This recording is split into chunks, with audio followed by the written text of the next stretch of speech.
everyone, Novels Wonderland here. Thank you all for the love and support you've shown me and the channel. Transmigrating, starting in the Cyberpunk world, Chapter 61 to 110, Chapter 61, Northland Night. Check out my P4 for plus 30 extra chapters on all my fanfics. And get chapters before publishing them here for free on my P4 //P4 com/talk victim demon slayer world. Following the directions from the villagers at the mountain's base, Kale and Shinobu Kocho located the house perched halfway up the peak. This was the Kamadu estate. Now, only a few lonely graves stood in the pristine white snow, watching over the hollowed-out mansion. Kale and Shinobu paid their respects at the markers. While Shinobu searched for traces of demonic blood, Kale drifted toward another site nearby. 400 years of erosion had turned the headstone of Yuta, the wife of Yorichi Tsujikuni, into a featureless rock. This was the nexus. The blue spider lily bloomed here. Muzan Kibutsuji had spent a millennium chasing this flower, missing it by a matter of hours and yards. Because the lily bloomed only during the day, and for an extremely short window each year, his nocturnal predators could never witness it.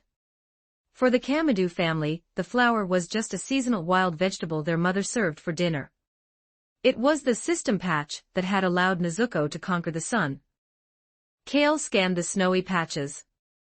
Determining which dormant greenery was the legendary lily was impossible for a human eye, so he fell back on calculating survivor logic: take everything. He began digging up large clumps of soil and vegetation, packing them into cloth bags. Kale-kun, digging up dirt next to a grave is ethically questionable, even for you, Shinobu noted, watching him with a deadpan expression. I'm not digging dirt. I'm harvesting variables, Kale corrected solemnly. Is there a difference? Plant this at the butterfly mansion, and we'll see if the miracle blooms in the spring, Kale said. Shinobu sighed but helped him shovel. She didn't believe in miracles, but she believed in Kale's results. Goblin Slayer world. Outside a fortress in the Northland snowfields, the air was crisp and lethal. Snowing again, Kale murmured, catching a flake on his glove before leaning back against the battlements. He gripped the hilt of his knight's longsword, and closed his eyes, settling into his daily routine of tactical slacking. Since condensing the knight class, Kale had effectively leaped across the social strata of this world. He was no longer a commoner. He was a professional whose combat prowess earned him land and honor. However, Kale was inherently lazy. He had zero interest in developing a desolate fief in the frozen north. He preferred staying under his current lord partly because the lord's daughter was a high-tier beauty, and Kale figured that if things got desperate, he wouldn't mind sacrificing himself to inherit the castle. Ambition in this world was a dangerous game. If you stood out too much, the gods who viewed this world as a literal tabletop RPG might decide to roll the dice on your fate. Kale preferred to lie flat. As long as he stayed under the radar, the gods would focus their manipulation on more heroic targets. Sir Knight, a shout rose from the gates. Kale peered over the 10-meter wall. The guards were surrounding an injured civilian. Without a word, Kale leaped. He didn't use a ladder, he dropped straight down, his knees flexing to absorb the impact with a dull thud. The power of 7 had placed Kale at the absolute apex of the physical pyramid.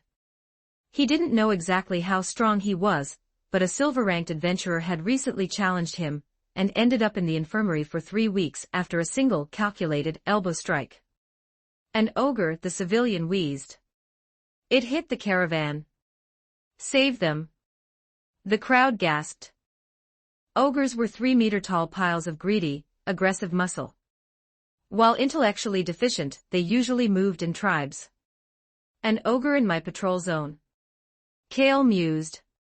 He cleared this territory every month. Either they had migrated, or the gods had simply spawned a new encounter. Get him on a horse, Kale commanded the guard. We move now. Kale, I'm going too. Kale didn't need to turn around to know it was the young lady of the castle. She arrived in a suit of polished silver armor, her family's crest fluttering on her cape, clutching a gem-encrusted rapier. My lady, this isn't a field trip, Kale said. I'm not a child. I can help, she insisted, hugging his arm. She was his childhood friend, a girl who had traded etiquette lessons for sword drills. In the entire castle, Kale was the only one who could handle her, mostly because he was the only one who would actually discipline her with a wooden trainer until she wailed. Strangely, this had only made her more attached to him. Stay close and follow my lead, Kale sighed, pulling her onto the saddle in front of him. They galloped toward the sound of screams. As they arrived, the snowy landscape was no longer white, it was a visceral, piercing red. Shattered limbs and broken wagons lay scattered in the drifts. The young lady, who had never seen blood outside of a scraped knee, turned as white as the snow. Don't look at the carnage, Kale's voice cut through her panic like a cold blade. Focus on the target. This isn't a game of dice anymore. The young lady steadied her grip. She remembered Kale beheading a wyvern with a single stroke. As long as he was the one holding the reins, she felt she could face anything. Across the clearing, 5 ogres were currently tearing into a horse, their tusks dripping with gore. Note, so far this story is published up to chapter 80 on my Patreon. Go check it out. Exclusive 18+ character images and early chapters. Please visit my Patreon. Thanks for your support. com/talkvictim if you want more updates. Supports with power stones. Every 40 power stones == bonus chapter. Every 3 5-star reviews == bonus chapter. Chapter 62. Chapter 62. Ogres 1061 words. Check out my P4 for plus 30 extra chapters on all my fanfics. And get chapters before publishing them here for free on my P4 //P4 com/talkvictim. Ogres are far from intellectual, but their crude cunning is enough to drive lower life forms into a frenzy. In this world, the strategy of using goblins or kobolds as meat shields to drain a target's stamina is a classic, brutal tactic. Hold the line. Don't let these runts break the barricade. Marin is already at the castle. Just a little longer. The caravan leader's voice boomed over the chaos. The runts he spoke of were goblins, vile, impish creatures barely reaching an adult's thigh. Individually, a farmer with a pitchfork could take one, but in a swarm, they were a tide of green malice. If they bypassed the vanguard, the non-combatants in the rear would be slaughtered in minutes. The leader delivered a heavy horizontal slash, bisecting a leaping goblin midair. He was a man who had clearly invested in warrior-class skills. His two-handed sword whistled with the weight of a battle-cry buff. Despite his skill and the presence of a veteran adventurer party, the ogre ambush had been devastating. They were pinned against overturned carriages, using cargo as a desperate shield. If the ogres charged again, the line would snap. I've been royally screwed by this contract, the adventurer party leader grumbled, clutching a staff. How many spells do you have left? The caravan leader asked, eyes fixed on the tree lean. My mana pool is dry. If those ogres move, we're roast meat. In this world, magic was a distortion of principles, a miracle with a high price. Even a genius could only cast 2 or 3 times before their mental circuits fried. While a fire arrow could half-zero an ogre, the cooldown was a death sentence. Then set the cargo on fire, the leader said grimly. We go out in a blaze. The party leader nodded, failing to notice a severed goblin torso crawling toward his ankle. Goblins are a contradiction, cowardly until they smell blood, then fearless in their spite. The half-creature bit into his instep. He crushed its skull with his boot, but the damage was done. The rusted blade was coated in filth. Without a high-tier antidote, infection was a certainty. The smell of blood acted like an aggro buff for the remaining goblins. They swarmed the limping party leader, dragging him down by sheer numbers. The caravan leader moved to help, but his heart stopped as the ogres finally roared, beginning their final charge. Then, a warhorse burst from the center of the ogre pack. An ogre grunted, looking at the human rider suddenly galloping within their ranks. It took its brain several seconds to register, this isn't one of us. The ogre raised a 2-meter club, but Kale was faster. His calculating survivor mind had already mapped the swing. A cold flash of steel cut through the air, a strike more bone-chilling than the Northland snow. A massive head thudded into the slush. Hot blood sprayed, melting the snow into a crimson stream. Kale didn't stop.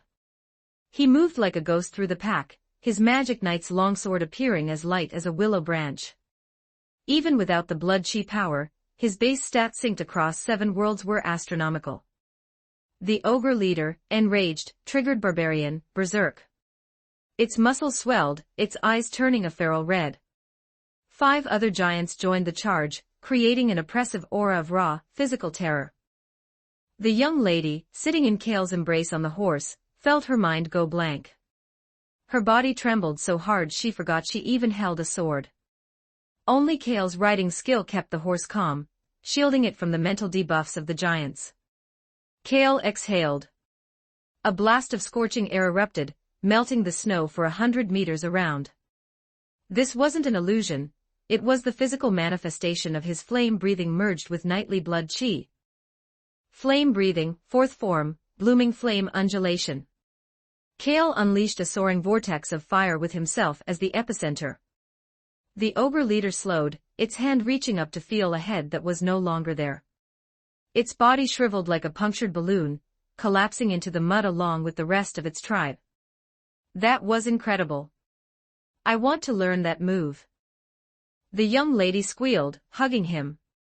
It's poking me, Kale said with clinical disdain. Her breastplate was hard and protruding. There was no physical pleasure to be had through cold steel. He pushed her away slightly. You bastard. She flushed, glaring at him. You wanted an adventure. Kale patted her backside, the only part of her not covered in rigid plate. The goblins are yours. Go subjugate them. She was exasperated, remembering her mother's warning that half a man's brain is lewd thoughts.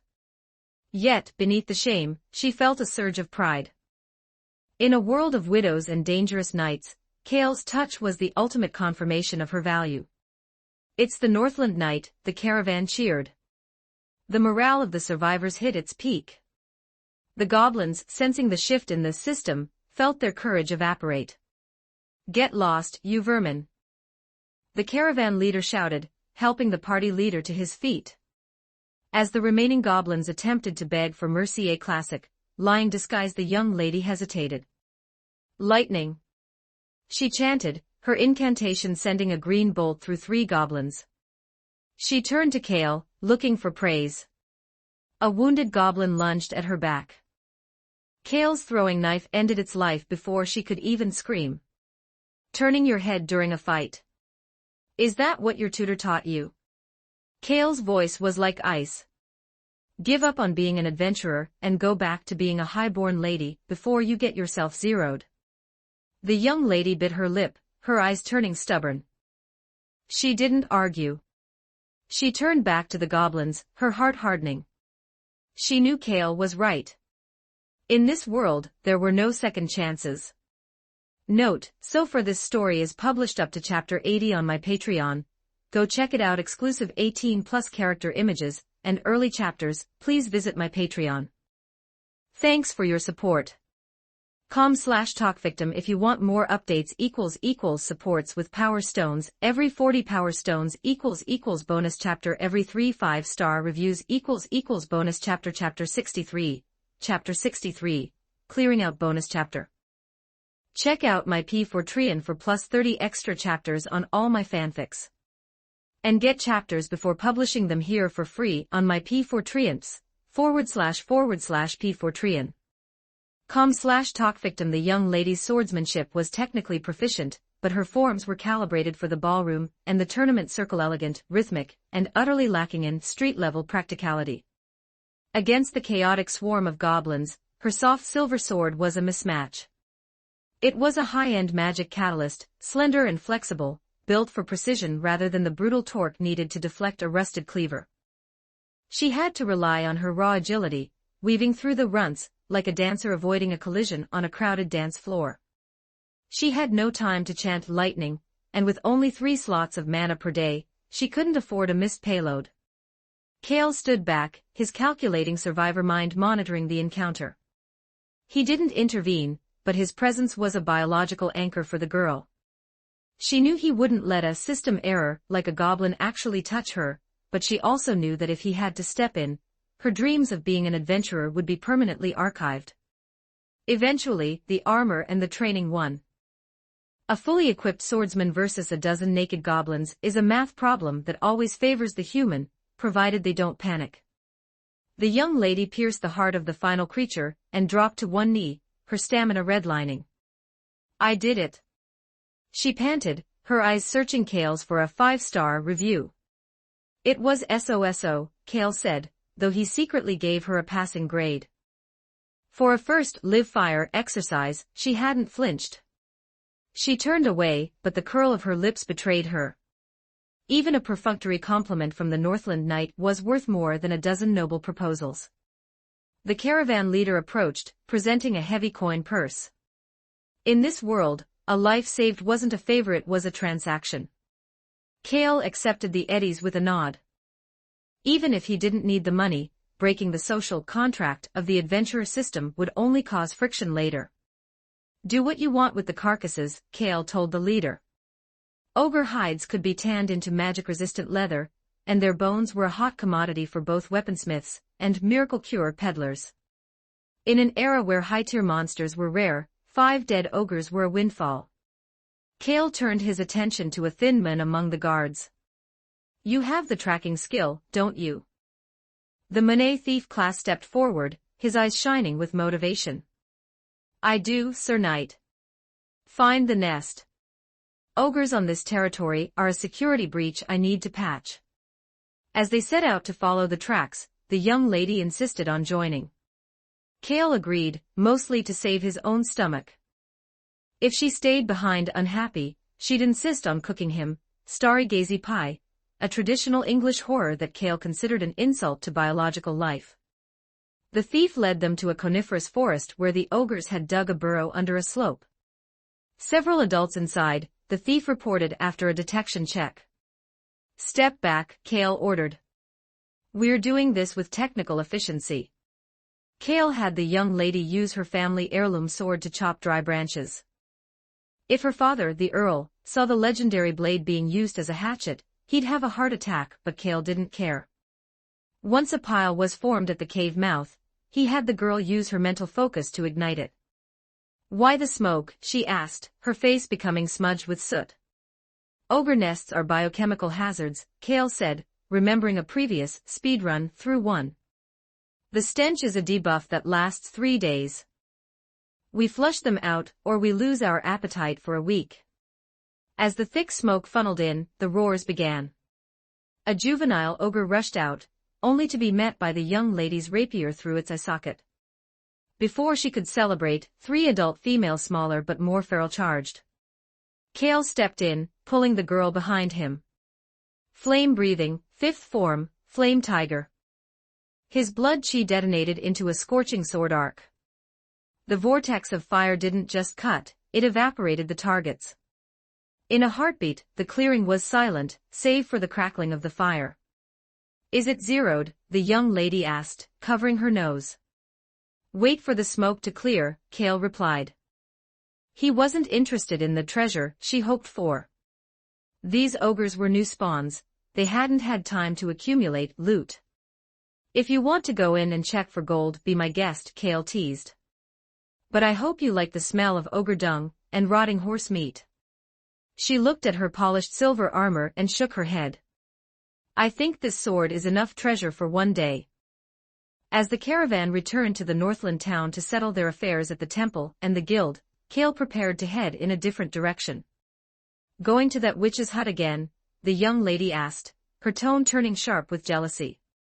My magic scrolls are empty, Kale lied with the ease of a veteran politician. I'm just picking up a refill. Then I'm coming. You and she have a compatibility error. Last time you met, you almost leveled a city block. Go home, report to your father, and maybe I'll take you out for the next mission. The promise of a future adventure was the only thing that could make her leave. Kale watched her go, then turned his horse toward the outskirts.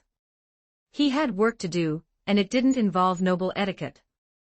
Note, so far this story is published up to chapter 80 on my Patreon. Go check it out. Exclusive 18+ character images and early chapters. Please visit my Patreon. Thanks for your support. com/talkvictim if you want more updates == supports with power stones. Every 40 power stones == bonus chapter. Every 3 5-star reviews == bonus chapter. Chapter 64. Chapter 64. The Witch's Cottage. Check out my P4 for plus 30 extra chapters on all my fanfics. And get chapters before publishing them here for free on my P4 //P4 com/talkvictim. The Witch's Cottage was exactly what it sounded like. A sanctuary for magic items, strange tinctures, and a resident whose beauty was a literal force of nature. In this world, witches weren't just spellcasters, they were individuals with non-human blood, a heritage that granted them innate power but often made them magnets for calamity. Kale had saved this particular witch years ago, during a bloodline rampage that had left her defenseless against a monster swarm. Since then, they had been lovers, a traditional arrangement for a knight and a witch. Her non-human physiology made reproduction nearly impossible, which in the social hierarchy of this realm, meant she couldn't fulfill a noble marriage. She was born for the lover's role, a status she didn't just accept but relished. Witches, after all, were creatures of intense emotion who craved connection. Kale walked in, the magical ward at the door recognizing his signature. A small explosion echoed from the basement, and seconds later, a soot-covered woman lunged at him, clinging to him with the strength of a high-tension clamp. "Wait, breathe." Kale gasped, his face muffled by a soft, snowy white expanse. It took a significant effort to pry her off enough to reclaim his oxygen. Even then, her shapely legs remained firmly locked around his waist. "It's been 1 day, 7 hours and 8 minutes, since you last saw me," she said, her voice a seductive, disjointed whisper. Her strange verbal tick pausing in the wrong spots was a deliberate safety measure. If she spoke fluently, her resonance with the ambient mana could trigger a localized disaster. It gave her the aura of a mature, older sister, with a surprisingly cute edge. "You're tracking the seconds now?" Kale asked, a black line appearing on his forehead. "I told you I was on rotation at the castle." "Doesn't." She hooked her arms around his neck, blowing a faint, fragrant smoke ring that stirred Kale's internal fire. This was bedchamber magic, a specialized school of spells she'd developed herself, including lubrication art and binding art. Since Kale's magic resistance was too high for most offensive spells, he was the perfect target for her more intimate experimental charms. "Replenish my mana. It's broad daylight. Can't we do something productive?" "Is productive." The open for business sign was flipped. For the rest of the day, any gonk who knocked would be met with an electric shock ward. By dusk, the witch leaned against the damp sheets, taking a puff from a long pipe to boost her spirits. "I heard news from an adventurer," she said. "A pair of griffins in the misty forest. They have." Kale's eyes sharpened. For a knight, half of his class progression was tied to his mount. To advance to the master tiers, he needed a magical contract. In the age of myth, dragon knights were the gold standard, but dragons were now extinct legacy hardware. Griffins, however, were still active and high tier. "Looks like we're starting another adventure," Kale said, brushing a hand over her cheek. "Will you bring your little sister?" the witch teased. Kale's head throbbed at the mention of the young lady. If he left her behind, she'd either stage a protest or worse try to follow them alone with her soft silver sword. "Bring her," the witch decided, puffing out her chest. "I can handle a little girl." The next day, the trio set off. The young lady's mood plummeted the moment she saw the witch sitting on the warhorse behind Kale. "Little sister," the witch greeted with a playful tilt of her hat. The young lady ignored her, staring at Kale with betrayal in her eyes. "Front or back?" Kale asked, offering a hand to the girl. "I want to sit in the front." she demanded. The witch let her have it. She didn't care about the seating arrangement, she'd already tested every position Kale had to offer during their man replenishment session. Leaning in Kale's arms, the young lady finally felt secure enough to ask, "Where are we going?" "Misty Forest. We're catching griffins." The journey was a long stretch of golden fields. It was harvest season, the time when low-level goblins were most active, stealing crops and sometimes livestock. Villagers used the remains of the creatures as grim scarecrows to ward off further raids. Kale stopped at a village path to buy fresh supplies. The farmers, awestruck by his dwarf-forged mithril sword, practically fought to sell him their best produce. Kale paid in silver, leaving them grinning. The young lady muttered, spitting out an orange slice. Kale chuckled. "It builds character. Eat your fruit, we need to reach the border town before dark." Note, so far this story is published up to chapter 80 on my Patreon. Go check it out. Exclusive 18+ character images and early chapters, please visit my Patreon. Thanks for your support. com/talkvictim if you want more updates. Supports with power stones. Every 40 power stones == bonus chapter. Every 3 5-star reviews == bonus chapter. Chapter 65. Chapter 65. The Griffin. Check out my P4 for plus 30 extra chapters on all my fanfics.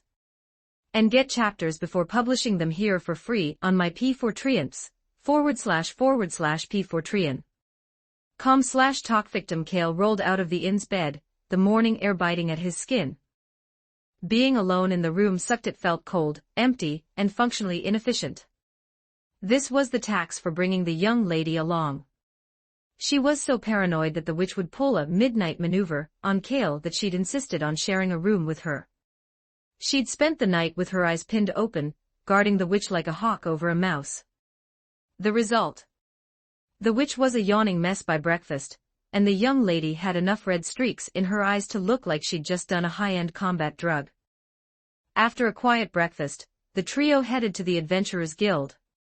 In this kingdom, the guild had evolved from a simple tavern into a massive intermediary platform. It handled everything from rank evaluations to recruitment for the crown. The guild was a melting pot of civilizations. Here, the usual racial friction of the kingdom was put on ice. Humans made up the majority, but demi-humans, the outcasts of the frontier, found common ground in the hunt. "How can the guild assist a knight of your standing?" the receptionist asked. She was a long-haired, chestnut-haired beauty, and easily the most popular face in the building. Kale produced his knight's medal, which granted him high-tier intel access and a 20% discount on fees. "I need everything you have on the Griffin in the Misty Forest." The receptionist returned quickly with a scroll. 2 days ago, a team spotted it near the heart of the forest. They believe they found the nest. Kale and the witch moved to a private booth. The intel was clinical, the target was an adult male. More importantly, its hunting frequency had spiked. A griffin only hunts this aggressively when it's feeding a mate who is gestating. "If there are hatchlings, we move now," Kale said. Taming a fledgling is a better long-term investment than breaking an adult. As they prepared to leave, a reckless rookie slammed into Kale's side. The boy stumbled, falling flat on his face. He scrambled up, trying to play it cool despite his bruised pride. "Are you all right?" Kale asked, looking at the boy's clear, foolish eyes. This was a fresh spawn, straight out of the academy. "I'm fine. Totally fine." The boy laughed nervously. "Pay attention to your surroundings next time," Kale advised. "Gravity is a mild teacher. A magical beast won't be so gentle." The boy watched Kale go, his eyes full of aspiration. Behind him, his teammates arrived, a mage and a brawler, both looking equally green. "We're clearing a goblin nest. They kidnapped some girls from the village," the boy shouted, his sense of justice redlining. Kale stopped. "The 3 of you? Against a nest? Don't look down on us. She's a graduate of the Sage Academy." The boy countered, pushing the nervous mage forward. The young lady scoffed, her eyes scanning their gear. Poverty was the only word for it. No plate armor, the brawler was barehanded, and the mage looked like she'd faint if a goblin sneezed on her. Stick to giant rats and cockroaches, kids, Kale said, patting the boy's shoulder. Magical beasts aren't a game. Deep in the misty forest, a piercing, falcon-like shriek tore through the canopy. A griffin, a magnificent creature with the golden plumage of an eagle and the powerful torso of a lion, was struggling against a heavy rope net. It stood 3 meters tall, its 8-meter wingspan currently pinned to the forest floor. 2 veteran adventurer teams had set the trap using a horse as bait. They had 10 men in total, all watching the beast with greedy eyes. "The male is ours, as agreed," one captain said, eyeing the other team warily. They had already convinced a third team to leave the forest, establishing a local monopoly on the hunt. An archer fired arrows coated in paralytics, but they merely stuck in the creature's thick hide. High-level magical beasts have a biological immunity to toxins that these mid-tier hunters didn't understand. The griffin was intelligent. It stopped struggling, letting its body go limp. The hunters took this as a sign that the anesthesia was working. They relaxed. In a blur of motion, the griffin contracted its muscles and surged toward the opening of the net. Before the teams could react, it beat its massive wings, generating a hurricane-force gust that knocked the men flat. The griffin took to the sky, its eyes burning like jewels as it looked down at its prey. The captain screamed. But a furious griffin doesn't do retreat. Note, so far this story is published up to chapter 80 on my Patreon, go check it out. Exclusive 18+ character images and early chapters, please visit my Patreon. Thanks for your support. com/talkvictim if you want more updates == supports with power stones every 40 power stones == bonus chapter every 3 5-star reviews == bonus chapter. Chapter 66, Chapter 66, Writing 1058 words. Check out my P4trian for plus 30 extra chapters on all my fanfics. And get chapters before publishing them here for free on my P4trians, //P4trian. com/talkvictim. High-level magical creatures possess racial talents that make low-level monsters like goblins look like biological glitches. The griffin is a master of the atmosphere. An adult can manipulate air currents with the precision of a high-end flight computer. Driven by the stress of the encounter, the griffin's mana surged, manifesting as visible green tracers in the air. With a single beat of its wings, the beast initiated a dive, generating a hurricane-force wind pressure that pinned the adventurers to the dirt before the talons even arrived. One of the captains, a man with giant blood coursing through his veins, roared the order. He planted a massive ironwood shield, hoping to buy his team enough time to reach the tree line. His logic was sound. In the forest, the griffin's aerial advantage would be throttled by the canopy. However, he overestimated his physical hardware. The griffin hit his shield like an AV-94 hitting a brick wall. The 2-meter-tall captain was launched like a ragdoll, his shield skidding across the snow as he slumped, his internal sensors likely screaming about multiple broken ribs. Before he could process the failure, the griffin banked for a finishing strike. Its cold iron talons were inches from his skull when the ground trembled. A wave of scorching heat washed over the clearing. Kale stood before the fallen captain, his longsword effortlessly parrying the pounce. He didn't budge a single millimeter. "Get back," Kale said, his back to the survivors. He had timed his entry perfectly, utilizing the flame-breathing first form to bridge the gap. The giant captain scrambled up, his high-tier constitution already initiating repairs. "We're out of here," he shouted, leading his team into the brush. They knew when they were outclassed, staying would only add more variables to Kale's combat equation. The griffin, furious at its lost prey, tried to bank for a pursuit, but its chassis jerked to a halt. It looked down to see Kale's hand locked around its rear leg with the strength of a hydraulic press. With a brutal tug, Kale dragged the ton-heavy beast out of the air, slamming it into the frozen turf. He vaulted onto its back, his fingers weaving into the thick mane. "Nice plumage, little bird. How about a contract?" The Griffin's AI went into a frenzy. To a creature of its dignity, being ridden by a human was the ultimate system error. It twisted its head to snap at Kale, but he countered with a palm strike that left the beast's vision swimming in static. How is this human this heavy? The Griffin wondered. It attempted to buck like an untamed stallion, but Kale remained glued to its back, his riding skill now a transcendent professional ability acting like a magnetic lock. Finally, the beast ignited its thrusters, soaring straight into the stratosphere to shake the parasite. Below, the survivors watched as the two became black specks against the blue. Should we help? A teammate asked the giant captain. Don't cause trouble, the witch interrupted, appearing from the shadows with the young lady at her side. Kale is having fun. You'd just be a distraction. The young lady nodded, her gaze wary. She didn't want these low-chrome hunters claiming any part of the Griffin once Kale finished breaking it. According to the unwritten code of the guild, since the giant squad had retreated, they had forfeited the score. Up in the clouds, the battle was moving from physical to a pure contest of wills. For a knight, riding wasn't just a movement skill, it was a psychic interface.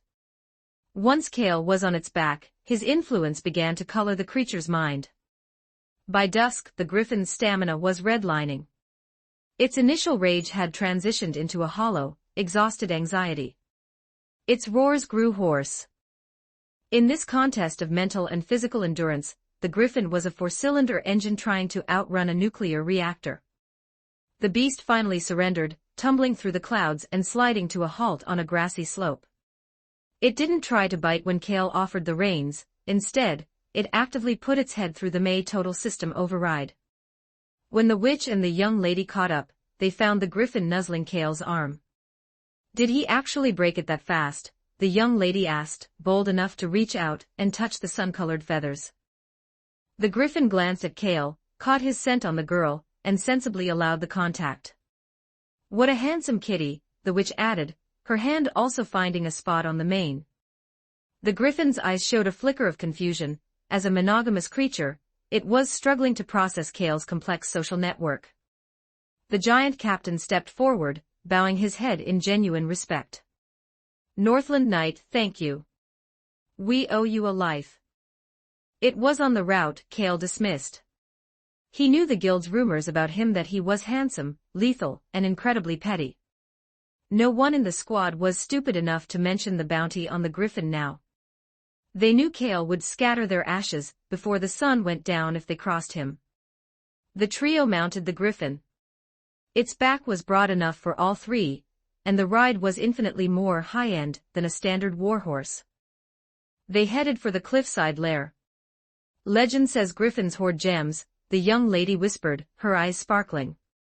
Kale chuckled. Griffins like shiny things, kid. You're just as likely to find a pile of glowing radioactive junk as you are a diamond. At the nest, a female Griffin poked her head out, her eyes narrowing at the intruders. The male chirped a series of reassurances while Kale set up camp a safe distance away. He'd spotted a single, shimmering Griffin egg in the center of the nest. This was the jackpot. Contractual bonds were strongest when initiated at boot-up. Note, so far this story is published up to chapter 80 on my Patreon. Go check it out. Exclusive 18+ character images and early chapters. Please visit my Patreon. Thanks for your support. com/talkvictim if you want more updates == supports with power stones every 40 power stones == bonus chapter every 3 5-star reviews == bonus chapter 67 hatching. Check out my P4Treon for plus 30 extra chapters on all my fanfics. And get chapters before publishing them here for free on my P4Treons, //P4Treon. com/talkvictim. Kale had no intention of binding the adult male Griffin to a knight's exclusive contract. Instead, he utilized a magic contract inequality scroll crafted by the witch from Wyvern Skin. While slave contracts existed, Kale didn't want a mindless drone. He wanted a combat partner with its tactical AI intact. Signing the parchment was a bureaucratic necessity. Without it, the Adventurers Guild wouldn't recognize his ownership, and the active bounty on the man-eating beast of the Misty Forest would remain a target for every greedy hunter in the kingdom. When Kale brought the griffin into the town for registration, the stir was seismic. The massive crowd made the beast hiss, its talons clicking against the cobblestones. By the time the ink was dry, Kale had a new title etched into the guild's records, Griffin Knight. In the capital, the news caused a shift in the political landscape.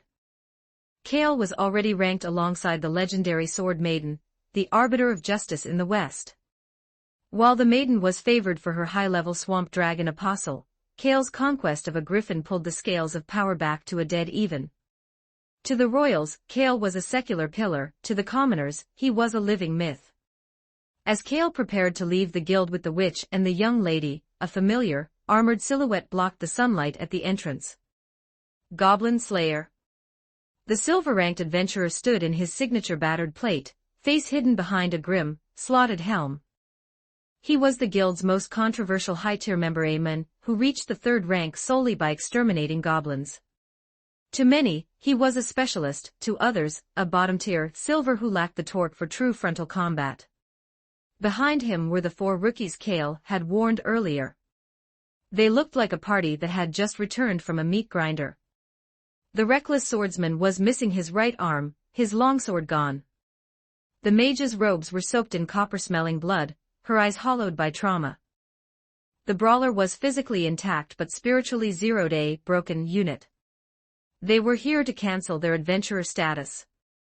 Kale's warning had prompted them to spend a few extra hours on prep, which was the only reason Goblin Slayer had found them before the goblins finished the job.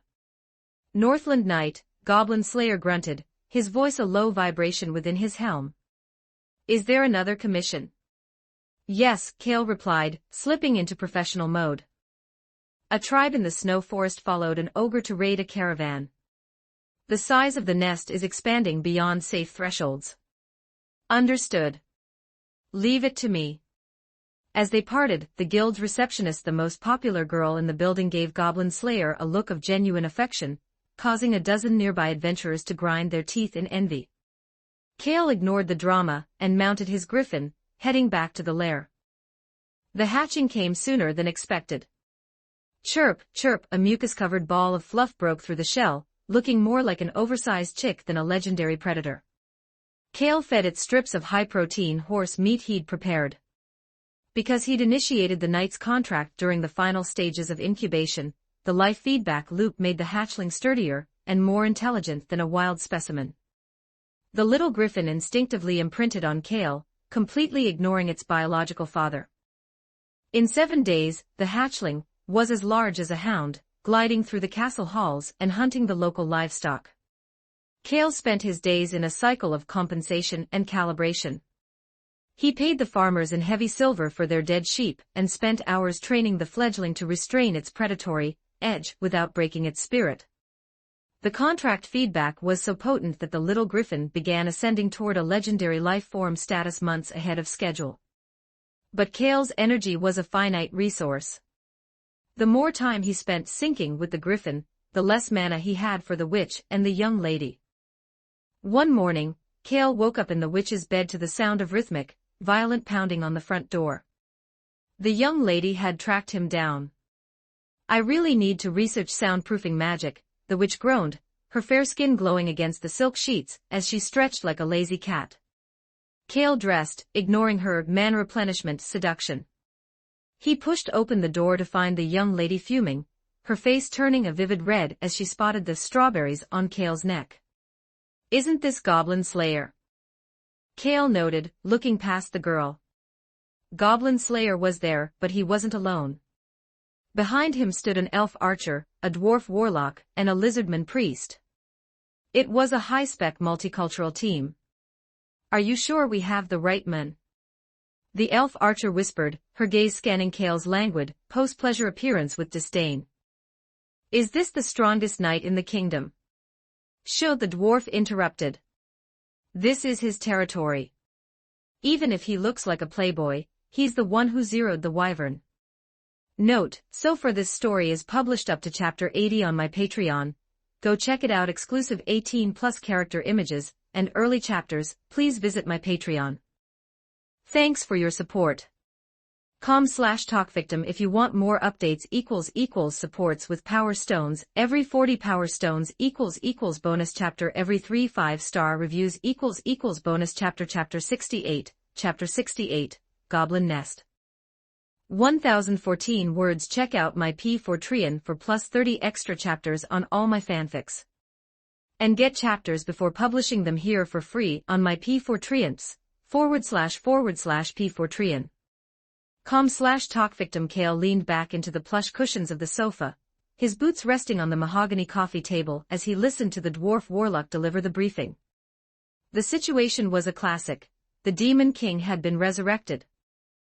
While the news had sent ripples through the kingdom, the general public remained oddly calm.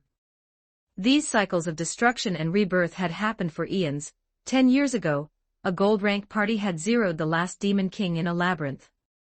The world was a tabletop game for the gods, and there was always a hero, with a divine buff ready to slay the boss. Kale didn't care for the predetermined strings of fate that bound heroes. He preferred the path of someone like Goblin Slayer Aemon, so low tier, that the gods didn't even bother to roll the dice for him. That lack of attention was the ultimate freedom. Kale took a sip of the tea provided by the young lady, and immediately spat it across the room. What kind of sociopath adds chili oil to tea? This was clear retaliation for the witch incident. The young lady remained stone-faced, her eyes fixed on the wall. I have put up with your ego for long enough. The elf archer screamed, jumping onto the table. Her face was now a disaster of tea and oil stains from Kale's accidental spray. Most elves were obsessive about hygiene, and she looked ready to notch an arrow in his throat.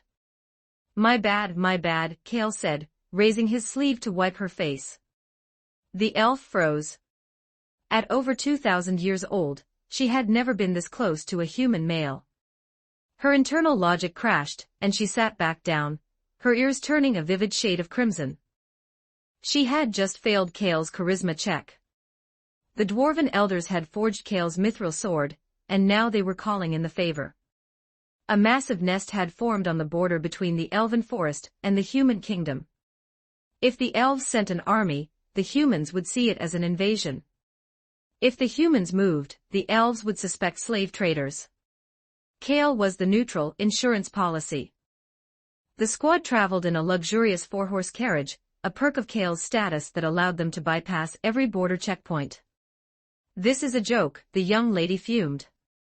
Kale had benched her at the border, leaving her to guard the luggage with the griffin.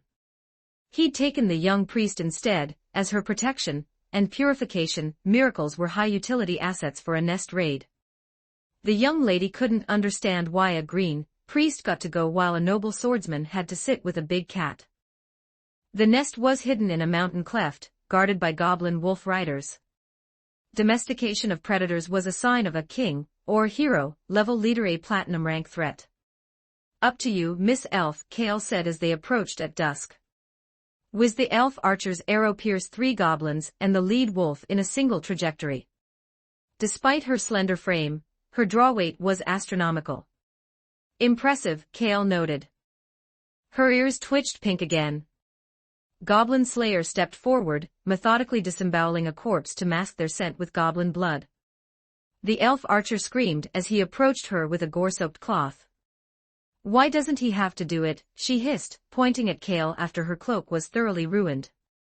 I have my own thermal masking, Kale replied, activating his blood chi power. His body began to radiate a soft, orange-red glow that incinerated any scent molecules before they could leave his skin. I'm an archer. Why am I walking in front? The elf complained as they entered the spiral labyrinth.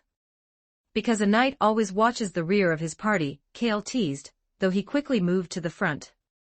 Watch the traps. Low-tier tripwires ahead. As they descended, Kale noticed something. No totems. There's no shaman here. If there was no shaman, the goblins shouldn't be this organized. It meant the system administrator of this nest wasn't a goblin. Fresh tracks. Something heavy was dragged, Kale noted, picking up a broken elven arrowhead. Someone's already inside. I'm going ahead. Catch up if you can, Kale said. The stone slab beneath his feet shattered as Kale detonated into a sprint. He became an orange-red blur, a human torch of boiling blood chi. The dwarf and the elf watched in awe as the kingdom legend finally showed his true torque. Deep in the tunnels, two goblins were dragging an unconscious elf scout toward the dungeons. She had been hit by a troll, the true muscle of the nest. The goblins were cackling, their eyes full of predatory malice. In a heartbeat, their heads were gone. Kale exhaled a plume of steam, kneeling beside the scout. Her internal bleeding was severe. "You're safe now. I'm the Northland Knight." "They are," she whispered. Kale didn't turn around. He reached back, his blade igniting.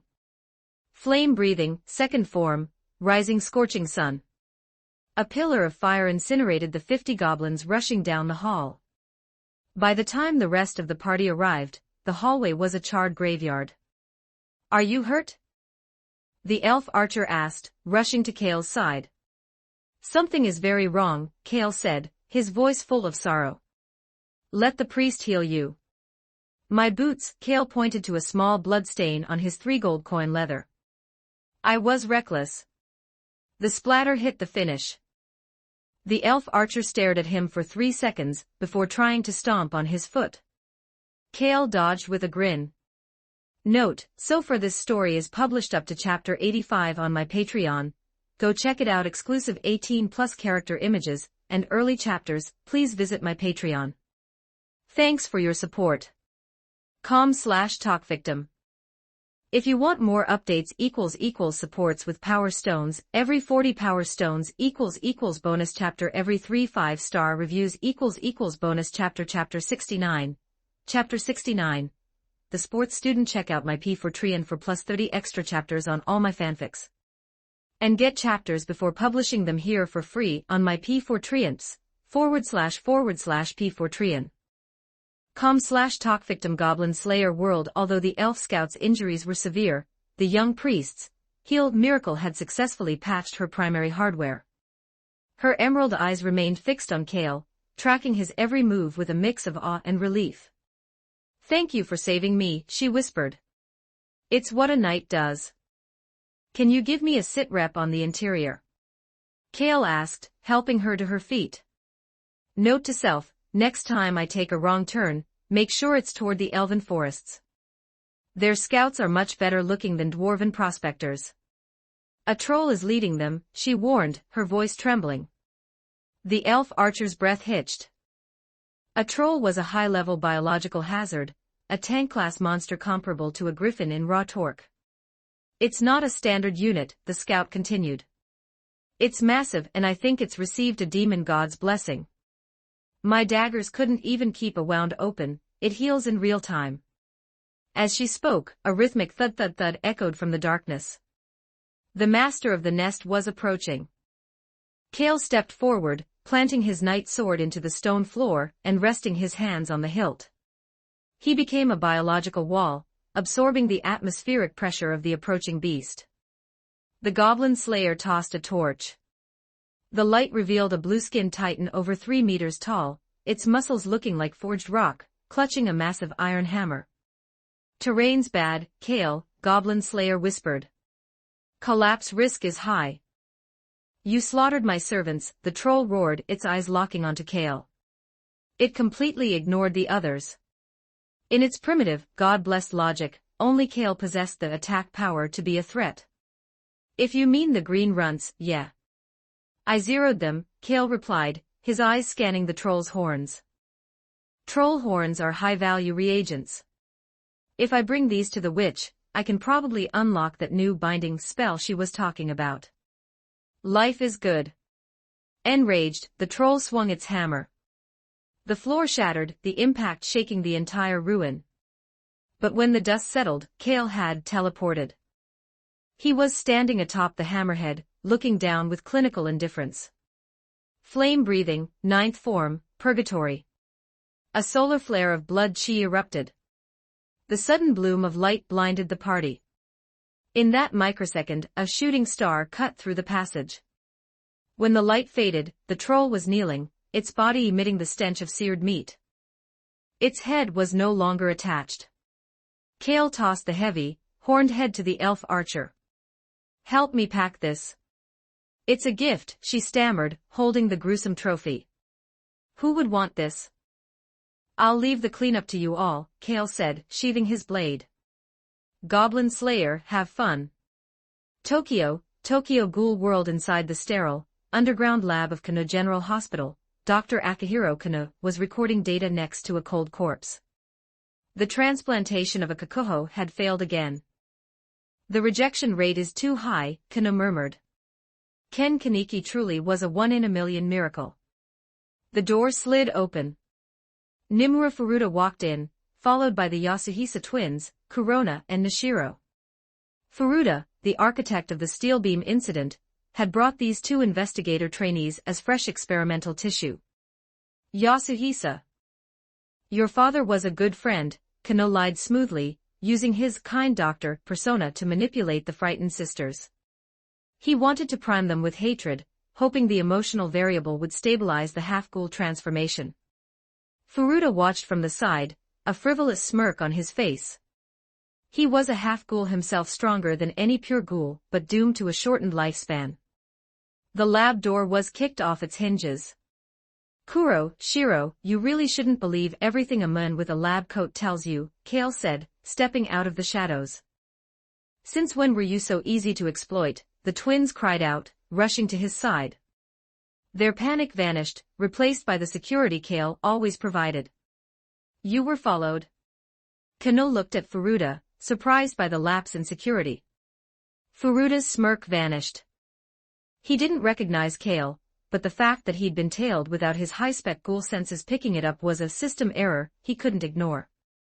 "Who are you?" "Top graduate of the CCG Academy. Currently a second-class investigator," Kale shrugged. "A second class? Don't make me laugh."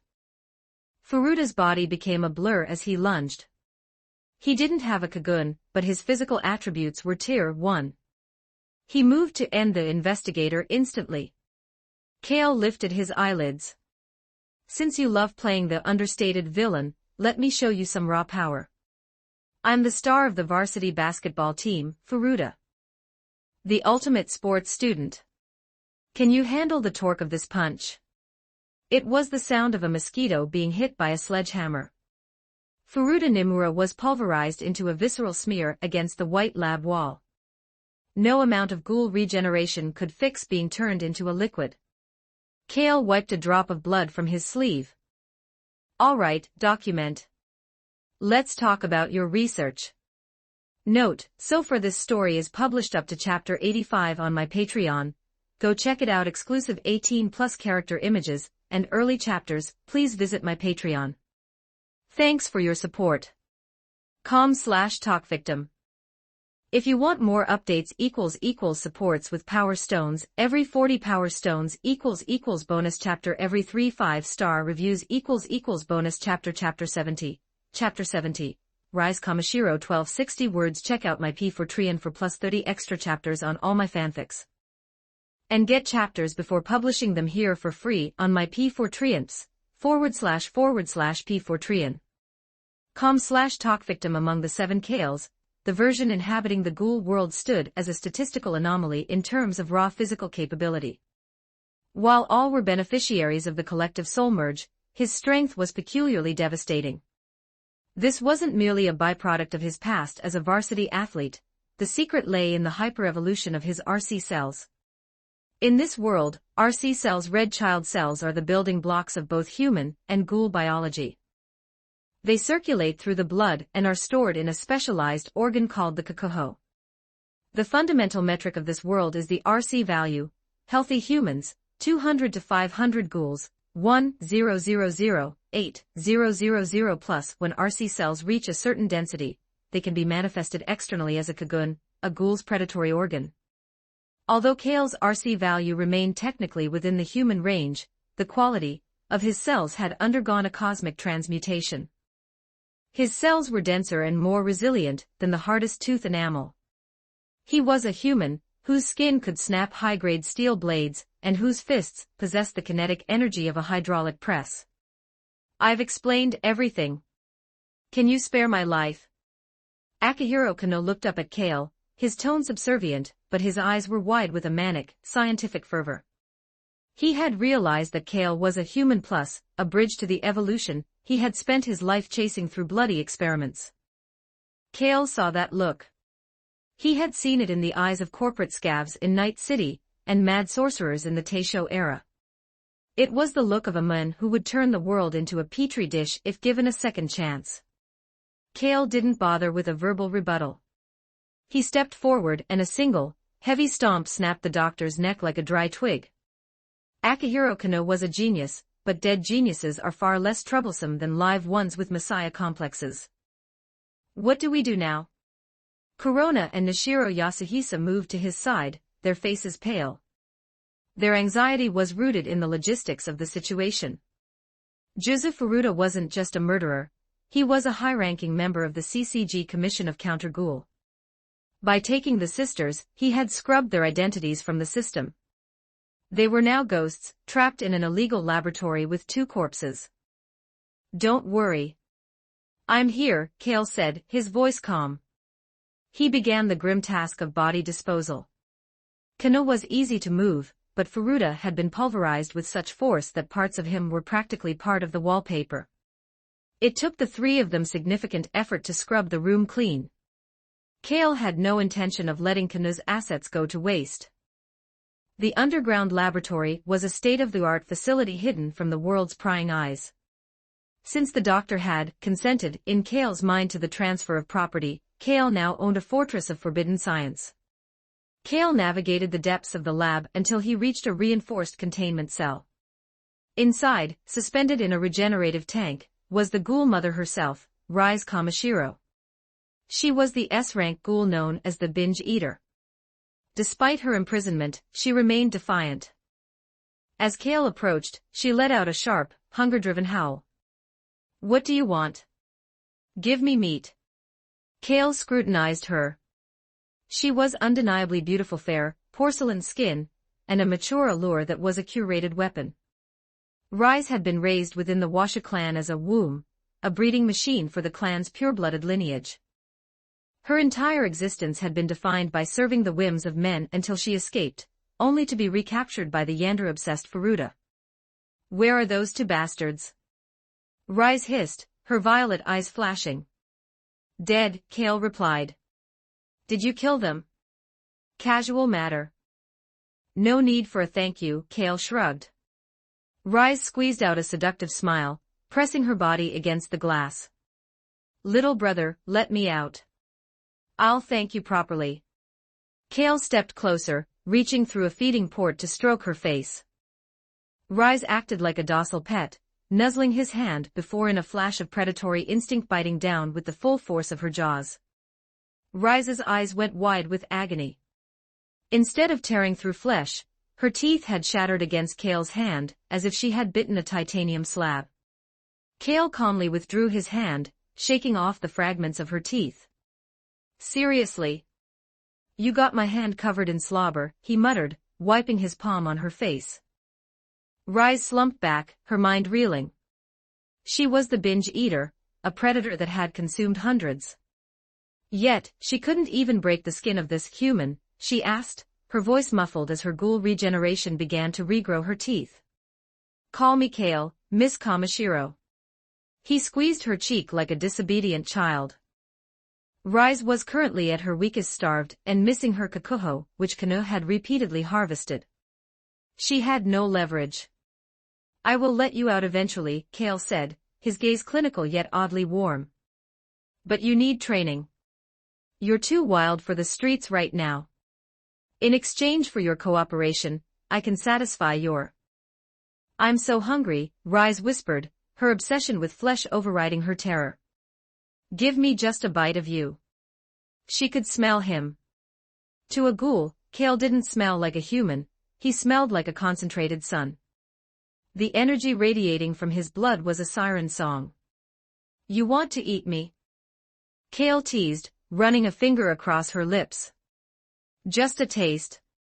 I'll do anything, she begged, her rinkakukagun tentacle-like appendages sprouting weakly from her back in a desperate display of need. Kale sighed and allowed a small bead of blood to form on his finger.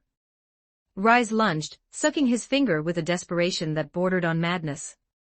The energy hit her system like a lightning strike. Her cells moaned in ecstasy. Just a few drops of Kale's blood contained more nutritive value than 10 full-grown humans. Her kagun instantly flourished, turning sharp and violent as she tried to pull him into the cage. Kale didn't flinch. He swiped his hand, tearing the kagun to shreds as if they were made of paper. Not obedient, he said, tapping her forehead. The flick sent her reeling into a near-unconscious state. As Kale exited the containment area, he was met by the twins. I thought I heard a girl crying, Corona said, her hand resting on her quinqua case. Is there a ghoul in there? Should we zero her? She's a high-value asset, Kale said. I'm going to let her cool off. She needs to understand the new hierarchy. Corona narrowed her eyes, her gaze drifting to the strawberries, bruises/marks on Kale's neck from his struggle with the lab's inhabitants. A female ghoul, I assume. Sister, Nishiro tugged at Corona's sleeve, her voice soft. This isn't the time for an interrogation. Kale smirked. He had a state-of-the-art lab, 2 dead high-profile enemies, and a legendary ghoul as a test subject.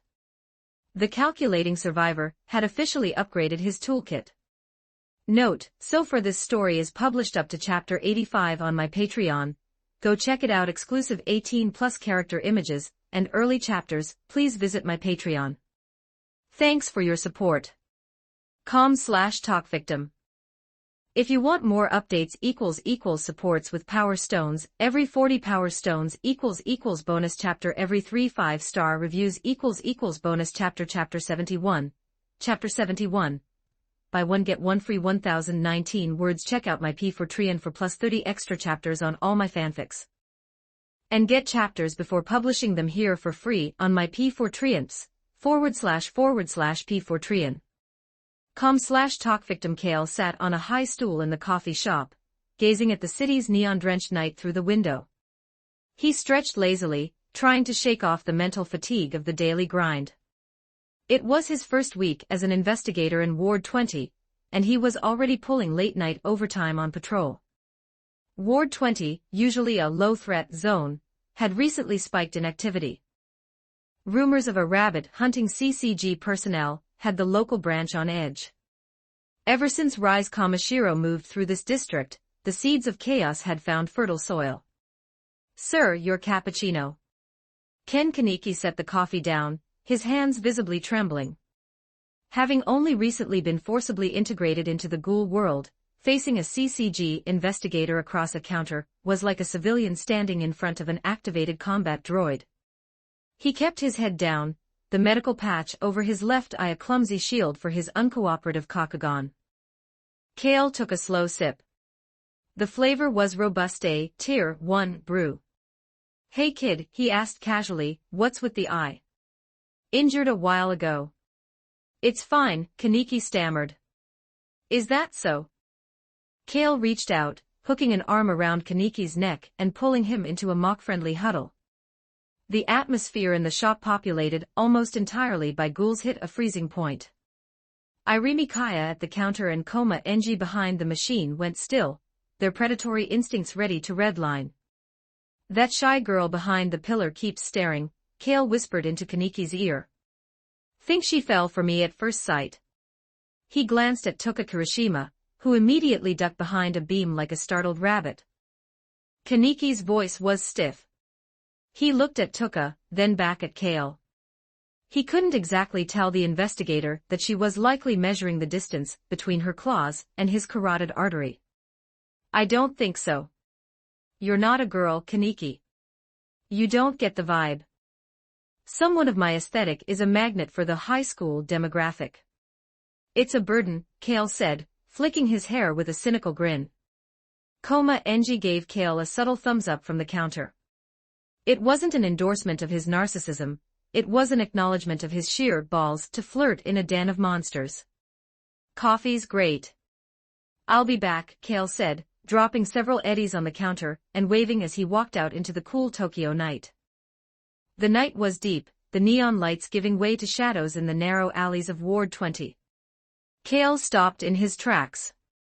A figure wearing a rabbit mask blocked his path. "I say, little sister," Kale tapped his watch. "I'm already off the clock. Can this wait for the next business day?" Toka Kirishima froze.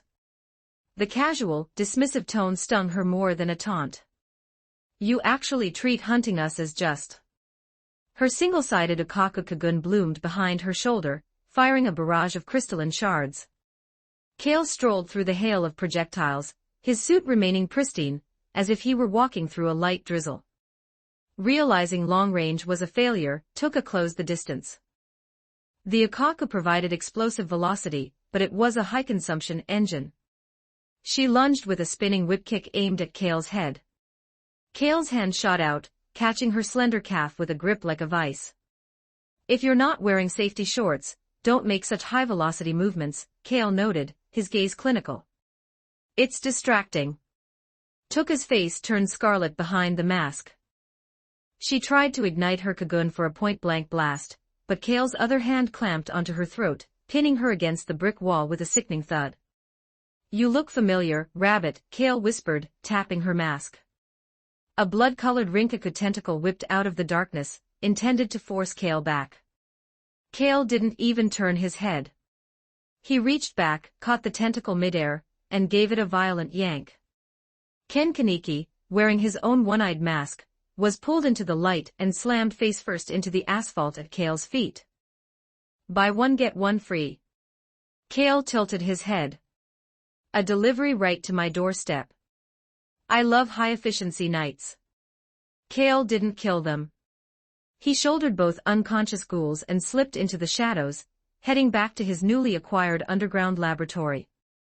When the Yasuhisa twins saw him enter with the binge eaters, 2 associates, they were confused. "I was short on experimental tissue," Kale explained. Ken Kaneki was the first to wake. His half-ghoul constitution was already healing his bruised ego. As his vision cleared, he saw Kale standing over him with a massive syringe. "Bear with it, Kaneki. The gauge on this needle is substantial." "What are you doing?" Kaneki tried to struggle, but his limbs felt like lead. His Kagun was silent. "A shot of RC inhibitor. My own blend. Suppresses cell activity by 90%, Kale said, drawing 800 milliliters of blood. Kaneki turned a sickly shade of gray. "By the way, I searched your wallets. Kamiya University IDs. Bold choice for a ghoul to attend classes openly. Where's Toka? What did you do to her?" "Self-defense, kid. She attacked me." "This is a lawful detention," Kale shrugged, handing the blood bag to Corona. "Besides, you're special, Kaneki. The only successful transplant from Kanu's failed batch. You're a miracle of biological rejection." "Where is he?" "Counting the days, it's about 48 hours since his funeral. If you want to talk to him, you'll have to use a medium. I zeroed him." Kaneki went cold. The architect of his nightmare was dead, and the man who killed him was currently using him as a juice box. Note, so far this story is published up to chapter 85 on my Patreon. Go check it out. Exclusive 18+ character images and early chapters. Please visit my Patreon. Thanks for your support. com/talkvictim. If you want more updates supports with Power Stones, every 40 Power Stones bonus chapter, every 3 5-star reviews bonus chapter. Chapter 72. Chapter 72. Colleagues 1058 words. Check out my P4Trian for plus 30 extra chapters on all my fanfics. And get chapters before publishing them here for free on my P4Trians, //P4Trian. com/talkvictim. In the CCG Ward 20 branch office, Kale held his coffee cup, stirring the brew leisurely as if the chaotic world outside didn't exist. The disappearance of Toka Kirishima and Ken Kaneki had turned the ward into a hornet's nest. The local CCG branch, usually the retirement home of the organization, was suddenly facing a surge of ghoul activity and pressure from headquarters. Reinforcements were being fast-tracked. Today was the arrival of the newcomers. But first, the routine briefing. Mato Curio, a first-class investigator, was in peak morbid form, pacing the meeting room with his hunchback gait. Beside him stood Kotaro Amon, looking increasingly like a disciplined soldier. Their combined presence had already put Ward 20's passive ghouls on high alert. The agenda, the binge eater and the gourmet. Both S-rank targets had ghosted the ward recently. With no fresh leads, Mato Curio proposed a scorched earth cleanup of all known ghoul tracks. The gourmet investigation was officially dumped on Kale's desk. Kale, a word, Mato Curio beckoned. Outside of combat, the man was a surprisingly decent senior, provided you could ignore the fact that he was a high-functioning psychiatric patient whose sanity had died along with his wife. Kale followed him and came face-to-face with a young woman. Long blonde hair tied up, sharp professional attire, and a pair of black stockings that showcased a lethal elegance. Your new partner. I believe you're already acquainted, Mato Curio noted, leaving the two alone. Long time no see, Akira, Kale said, leaning against the doorframe. You and Senior Mato are family, I take it.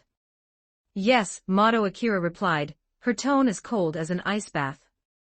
To Akira, Kale was more than an old classmate, he was the thorn in her side. He had occupied the top spot in their class while seemingly doing nothing but flirting with the Yasuhisa twins, a fact that still made her teeth grit. Weren't you heading for District 1? Why Ward 20? Kale asked. District 1 was the CCG's front line, the meat grinder where top graduates went to fast-track their promotions. Kale's choice to stay in the quiet Ward 20 was a statistical anomaly. Headquarters decision, she snapped. You're my subordinate now, I'll look after you. Colleague, she corrected instantly. She was a head shorter than him, but her ambition towered. She had been working whack-a-mole, ops with Kishu Arima, in District 1, and had a body count in the double digits. She was certain she'd hit rank 1 before Kale even finished his first cup of coffee. What are you snickering at? Kale asked. Akira's smile vanished. I wasn't laughing. The rest of the day was a masterclass in slacking.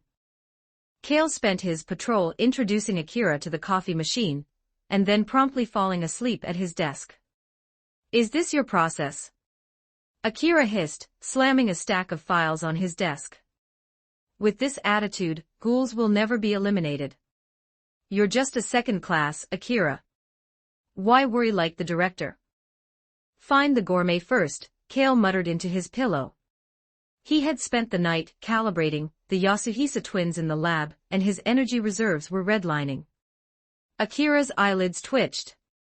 She resolved to find the gourmet herself just to spite him. At Antiku the closed sign was up. The air was heavy. The shop's philosophy was simple: help those who can't hunt, but if you attack an investigator, you're on your own. However, Tuka was family. Principals were currently on hold. Any intel? The manager Yoshimura asked.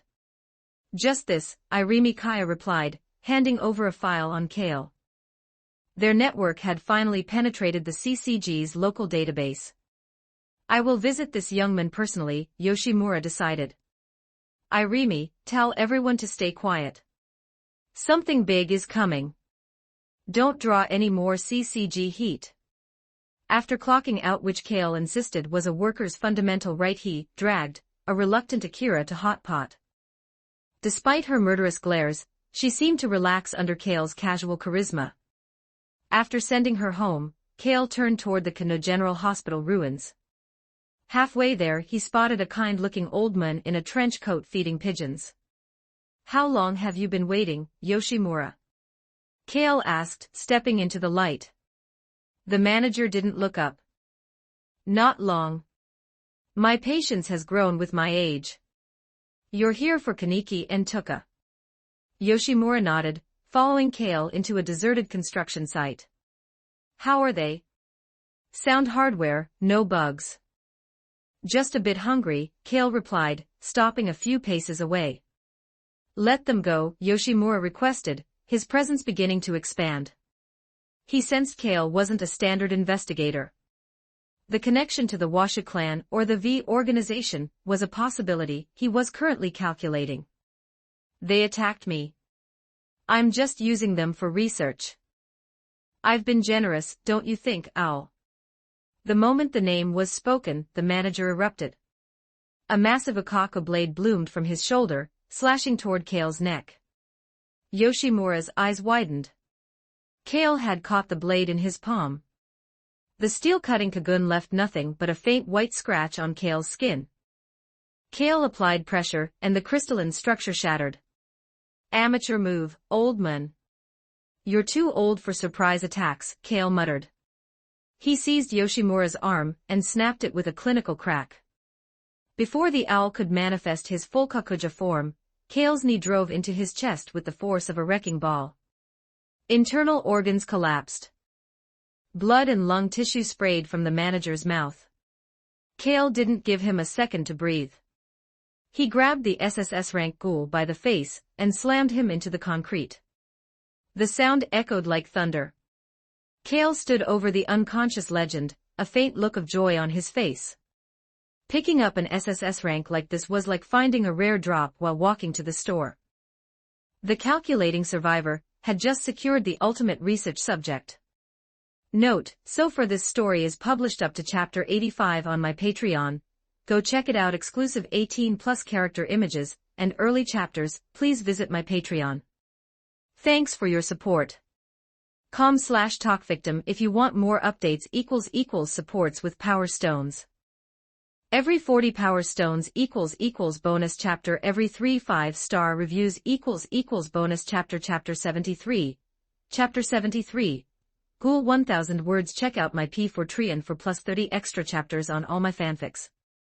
And get chapters before publishing them here for free on my P4 //P4 com/talkvictim. The manager jolted awake from a nightmare, his eyes snapping open. His consciousness was still mired in the entanglement of the dream, until a soft call by his ear slowly dragged him back to reality. Manager, you're finally awake." Ken Kaneki let out a long sigh of relief. When he had seen Kale dragging the legendary SSS rank ghoul back earlier, his heart had almost stopped from fright, thinking the old man had already been zeroed. "Kaneki, you're all right." Yoshimura looked at him with relief. At least the worst hadn't happened. As long as the hardware was still running, there was a chance for a system restore. He looked down to assess his current status. His hands and feet were tightly bound, his body confined to a reinforced medical bed board. A restraint like this shouldn't have been able to hold the one-eyed owl, but the kakuho in his body refused to respond to his will, as if it had been forced into a deep hibernation. He was currently just a somewhat fit old man. The feeling of powerlessness was a critical system error he couldn't bypass. "I'm fine, just a bit anemic," Kaneki said sheepishly.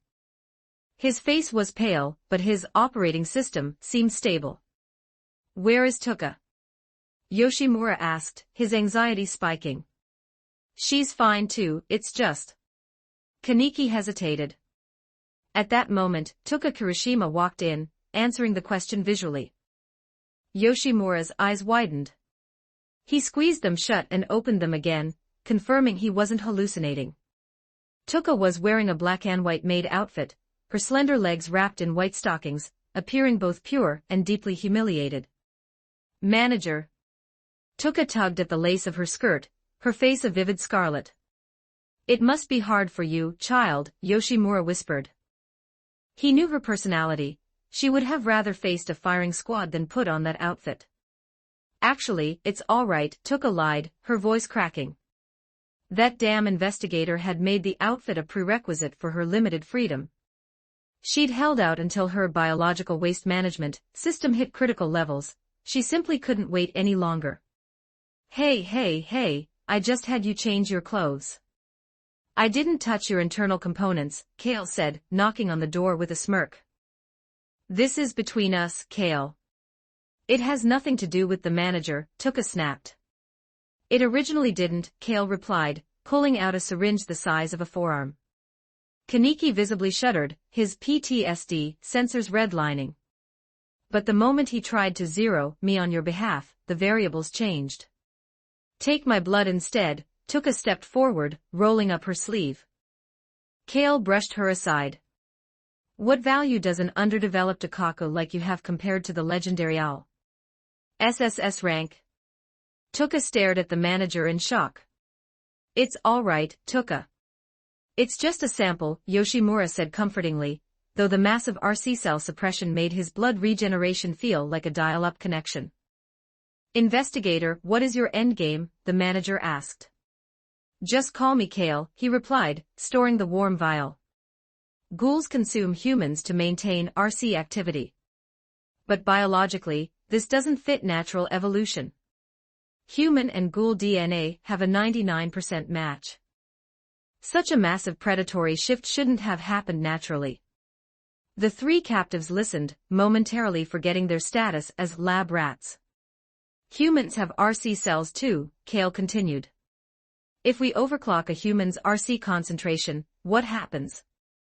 Kaneki, you're the proof of concept. In most cases, the system crashes and the human dies. But you survived. What does that prove? Tuka asked. Ghouls are a divergent branch of humanity, Kale summarized. A path tainted with original sin likely born from large-scale cannibalism in the ancient Middle East. You aren't a different species, you're a version of humanity with a massive genetic bug. Then how do we patch it?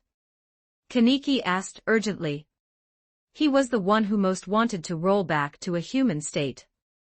Another 1,000 years of evolution might self-correct it. But I don't have that kind of patience, Kale said. I'm initiating a manual system override. I'm going to solve the cannibalism bug myself. Tuka's resistance dissipated. Her perception of Kale underwent a 180-degree turn, though she still felt the maid outfit was an unnecessary mod.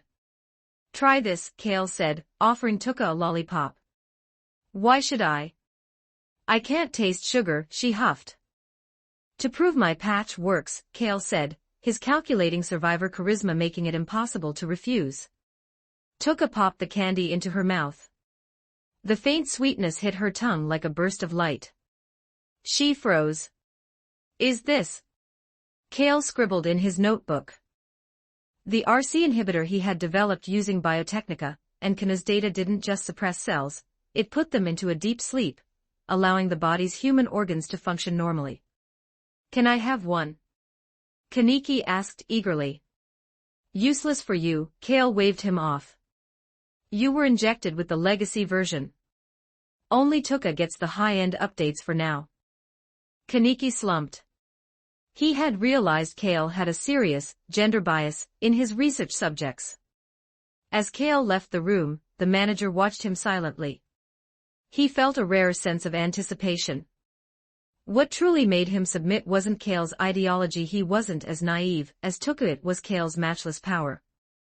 With that kind of torque, he could actually enforce his philosophy on the world. Meanwhile, back at Antiku, the situation was redlining. Without the manager to keep the peace, the Black Dobers and the Enma were minutes away from an internal war. The powder keg was about to blow. Note, so far this story is published up to chapter 85 on my Patreon. Go check it out. Exclusive 18+ character images and early chapters. Please visit my Patreon. Thanks for your support. com/talkvictim if you want more updates. Supports with power stones. Every 40 power stones == bonus chapter. Every 3 5-star reviews == bonus chapter. Chapter 74. Chapter 74. One more newcomer. Check out my P4 for plus 30 extra chapters on all my fanfics. And get chapters before publishing them here for free on my P4 //P4 com/talkvictim. After regrouping with allied forces and replenishing supplies, Kale set off alone toward the dam occupied by the IMC. He continued his initial protocol mission, to rendezvous with Major Anderson. The details of his journey weren't just a matter of record, they were an active legend echoing through the IMC's radio channels. Is that the pilot? That's him. My eldest aunt's neighbor's second uncle's youngest son's boyfriend died at his hands. The phantom-like death of Typhon. Sitting inside the cockpit and listening to the intercepted comms, Kale's expression was so gloomy it could have dripped oil. Fighting the IMC was annoying enough, but being slandered like this was too much. Clearly, he was the victim of a forced self-defense scenario. Sure, he had been a bit more proactive with his defense lately, but that didn't change the facts. It stung even more when he realized that while he was sleeping every night pillowed against BT's cold, hard steel frame, his other selves across the multiverse were holding fragrant girls. Pilot, multiple enemy Titan signals detected ahead. BT's voice pulled Kale's attention back to the HUD. Understood. Initiating cleanup protocol. Kale squeezed the trigger, zeroing the IMC soldier he'd been holding as a key to low-level communication secrets.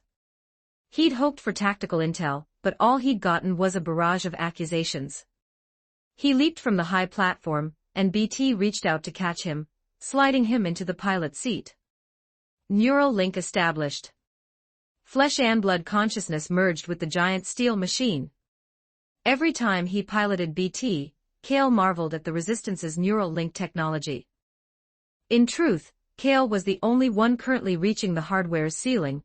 Other pilots suffered from varying degrees of latency. On a battlefield, that tiny bit of lag was the difference between a successful mission and being zeroed.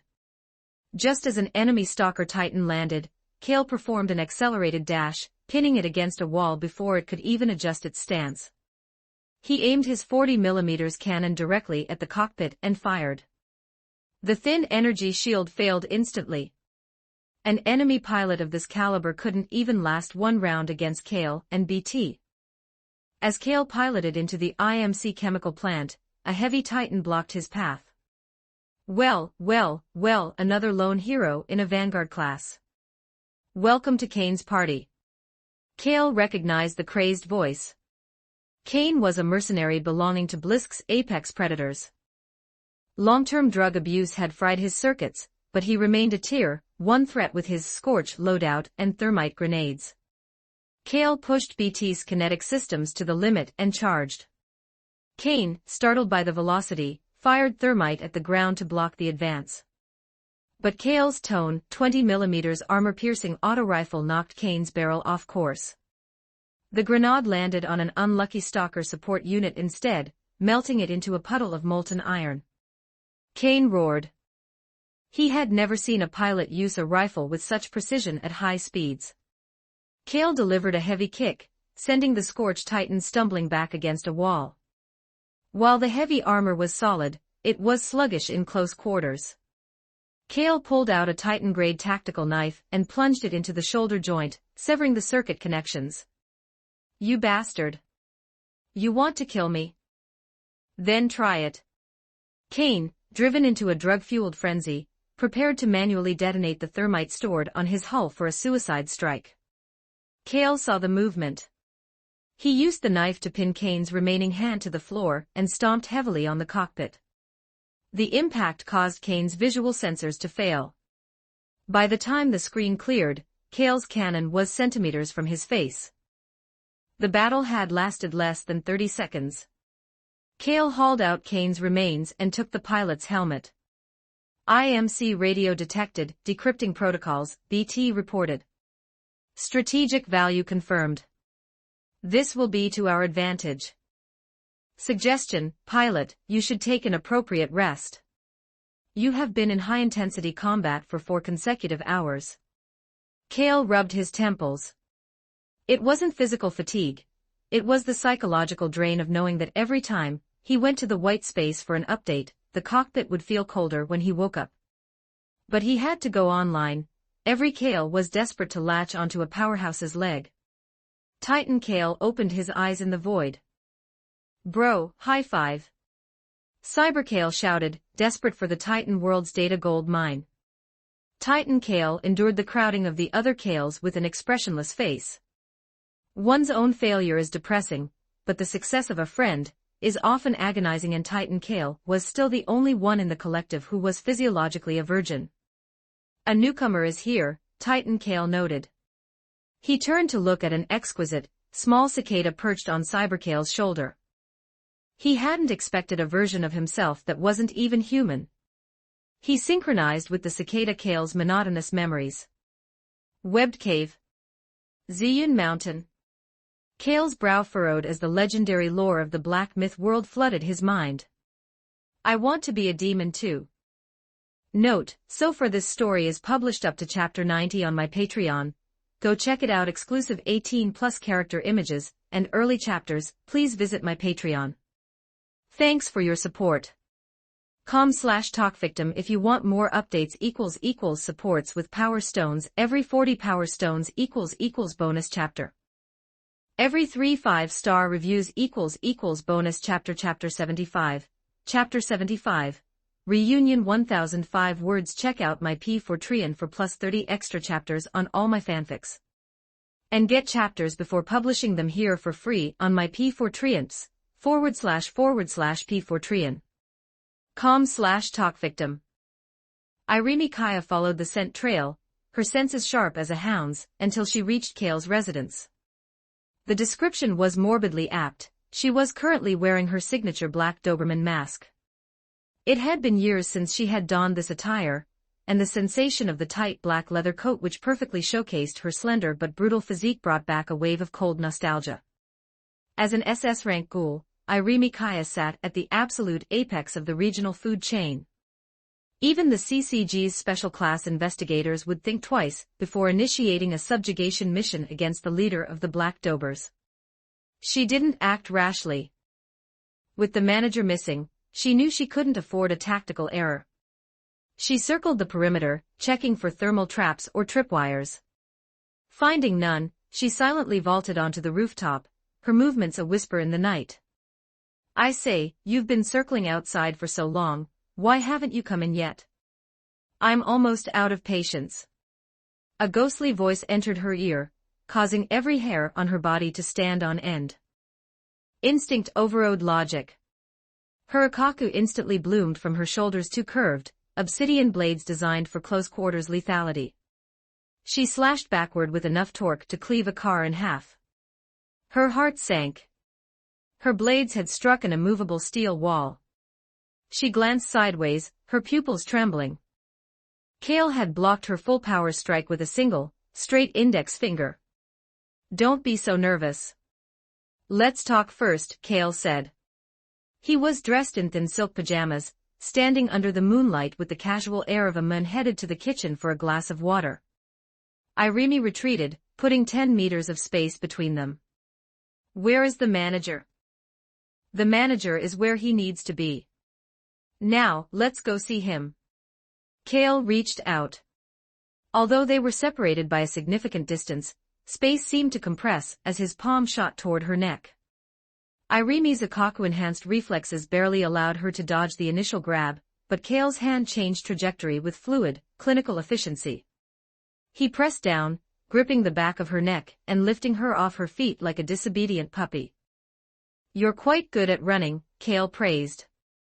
Irimi attempted a final resistance, her kagun flaring, but Kale's fist drove into her abdomen. The impact scattered her RC cell manifestation instantly.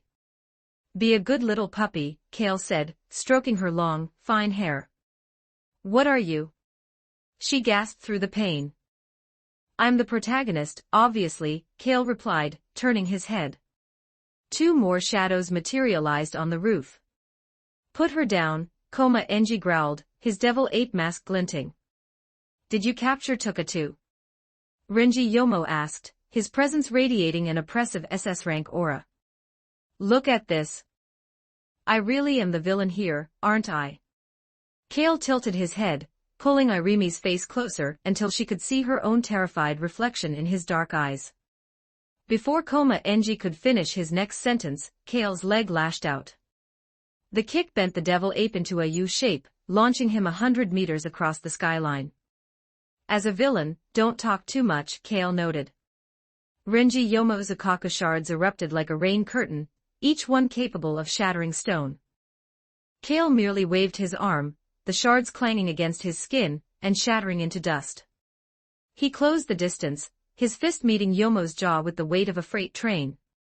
Kale hummed a harvest tune as he carried the 3 unconscious ghouls into the basement laboratory. Tuka cried out, seeing the disfigured bump on Yomo's forehead. She glared at Kale. "Don't look at me like that, rabbit." "It's his fault for using the roof instead of the front door," Kale replied self-righteously. 3 more SS rank subjects. His database was expanding at an exponential rate.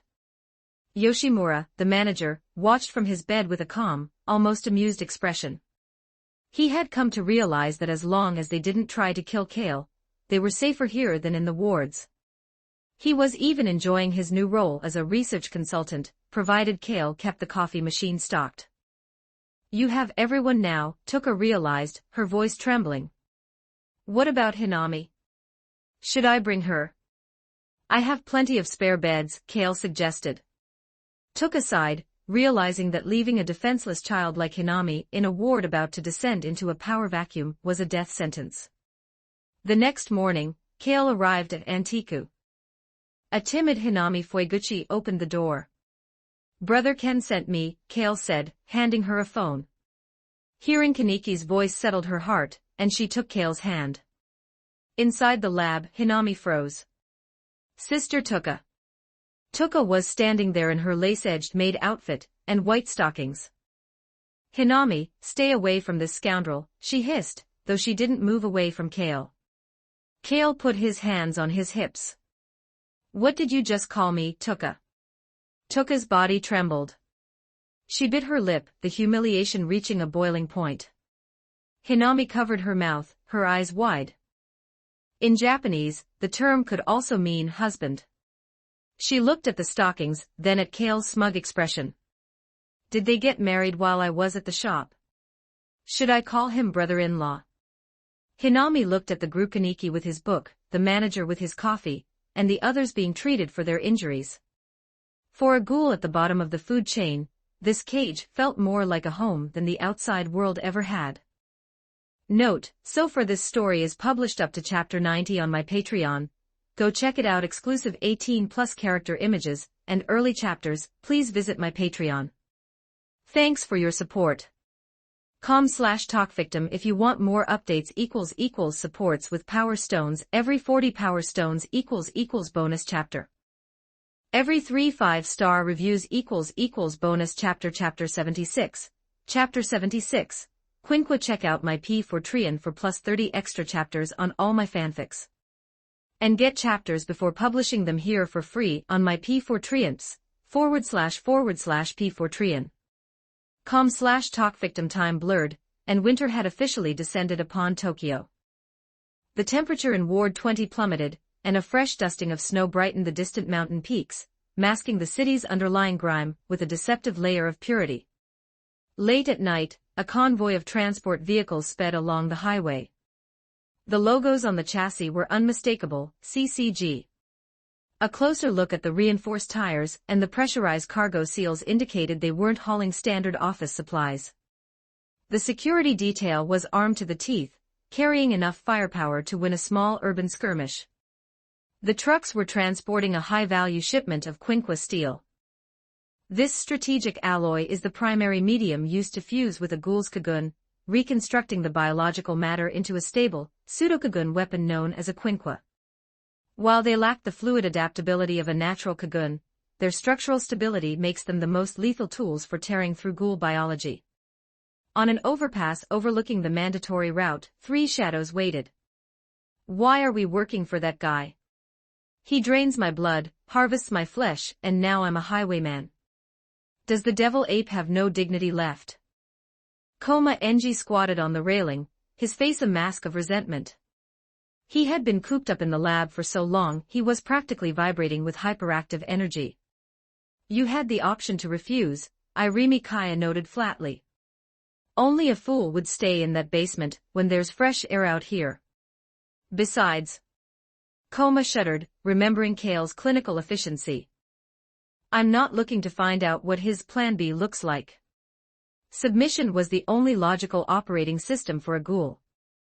They had been thrashed by Yoshimura years ago, and Kale had simply repeated the process with even more overwhelming torque. Convoys here.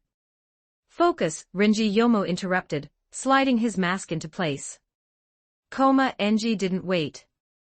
He took a massive leap, his body weight slamming into the hood of the lead CCG vehicle and crushing the engine block.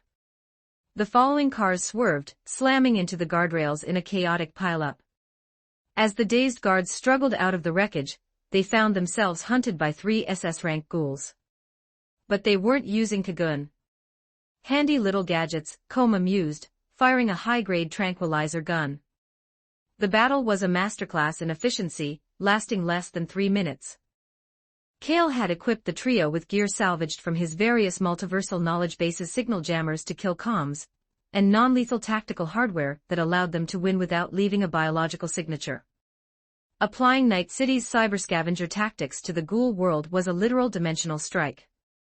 Renji Yomo used a hacking deck to override the cargo locks, and the trio quickly transferred tons of Quinqua steel to a disguised getaway vehicle.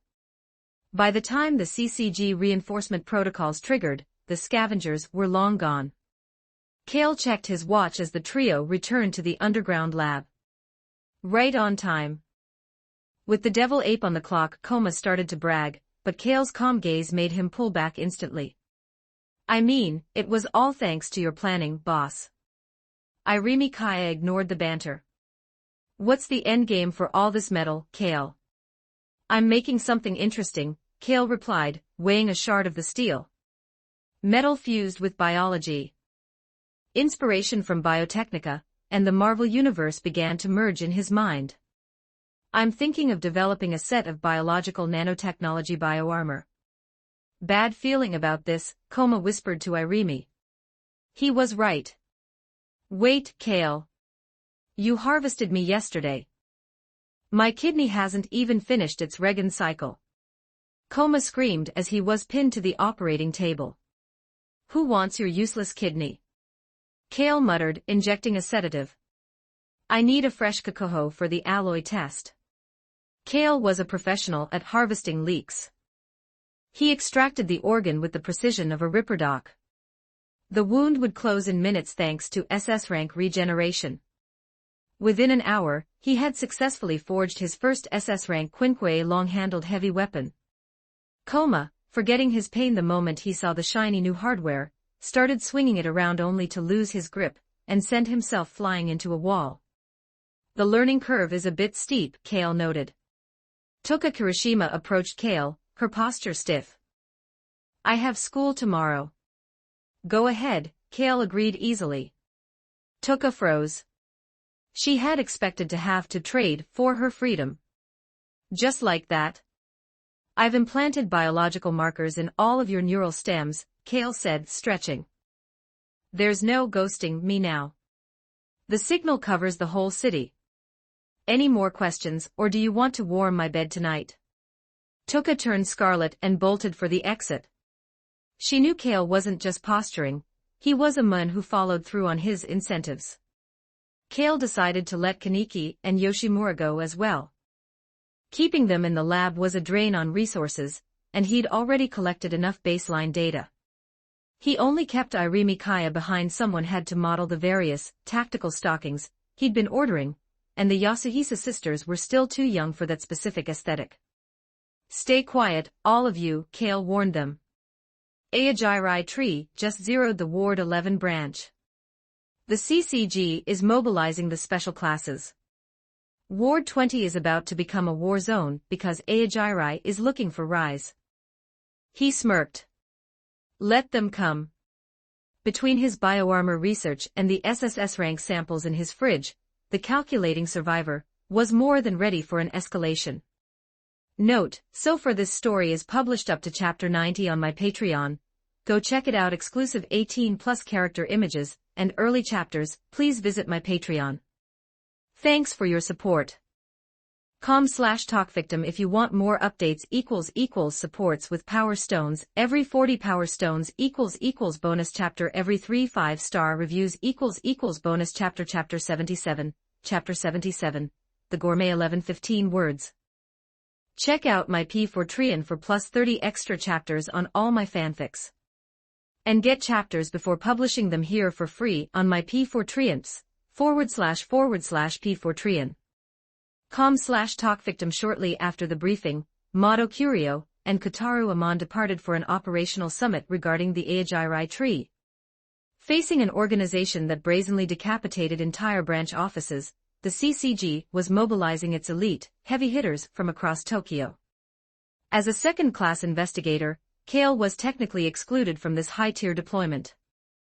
In the eyes of the Bureau, he was still a green graduate who needed years of street-level grinding before he could be considered elite material, much like Amon, who had toiled for years to reach first class. Without Mato Curio's obsessive, twitchy presence, Kale turned the Ward 20 office into his personal lounge. He'd even brought in a portable stove, the rich, spicy aroma of hot pot filling the room. Hot pot is a winter fundamental, Kale declared, dipping a slice of premium beef.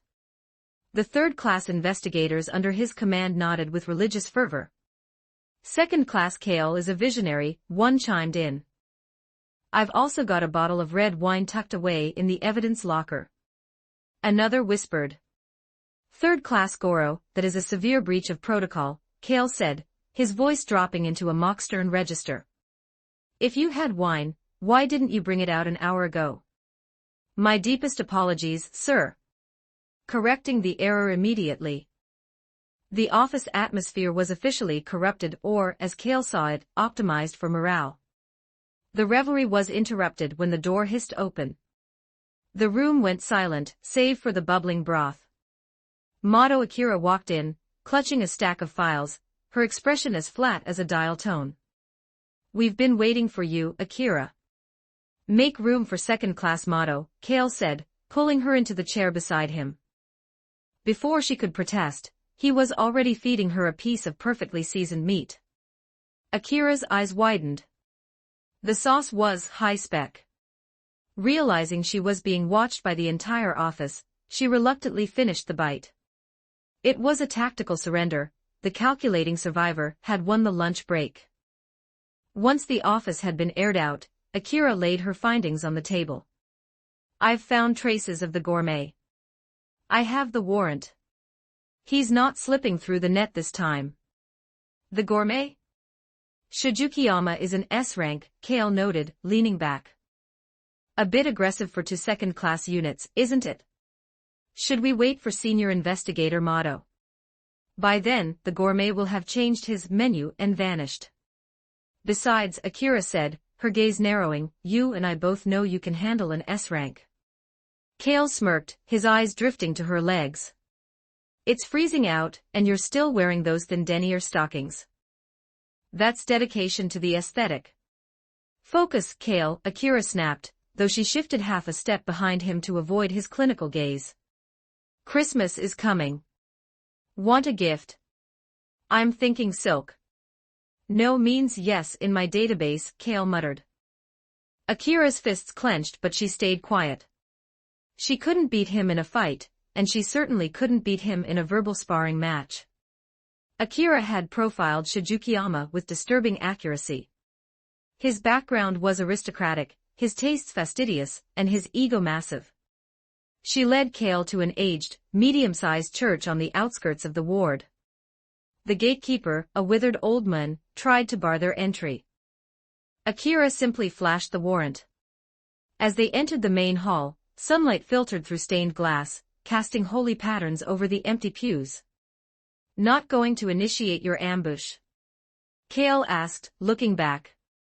The gatekeeper had already locked the main doors, his eyes shifting into the scarlet and black of a Kakugan. How did you find us? Ghouls emerged from the shadows, their hunger apparent. Lately, Ward 20 had been under a CCG blockade, and the local predators were starting to feel the famine.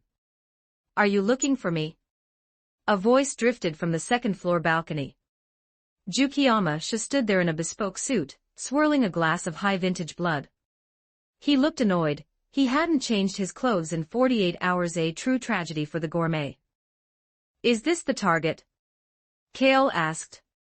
Akira nodded. Two second-class investigators? How insulting, Jukiyama sneered, manifesting his kukukukugune metallic, ribbon-like blade that wrapped around his arm. War was initiated. The lower-tier ghouls rushed the floor, but Akira's whip-like quinqua kept them at bay with clinical efficiency. Kale, meanwhile, vaulted over the railing toward the balcony. He intended to use only a tenth of his power of 7 to keep up appearances. He brought his quinqua down in a heavy, unadorned slash. Jukiyama parried, but the human strength behind the blow shattered the wooden floorboards. The gourmet fell through the ceiling, buried in a pile of debris. My quinqua! Kale cried out, looking at his shattered B-rank weapon. You broke it. Jukiyama scrambled out of the wreckage, laughing with relief. You're zeroed, investigator. Kale didn't bother replying. He dropped the broken hilt and closed the distance in a single, flickering stride. Jukiyama swung his kukaku, but Kale ducked with a velocity that left an afterimage. Kale's fist connected with Jukiyama's solar plexus. The gourmet's suit exploded at the back as the kinetic energy rippled through his body. Kale followed up with a second punch that launched Jukiyama across the hall, embedding him firmly into the stone wall of the church. I accidentally used too much torque, Kale sighed. Really, Jukiyama, this is your fault for breaking my gear. The remaining ghouls fled, seeing their S-rank leader reduced to wall art. Akira finished her cleanup and returned to Kale. She stared at him, then reached out and pressed her palm firmly against his chest, as if checking to see if he was made of steel. Touch me like that and I'm touching you back, Kale warned. Akira froze, realizing her lapse in professionalism. Her face turned a vivid scarlet as she tried to pull away, but Kale was faster. He caught her hand and gently placed his own on her shoulder, firm and steady. Akira slapped his hand away, her breath hitching. Now we're even, she stammered, trying to reclaim her cold exterior. Sure thing, Akira. If you ever feel the need for a hardware check again, my door is always open. Go to hell, Kale. Note, so far this story is published up to chapter 90 on my Patreon. Go check it out. Exclusive 18+ character images and early chapters. Please visit my Patreon. Thanks for your support. com/talkvictim if you want more updates. == supports with power stones. Every 40 power stones == bonus chapter. Every 3 5-star reviews == bonus chapter. Chapter 78. Chapter 78. Kale, Investigator First Class. Check out my P4Treon for plus 30 extra chapters on all my fanfics. And get chapters before publishing them here for free on my P4Treons, //P4Treon. com/talkvictim. I want more, let me have another taste. There's no more, you've really squeezed me dry, you little glutton. I don't believe you, I'm going to try harder. A series of decadent sounds drifted from the laboratory bed. Soon, the low moans became high-pitched and rhythmic. An hour later, silence finally returned. Rise Kamashiro eventually confirmed that Kale was truly empty for the moment and fell into a satisfied, exhausted sleep. Her constitution was far inferior to Kale's, but her powerful regeneration allowed her to keep pace, driven by a desire that bordered on depravity. To put it nicely, she was liberating her nature. To put it bluntly, she was an addict. She couldn't control her appetite for flesh, and now, fueled by the nourishment Kale's blood provided, she had fallen into a different kind of obsession. Kale didn't mind. In a world of fragile humans and cannibalistic monsters, Rise was one of the few who could withstand his torque without breaking. Her sinks into an inescapable state wasn't just lust, it was the biological ecstasy of every cell in her body being supercharged by his unique RC cells. Even if he tried to drive her away now, she would likely refuse to leave. A phone call pulled Kale out from under the covers. Did you forget your promotion ceremony is this morning? Motto. Akira's calm, professional voice came through. You really are smart. It's great having you around, Kale said, offering a casual endearment to test the waters. I'll give you half an hour to get to the branch, Akira replied, immune to the smooth talk, and hung up. Kale peeled Rise off him and, with Irimi Kaya's assistance, suited up in his new uniform. He was being exceptionally promoted to Investigator First Class. The CCG wanted to use him as a poster boy, a pre-war promotion to ensure he worked his life away in the coming conflict. Kale didn't care about the rank, but he was looking forward to Akira having to address him as her superior. Nothing's happened with Kaneki and the others, right? Kale asked. The manager has temporarily closed Antiku, Irimi replied. Kale nodded. The Aogirai tree would be hitting Ward 20 soon looking for Rise. Rather than waiting for them to knock, Kale planned to use his fists to negotiate an alliance that could benefit his research. The door of the Antika Cafe was kicked open with brutal force. Yakumo Umri Jason burst in, followed by Nico. Looking at the empty shop, Jason's expression turned feral. They ran away. Someone tipped them off, Jason growled, kicking a crater into the wall. He had failed the organization's mission to capture Rise once again. With the CCG launching a major operation, he was forced to shift his focus to combat duties, leaving his grudge for another day. Standing in the distance, Kirishima Ayato watched them leave, breathing a sigh of relief. He had been waiting nearby, fearing his sister Tuka might be in danger. Seeing the shop empty meant she was safe, though not knowing where she had gone left him with a lingering melancholy. Inside the CCG temporary headquarters, the atmosphere was solemn. The simple promotion ceremony for Kale had concluded, and the focus shifted to the Aogirai tree. Kale, now a first-class investigator, sat through the briefing, secretly playing Minesweeper on his terminal. Listening to tactical drivel wasn't as stimulating as observing Akira's legs. Nearby, the problem youth, Juzu Suzuya, was equally bored, staring at the ceiling. Suzuya was a junior of Kale's and a former classmate of the Yasuhisa twins, though his isolation at the academy meant they had rarely spoken. Congratulations, Kale. Breaking Amon's record for the youngest first class, Mato Curio said, approaching with a look of genuine appreciation. Senior Mato, Akira deserves the credit for the intel, Kale deflected. In the CCG, however, raw combat power always outweighed strategy in the eyes of the brass. Curio took Kale to the armory to issue his new S-rank Quinqua. It was a Kukaku type, a straight, heavy blade designed for raw durability. Want to help me test it? Curio asked, his eyes squinting. He wanted to gauge Kale's strength, but he also had a protective father motive. He knew about Kale's reputation as a playboy at the academy, and wasn't about to let his daughter be another notched trophy without a fight. A moment later, Mato Curio limped out of the sparring room, clutching his lower back. It's nothing, just strained a muscle, Curio grunted, forcing a brave face as Amon rushed to support him. He had tried to teach Kale a lesson, but had been the one schooled instead. Fortunately, he'd managed to hide the embarrassment from Akira, or so he thought. You seem happy, Kale noted, seeing the faint smirk on Akira's face as they headed to dinner. Is it that obvious? She replied, regaining her composure.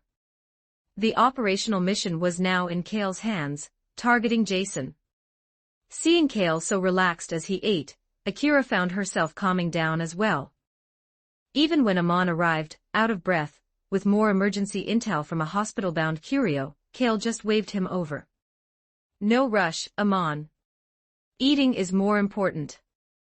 On the television, Mato Curio pre-injury recording was giving a press interview, feeding the public false information about evacuations. The CCG was ready to strike. But they didn't know the Aogirai tree was already waiting for them with open jaws. Note, so far this story is published up to chapter 95 on my Patreon.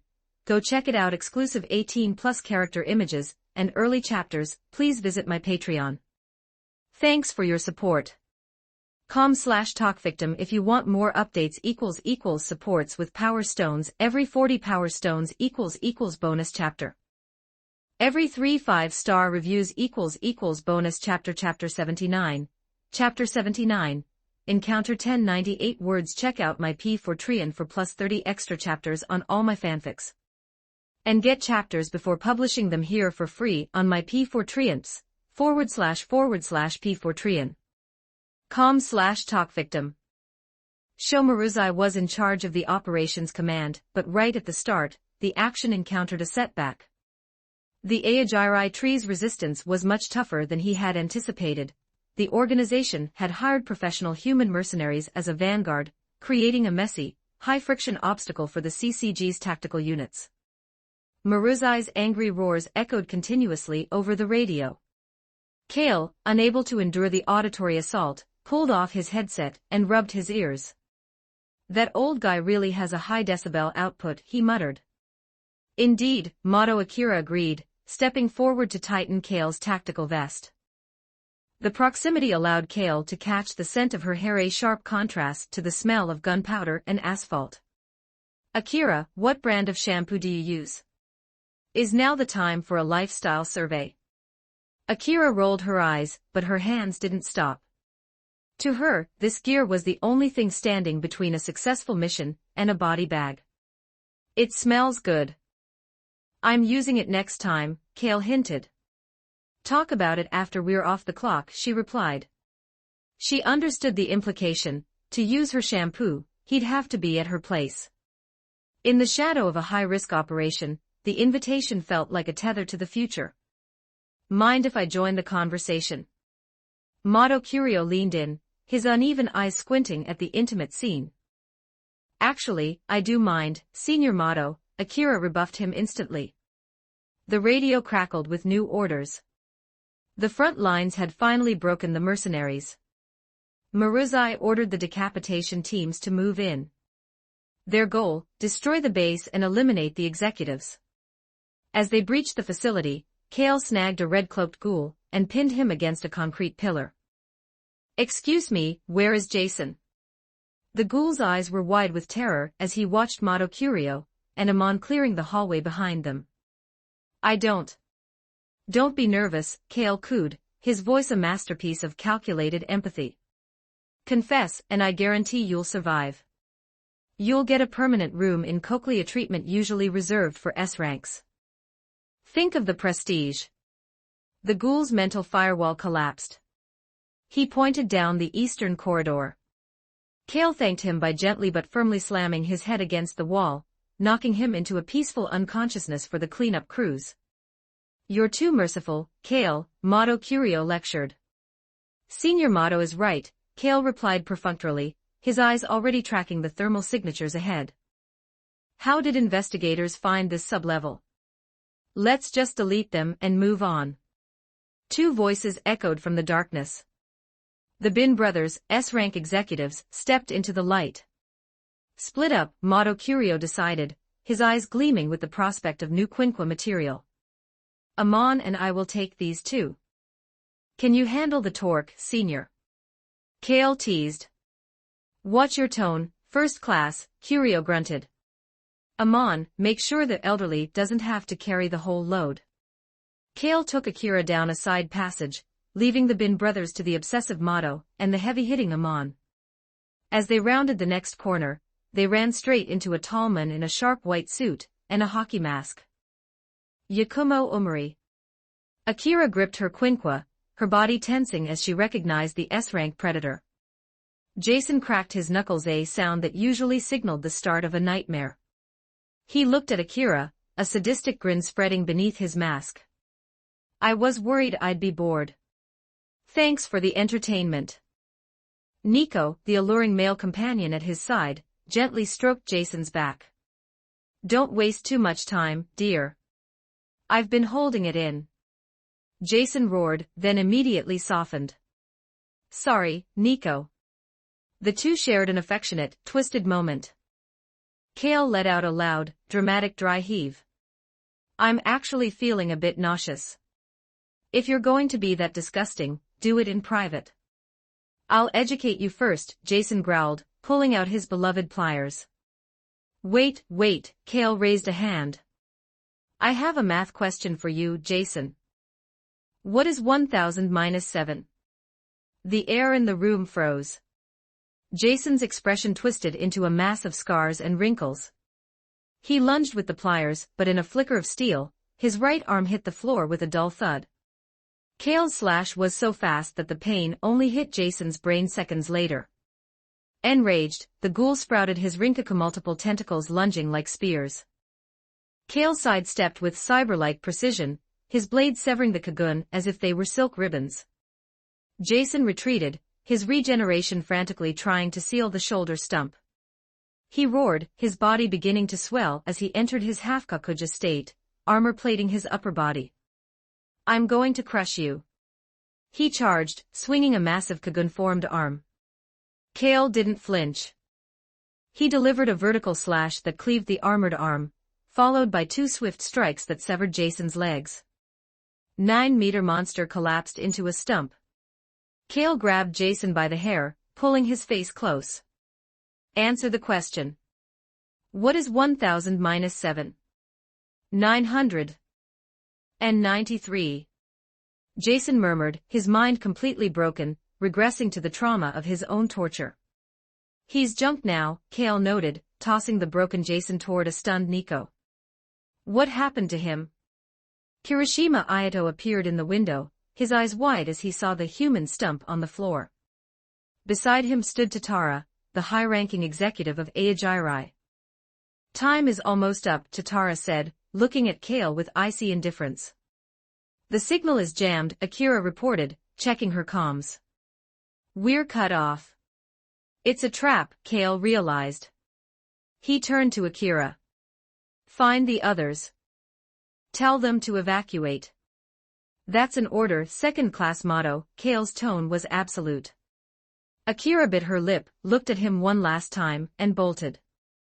Ayato lunged to stop her, but Kale threw his quinquo like a javelin, pinning the black rabbit to the wall by his cloak. "Throwing away your weapon?" Tatara asked coldly. "A fatal error." Kale cracked his knuckles and settled into a standard boxing stance. "Who says I need a weapon to dismantle you?" Note, so far this story is published up to chapter 95 on my Patreon. Go check it out. Exclusive 18+ character images and early chapters. Please visit my Patreon. Thanks for your support. com/talkvictim if you want more updates. Supports with Power Stones. Every 40 Power Stones bonus chapter. Every 3 5-star reviews bonus chapter. Chapter 80. Ito Yoshimura. Check out my P4 for plus 30 extra chapters on all my fanfics. And get chapters before publishing them here for free on my P4 //P4 com/talkvictim. High damage from the left fist, high damage from the right fist. Weaving basic attacks between skills, combining awareness with technique. Kale perfectly interpreted these mottos with his actions. With just 2 clinical jabs, Tatara the cold, high-ranking executive of Aogiri was beaten out of human shape. If not for the ghoul's legendary constitution and high-speed regeneration, he would have been flatlined instantly. Even with his consciousness blurred, Tatara's biological instincts took over. His long, thick Bikaku Kagun lashed out, winding around Kale's body like an obsidian boa constrictor. Kirishima Ayato seized the opening, unfolding his Ikaku to fire a saturation barrage of crystalline shards. Ding ding ding ding. The shards struck Kale's skin and shattered into dust. Aside from shredding his CCG uniform, Ayato's full-power attack failed to leave even a microscopic scratch. "What the hell is this guy?" Ayato shouted, his heart hammer vibrating in his chest. Who was the real monster here? Was Kale's tactical suit hiding an experimental alloy chassis, or was his flesh simply overclocked beyond the limits of nature? Kale ignored the mosquito behind him. He grabbed the Bikaku constricting his torso, applied a burst of torque, and tore the Kagun into segments before slamming his hand onto Tatara's face. Bone fractures echoed through the corridor as Kale applied pressure. Tatara roared, attempting one final strike with a reformed Bikaku tip, but the Kagun shattered against Kale's chest like an egg hitting a rock. In that moment, Tatara realized the truth. Kale hadn't sent Akira away for backup, he'd sent her away so he could stop holding back. Driven by the absolute threat of death, Tatara's body erupted. A massive amount of RC cells shrouded him in a complete exoskeleton armor. This wasn't Jason's unstable half-form, this was a true Kakuja. However, as the armor formed, the rationality in Tatara's eyes was swallowed by a crimson madness. Die, die, die. Tatara's arm transformed into a massive barrel, and a terrifying concentration of thermal energy began to brew. Ayato and Nico immediately retreated, sensing the high-temperature shockwave. A jet of fire exceeding 1,000 degrees erupted, turning the concrete walls into soft candle wax. But when the smoke cleared, Kale was still standing there. His clothes were gone, revealing a body carved like a marble statue, but he was physically unbothered. Under Kale's indifferent gaze, Tatara's survival instinct briefly restored his sanity. He tried to resist, but Kale grabbed him by the head and slammed him through the reinforced concrete floors. The sound of successive explosions merged into one as the owl's commander was driven into the foundation of the building, his body left in a mollusk-like heap. Kale turned toward the rooftop, smiling at Ayato and Nico. The smile was bright and neat, but to Ayato, it looked like the maw of a predator. "What a strong man," Nico murmured, his body trembling with a mix of terror and masochistic excitement. "He's about to kill us, and you're in heat," Ayato hissed. Kale flicked a discarded quinquo into his hand with his toe. In a blur of motion, he appeared behind them. A fountain of blood gushed as Nico's head was separated from his neck. Before Ayato could even process the spray, Kale's blade was at his throat. "Blue hair, ukaku, rabbit mask," Kale mused. "You remind me of a girl who's currently doing my laundry and warming my bed." Ayato's eyes widened. "What did you do to Tuka?" "I'm having her serve me for the rest of her life," Kale replied playfully. "You didn't kill her." Ayato's brain lagged. He had been ready for a suicide charge to avenge her, and now he was hearing she was a maid. "She's too pretty to waste," Kale said, pressing the blade. "But don't worry, I'll notify her of your death later. It'll be a touching reunion in the afterlife. I'm her brother. Ayato Kirishima." Ayato tore off his mask, desperate to prove his value to the human before him. "Understood," Kale nodded. "I'll make sure to tell her you died," with a very confused expression. Kale stopped his play as a slender figure landed on a nearby mast. A girl wrapped in bandages and a red cloak watched him silently. Beside her was a tall man in a mask Noro carrying the unconscious Tatara. The three executives. "Finally, the full set," Kale said. Ito Yoshimura stared at Kale, her voice echoing with a haunting curiosity. "Are you really human? If I'm not human, what am I?" "A hybrid like you, one-eyed owl." Ito froze. "You know about me?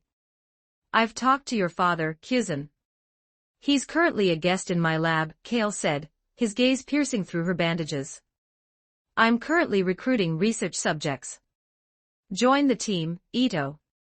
Help me crack the genetic code of ghouls, and we can make the mutual transformation a reality." "Research subject." Ito laughed, a dry, hollow sound. "Why don't you join us instead? We can change the world together." "Can't do it. I'm a good guy," Kale waved his hand. "Ayajirai is a bit too terrorist chic for my taste." The bandages on Ito's body began to drift and dance. In a flash of RC cell saturation, she transformed. A hideous, giant monster with a single crimson eye took her place, letting out a roar that shook the Ward 11 sky. Kale raised his fists, a faint smirk on his face. In every relationship, the first meeting is the most important. I'll make sure to leave a deep impression, Ito. Note, so far this story is published up to chapter 95 on my Patreon. Go check it out. Exclusive 18+ character images and early chapters. Please visit my Patreon. Thanks for your support. com/talkvictim if you want more updates. == supports with Power Stones. Every 40 Power Stones == bonus chapter. Every 3 5-star reviews == bonus chapter. Chapter 81. Chapter 81. The one. Check out my P4 for plus 30 extra chapters on all my fanfics. And get chapters before publishing them here for free on my P4 //P4 com/talkvictim. Motto. Akira stopped in her tracks. The inhuman roar echoing from behind from the direction where Kale had been left alone made her heart tremble. But she knew better than anyone that now was not the time for a backward glance. She had to keep up her pace to save the remaining units. Finally, at the next intersection, she found Mato Curio and Amon, who had just finished their own skirmish. "Why are you alone? Where is First Class Kale?" Curio's expression shifted, a grim suspicion flickering in his uneven eyes. Kale was ambushed by Aogiri executives. "It's a trap. We must notify the main force and evacuate immediately." "Just as I thought," Curio muttered. His sharp intuition had already flagged the lack of resistance as an anomaly. But it was too late. Deafening explosions tore through the night. Even though they weren't at ground zero, the building shook violently. The Aogiri tree had rigged the entire base with high-grade explosives. "Evacuate now." Curio grabbed Akira's wrist, preventing her from running back toward the roar, and dragged her out through a window. Seconds after they cleared the perimeter, the structure behind them collapsed in a thunderous cloud of concrete and dust. Akira screamed, but the smoke was too thick to see through. Half of the CCG combat personnel were already buried. In another sector of the ruins, the battle had just reached its peak. Ito Yoshimura, in her one-eyed king form, had completely shed her human facade. She stood over 3 meters tall, a massive monster crawling on all fours like a prehistoric predator. Unlike Tatara, her single crimson eye burned with a cold, terrifying rationality. He, what an alluring scent," she hissed, her long tongue flicking the air to catch Kale's biosignature. "I must savor your taste very carefully." "Then you'd better change back to your original appearance," Kale replied, unbothered. "Your current look really doesn't pique my interest." Ito's massive eye blinked in confusion. "I'm here to eat him, what does interest have to do with anything?" She didn't yet grasp the gender bias Kale applied to his research subjects. The one-eyed king exhaled a red mist. The akaku behind her transformed into blood-red crystalline blades, nearly a meter in length. Each carried the piercing power of a large-caliber sniper rifle. Kale stood his ground, swinging his arm with a kinetic force that shattered the incoming crystals like glass. He looked at the shallow scratches on his forearm. As expected of the owl. "You actually managed to wound me," Kale praised. Ito stared at his arm. In the blink of an eye, the tiny scratches had healed. The skin was smooth as porcelain. He hadn't lost a single drop of blood, yet he called it a wound. His sincerity felt like the ultimate taunt. Ito initiated a ghostly dash. Despite her size, she was an akaku user. Speed was her primary subroutine. She became a blur, attempting to find a weakness in Kale's defense.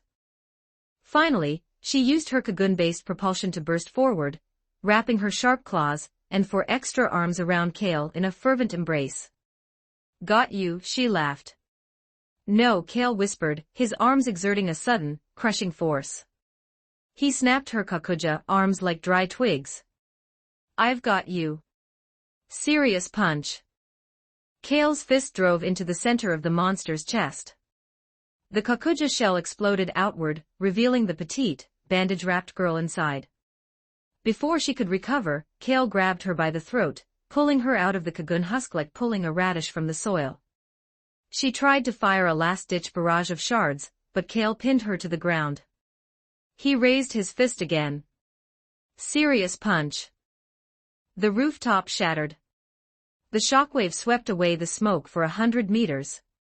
Ito stared blankly at the moon. Her body was untouched. Kale's punch had grazed only the tips of her hair, but the psychological impact of staring down a zeroing event left her soul shaken. "To think the renowned one-eyed owl is actually such a cute girl," Kale said, brushing aside her dark green hair to reveal her face. Kale tossed her a red cloak to cover her curvaceous, bandage-strewn figure. "The victory is decided. Welcome to my laboratory, Ito." He reached out a hand. Ito hesitated, then gently took it. She knew the path she had written for herself was now officially archived. With Kale blocking the way, there was no other king that could rise. "I hope you don't disappoint me," she whispered. Otherwise, I'll find an opportunity to eat you. You want to eat me? Just make an appointment, Kale winked. Noro arrived shortly after, followed by the manager and the Antica crew, whom Kale had notified in advance. Papa, Ito called out. Her voice was sweet but hollow. The relationship between the father and the daughter he'd given away was still a work in progress. Are you okay? Toka rushed to her brother, who was pinned to the floor by a discarded quinquo. None of your business. Who are these people? Ayato yelled, his brain completely unable to process the gathering of legendary ghouls and a shirtless CCG investigator. Kale walked out of the ruins, his body glistening with sweat under the moonlight. The muscle lines of his golden ratio physique were on full display. Coma Ng swallowed audibly. Kale expressionlessly sent him flying with a single punch. Damn it, Coma. I'm the protagonist, not your fan service. Note, so far this story is published up to chapter 100 on my Patreon. Go check it out. Exclusive 18+ character images and early chapters. Please visit my Patreon. Thanks for your support. com/talkvictim if you want more updates == supports with Power Stones. Every 40 Power Stones == bonus chapter. Every 3 5-star reviews == bonus chapter. Chapter 82. Chapter 82. Good evening. Check out my P4 for plus 30 extra chapters on all my fanfics. And get chapters before publishing them here for free on my P4 //P4 com/talkvictim. Tokyo Ghoul World. A month had passed since the CCG's disastrous collision with the Aogiri tree in Ward 11. To distract the public from the heavy casualties, the Bureau had pivoted to propaganda, pushing Kale to the forefront as a hero of the CCG. The strategy worked perfectly. Kale's aesthetic appeal, paired with a flamboyant promotional style, captivated the masses. However, Kale was far from satisfied.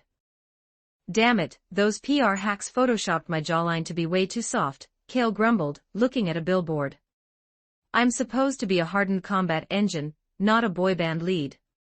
While the rest of the CCG toiled away in endless overtime trying to track the vanished Aogiri tree, Kale, now the face of the organization, was comparatively relaxed. What's this? Mato Akira asked, looking at a pile of luxury bags on her desk. Freebies from the advertising agency, Kale replied, holding up a mirror to her face.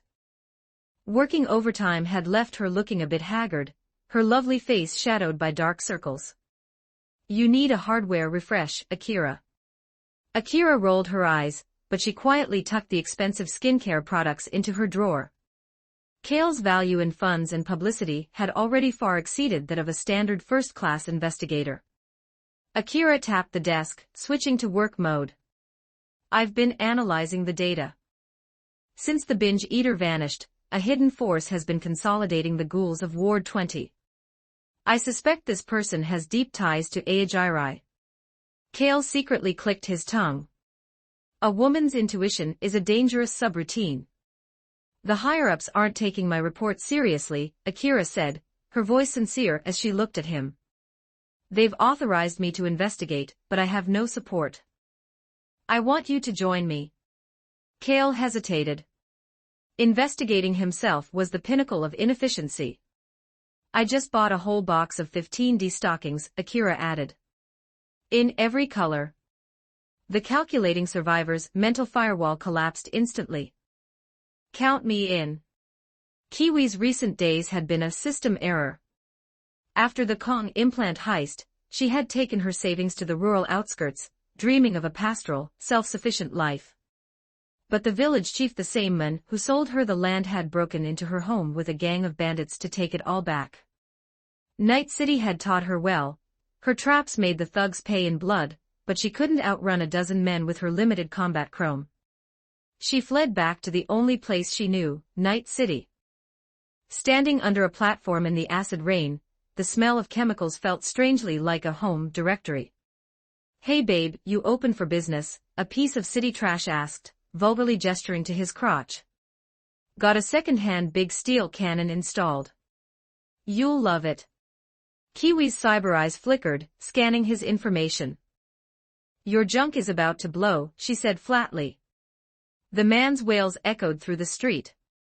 The intense pain, fed directly into his nervous system without the insurance of a pain editor, was a critical hit.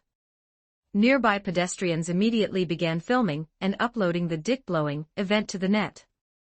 The world's happiness is conserved, Kiwi mused. She had merely accelerated the inevitable failure of the man's illegal, technical signature modification. Within 10 minutes, scavengers would decompose the body for parts.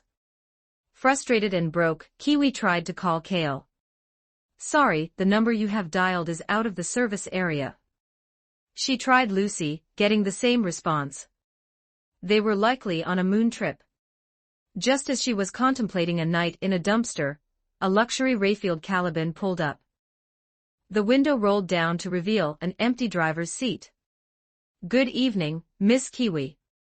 "Welcome back," Delamain's recognizable voice chirped. "Miss Kiwi, are you crying?" "Forgive me, I lack the physical manipulators to offer a tissue." "Shut up, Del," Kiwi hissed. "My cyber eyes don't have tear ducts. It's just the damn acid rain." Note, so far this story is published up to chapter 100 on my Patreon. Go check it out. Exclusive 18+ character images and early chapters. Please visit my Patreon. Thanks for your support. com/talkvictim. If you want more updates supports with power stones, every 40 power stones bonus chapter, every 3 5-star reviews bonus chapter 83. Chapter 83. Valerie, check out my P4Trian for plus 30 extra chapters on all my fanfics. And get chapters before publishing them here for free on my P4Trians, //P4Trian. com/talkvictim, Night City, I'm King back. Maine raised his massive gorilla arms and let out a primal howl. With his dark skin and imposing, chrome-heavy frame, he looked like a localized earthquake waiting to happen. In any other city, he'd be a public menace. In Night City, he was just Tuesday. Passers-by gave him a fleeting glance and widened their radius, mostly to avoid the inevitable blood splatter that followed men like him. "Quiet down, you chrome addict," Dorio said, giving Maine a sharp, affectionate kick. "We're supposed to be laying low, remember?" I'm just breathing in the nostalgia," Maine replied, inhaling a lungful of thick industrial exhaust and smog. "Smells like decadence and bad decisions. Stop being a poet and let's move." "Victor's clinic first," Dorio reminded him. Maine's high-end Arasaka gear was acting up. The joints in his gorilla arms were emitting a faint, rhythmic clicking, a warning that his precision hardware was overdue for a flush and calibration. A Delamain cab, sent by Kale's personal network, pulled up silently. "I heard Kiwi is back." "That's a win," Maine noted, taking manual control of the cab and navigating the neon-lit labyrinth of Watson. "Means we don't have to scout for a new netrunner." "I wouldn't bet on it," Dorio countered, leaning her head on her hand. "Sasha's likely going to retire into Kale's apartment once they get back from the moon. We're still going to be a man down." "That bastard Noah," Maine grumbled, sounding like a disgruntled father-in-law. "First Lucy, now Sasha. He's collecting our backline like they're limited edition shards." They arrived at Victor's, where Misty was holding down the fort. "Misty, you look younger every day. Is it the love or did you get a new biomonitor?" Maine joked, leaning in for a hug only to be shoved aside by Dorio. "Ignore the gorilla, Misty." "Good to see you," Dorio said, embracing her friend. Downstairs, Victor was already prepped. He detached Maine's military-grade arms, replacing them with standard loner units while he began the painstaking maintenance on the high-spec chrome. "So, where's Jackie?" Maine asked from the operating table. "Jackie's found some freelance work," Victor replied, his eyes focused on a diagnostic screen. "He's currently a logistics specialist in the Badlands." "Smuggling?" Maine's eyes gleamed. Jackie had made a name for himself as Kale's right-hand man, but he still had that Wells family pride. He wanted to prove he could pull a big score without Kale holding the leash. What's the payload? High-end munitions. Prototype ICE. Worse, Victor sighed. Watermelons. Holy crap. Maine shouted. Real fruit was rarer than plutonium in Night City. The kid's actually moving organic produce. I need to get back in the game before a rookie out-earns me. On the border of the Badlands, a modified off-road vehicle battled a blinding sandstorm. Inside, the roar of the wind was muffled by high-energy synthwave, and the rhythmic crunch of someone eating. I say, isn't this our cargo? Why are you eating the profit? A crisp female voice came from the passenger seat. Valerie V sat there, her silver-white hair reflecting the dashboard glow. She looked like a delicate flower, but her eyes held the wild, tenacious vitality of a desert predator. It's called shrinkage, V, Jackie Wells replied, handing her half a watermelon. The boss says a certain percentage of organic cargo is expected to be lost in transit. This is just active accounting. V took a bite, the sweetness a shock to her system. To a nomad who had survived on cactus fruit and synthetic paste, this was divine. Jackie had recruited V after seeing her dismantle a gang of Raph and Shiv with nothing but her bare fists and a rusted knife. He recognized the main character, energy radiating from her, and invited her to guide him through the wastes. Don't look at me like that, big guy, V warned, catching Jackie's appreciative glance. I'm the guide, not the entertainment. Relax, chica. I've got Misty. You're just a talented merc who needs a ticket into the city, Jackie laughed. He could see that the desert couldn't contain V much longer. She was a wandering soul, and Night City was the only flame bright enough to attract a moth like her. I've heard the rumors, V said, breaking the silence as the sandstorm subsided. They say you're part of BT's crew. That the guy's a living legend who made Arasaka blink. That's my brother from another mother, Jackie bragged, his eyebrows dancing. V fell silent. She'd heard a dozen street rats claim the same thing in Badlands bars. But as Jackie drove them through the border checkpoint bypassing the scanners entirely thanks to a high-level override signal, she realized he might not be lying. The off-road vehicle crested a hill, and the sprawling, neon-choked horizon of Night City exploded into view. Welcome to the big leagues, Valerie, Jackie said, his grin widening. Let's go find the boss. Note, so far this story is published up to chapter 100 on my Patreon. Go check it out. Exclusive 18+ character images, and early chapters, please visit my Patreon. Thanks for your support. com/talkvictim if you want more updates == supports with power stones every 40 power stones == bonus chapter every 3 5-star reviews == bonus chapter 84 assembly. Check out my P4Trian for plus 30 extra chapters on all my fanfics. And get chapters before publishing them here for free on my P4Trians //P4Trian. com/talkvictim. Rebecca kicked open the door to the apartment she shared with her brother, and a pungent cocktail of cheap synthetic alcohol and ozone immediately hit her in the face. You absolute idiot, brother. Rebecca barked, covering her nose in disgust. The apartment was a textbook definition of debauchery.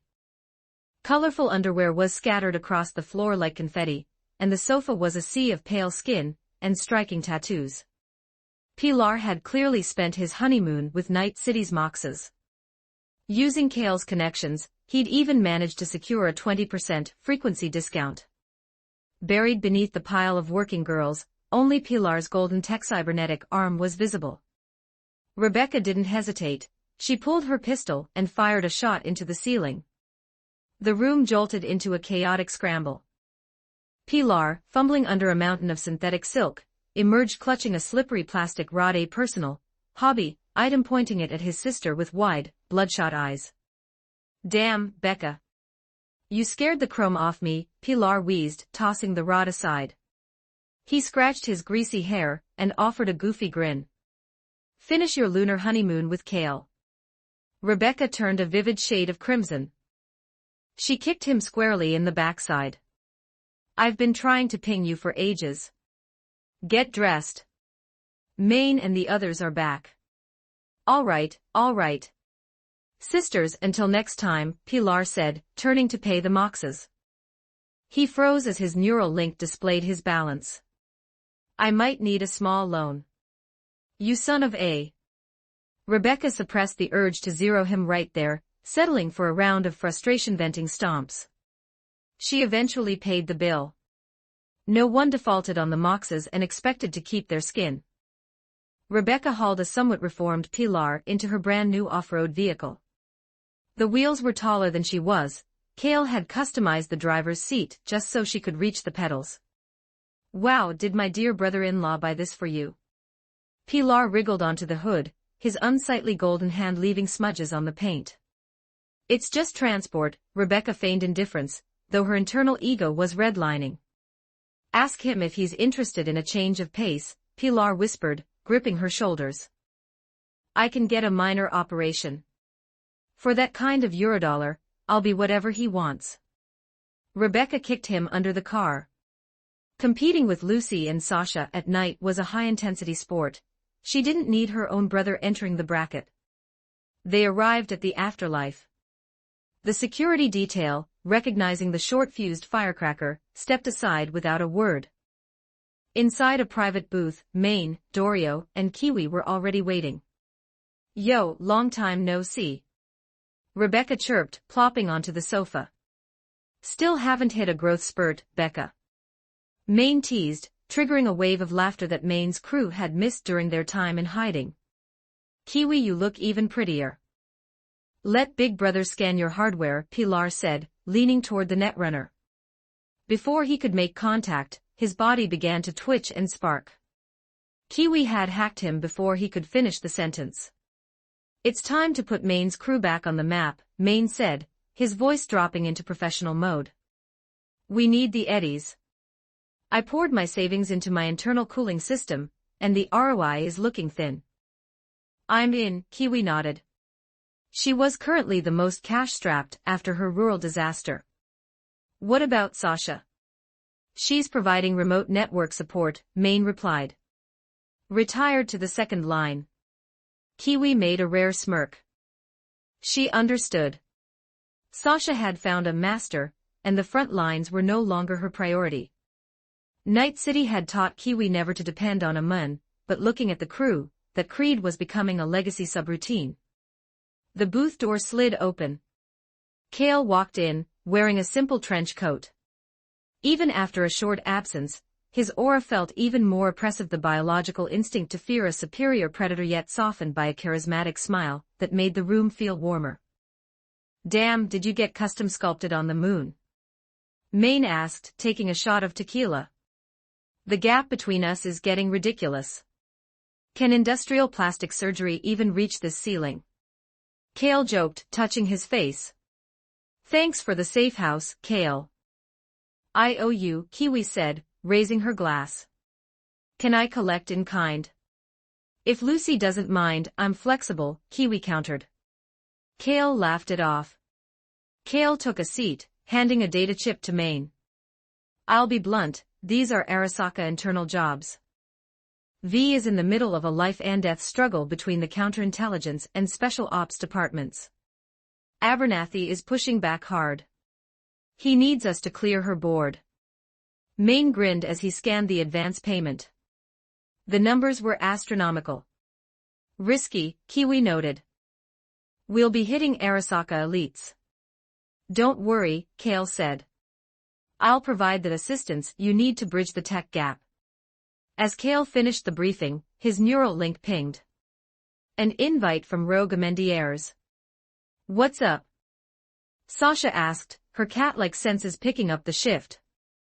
The Queen wants a drink, Kale shrugged. He stood up, giving Rebecca's cheek a playful pinch. Play nice while I'm gone. Note, so far this story is published up to chapter 100 on my Patreon. Go check it out. Exclusive 18+ character images and early chapters, please visit my Patreon. Thanks for your support.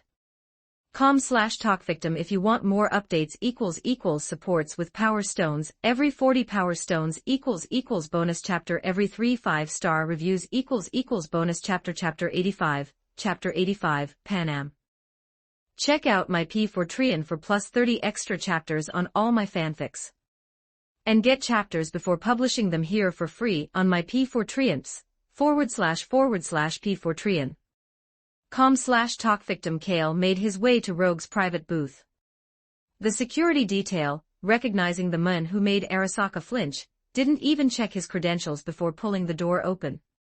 Inside, Rogue wasn't alone. A woman with bronze skin and dark hair styled in small dreadlocks sat across from her. She wore a black leather jacket and blue jeans tucked into sturdy boots. She wasn't delicate or fair like the dolls in Night City, but she possessed a rugged, wild charm that radiated from her very marrow. Let me introduce you. This is Panam Palmer, Rogue said, gesturing with her glass. She's from the Badlands. Her driving is top tier. If you have errand work in the wastes, she's your girl. Since the Queen herself is making the referral, let's exchange contact info, Kale said, sizing up Panam. Panam didn't bother with pleasantries. She drained her glass in one gulp and accepted Kale's friend request. So you're BT. I've heard the name. The Raph and Shiv are terrified of you. I can't tell just by looking that you have that kind of torque. Panam's social skills were blunt, bordering on unpleasant, but Kale found it refreshing. You'll have a chance to see it for yourself, he shrugged. Looking forward to it, Panam said, picking up her jacket and leaving the booth. She ran away from the Aldecaldos, Rogue explained once she was gone. Nomads aren't well received in this city. She needed a break. It's fine, Kale said, pouring himself a glass of Rogue's high-end liquor. I happen to need connections in the Badlands. She'll do. Kale hadn't even made it back to Maine's booth when his neural link pinged. It was Jackie Wells. The background noise on the line was a symphony of heavy machine gun fire and screeching tires. Kale. I've run into a bit of technical friction. Go on, Jackie. What kind of mess did you step in? Kale asked, checking the GPS coordinates. Listen, in Haywood, I'm known as an honest guy. Trouble found me, Jackie argued. He'd been transporting a sensitive payload when the Raph and Shiv caught his tail and ambushed him.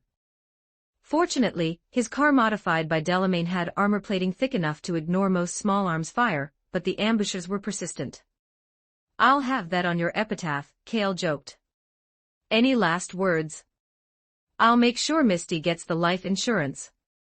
If you don't come save me, I'll send the data logs from your last visit to Clouds to Lucy, Jackie countered, pulling out his ultimate trump card. Are you kidding? I treat you like a brother and you're playing mind games. As if you didn't go yourself.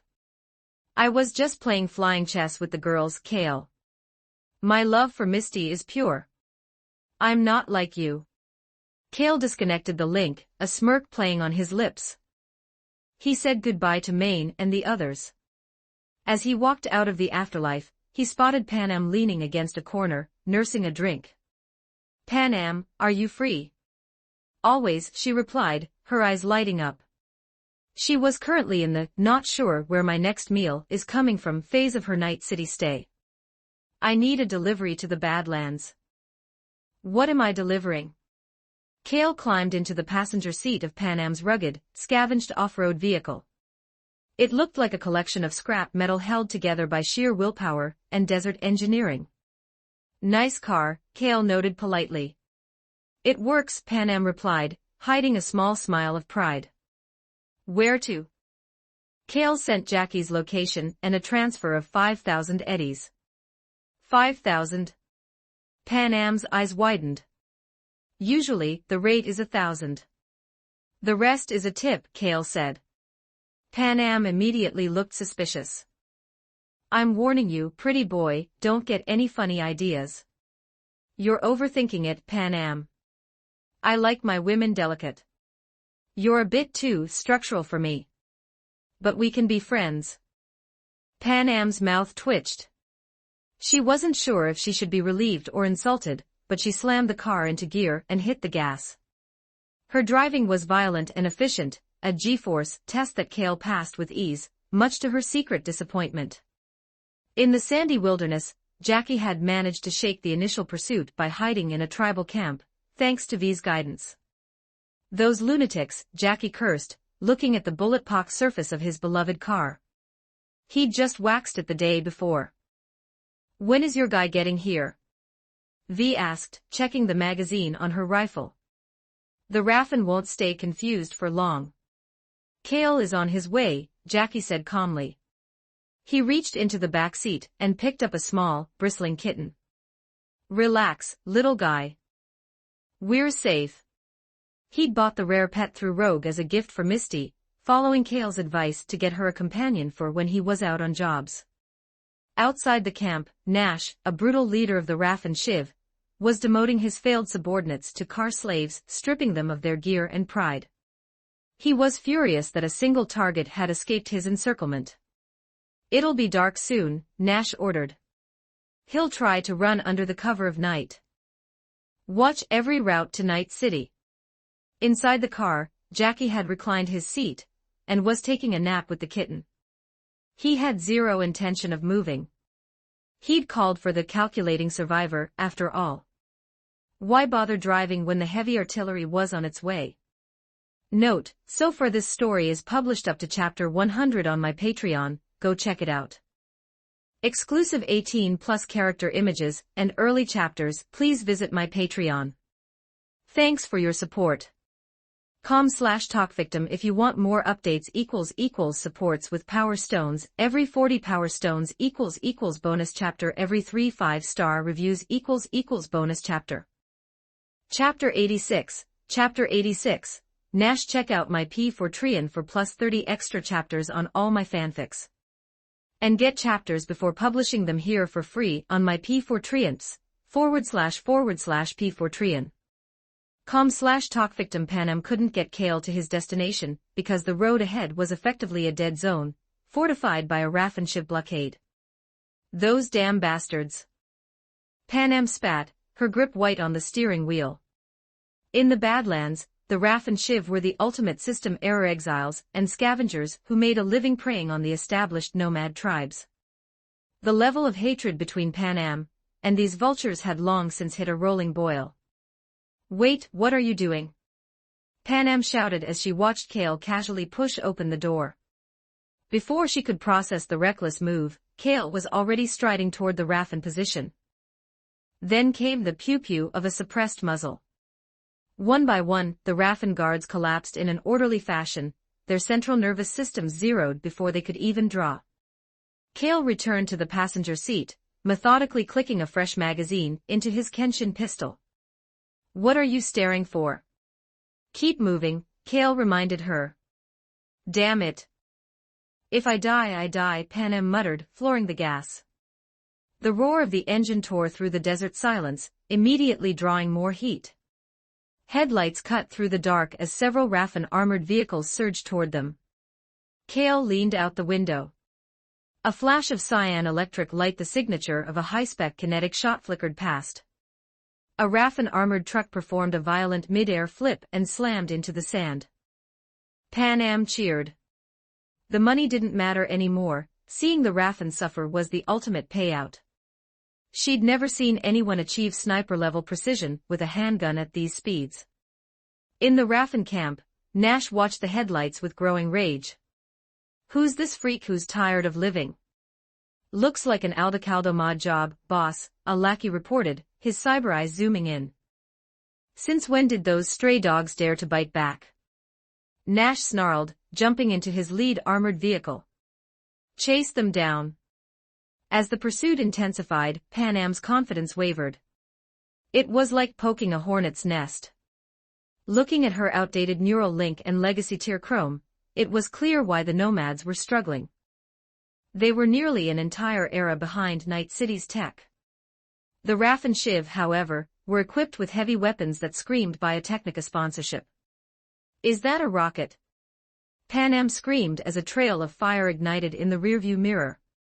Kale vanished from the seat. In a blur of motion, the rocket was shot down mid-flight. The explosion overturned two support vehicles. When Nash blinked, Kale was suddenly standing in front of his car. Nash's internal circulation system redlined, pumping his brain full of combat stims. Is that a military-grade Sandevistan? Nash roared, reaching for his gun. Kale vanished again, reappearing with the burning hot barrel of his pistol pressed against Nash's temple. Nash froze, his body trembling. What a fucking cyberpsycho, he thought. How is his brain not frying? He couldn't know that Kale was achieving this through raw, multiversal physical stats, not overclocked chrome. Stop the car, Kale said flatly. Nash obeyed, and the convoy slowed. The remaining thugs exchanged glances, calculating if they should just let Kale kill Nash so they could take over. But Kale wasn't interested in leverage. He aimed his gun at the group. Bang bang bang bang. Cyan lightning danced through the night. In seconds, 20 Raph and Shiv were dead. Nash slumped, his strength evaporating as he stared at the carnage. Kale ignored the survivor and initiated a hack. His cyberdeck bypassed Nash's backward ICE, forcibly obtaining neural link access. Sizzle, sizzle. Nash's body twitched violently. Kale was cooking his brains to extract every byte of Biotechnica data. He didn't care about the collateral damage to Nash's mind, he just wanted the data mine. You did all this? Panam drove up, her eyes wide. She'd heard of Night City legends, but seeing one work was a different experience entirely. Man, you are way too badass. She was so excited she was practically vibrating. Standard operation, Kale waved his hand. If you see any parts you like on these wrecks, strip them. Consider it a nomad bonus. Panam didn't need a second invitation. She pulled out a wrench and began scavenging engines and weapons, the hard currency of the Badlands. Soon, Jackie Wells arrived in his battered off-road vehicle. He jumped out, his voice booming. Oh my dear brother, give me a warm hug. Kale pressed a hand against Jackie's sweaty face, pushing him aside with a look of mild disgust. We're both men, Jackie. Ease up on the physical affection. A silver-haired woman stepped out from Jackie's car. Kale's gaze narrowed. Kale, meet my guide, Valerie, Jackie introduced. Kale sized her up. She wasn't the V who burned Arasaka Tower, not yet, but the potential was there. Her nomad wildcat energy was a sharp contrast to Lucy's cold elegance. Valerie tensed, her sixth sense screaming predator. She quietly moved her hand toward her holster, but Kale withdrew his gaze, allowing her to breathe. The pressure he exerted just by looking at her was enough to trigger a fight-or-flight response. How did you meet? Kale asked. Long story, Jackie started. Then don't tell it, Kale interrupted. This is Panam, our driver. Get acquainted. We're camping here tonight. As Jackie set up the bonfire and started bragging about his latest run, Kale sat back, watching the two Badlands women Panam and V sizing each other up in the flickering light. Note, so far this story is published up to chapter 100 on my Patreon. Go check it out. Exclusive 18+ character images and early chapters. Please visit my Patreon. Thanks for your support. com/talkvictim if you want more updates. Supports with power stones. Every 40 power stones == bonus chapter. Every 3 5-star reviews == bonus chapter. Chapter 87 invitation. Check out my P4 for plus 30 extra chapters on all my fanfics. And get chapters before publishing them here for free on my P4 //P4 com/talkvictim. Late at night, the Badlands welcomed a rare moment of peace. The howling north wind had gradually died down, leaving a silence so heavy it felt structural. Looking up, Kale could see the night sky dotted with a scattering of stars, a sight almost entirely erased in Night City by the oppressive neon glow and smog. Perhaps this was the only luxury the vagrants of the wastes enjoyed over the city folk. The group sat around a campfire, fresh meat sizzling on a hot iron plate. Nash had hidden quite a few high-end supplies in his vehicle's freezer. Judging by the packaging, he must have robbed a high-tier corporate smuggler. No one cared about certifications. Panam, the only lifelong nomad among them, had a stomach tempered through 1,000 trials, her poison resistance long since redlining. Gulp, gulp, gulp. Valerie V raised a bottle of red wine, and downed half of it like it was water. Panam, thinking the wine was watered down, followed suit. It didn't take long for the alcohol to hit. As their gazes began to drift, the difference in their physical hardware became clear. While Panam needed tools to move the heavy armored vehicle components earlier, V could simply shoulder an engine block and walk away. This raw strength was comparable to industrial-grade guerrilla arms. Jackie swallowed hard just watching her. He realized that if V were ever fitted with military combat chrome, he'd likely lose in close quarters. This made him even more determined to recruit her. Valerie, what are your plans for the future? Jackie asked, cutting straight to the point. V was stunned. Lone nomads rarely thought about tomorrow when today was still a struggle. Unlike Panam, V's tribe had completely disbanded. Her soul had long been without a home directory. Join us, Jackie said enthusiastically. Become an edge runner. You've seen our boss's torque. The name BT is legendary. V turned to look at Kale. He was currently occupied with teasing the kitten in his arms, looking like anything but a Night City legend. Oh, cute little kitty. Ahem, Kale, Jackie nudged Kale. Recruiting here. Cooperate. Kale looked up, eyes flickering with clinical indifference. That's not how you recruit, Jackie. You need to be practical. V, €10,000 a month as a base salary. V agreed instantly. Hesitating for a second would be a disrespect to the Eddies. Let's get this straight, I'm selling my life, not my body, V added, her eyes narrowing as she looked at Kale. Not even if I pay extra. Kale teased. If it's you. I could consider it, V said, lightly stroking her chin. Jackie cursed inwardly. Turns out she's a sucker for a handsome face. In reality, V had stayed single because she looked down on the men of the wastes. She was a bit of a clean freak, a trait that made her a psychological outlier in the desert. Panam, for instance, was considered hygienic by nomad standards, despite not having showered in over a week. Kale advanced V 3 months' salary so she could find an apartment in the city. I don't want to keep sleeping in a tin shack with people pissing on my door, she muttered. Just as the sky began to brighten, Kale led the group toward Nash's primary hideout. 20 hostiles inside.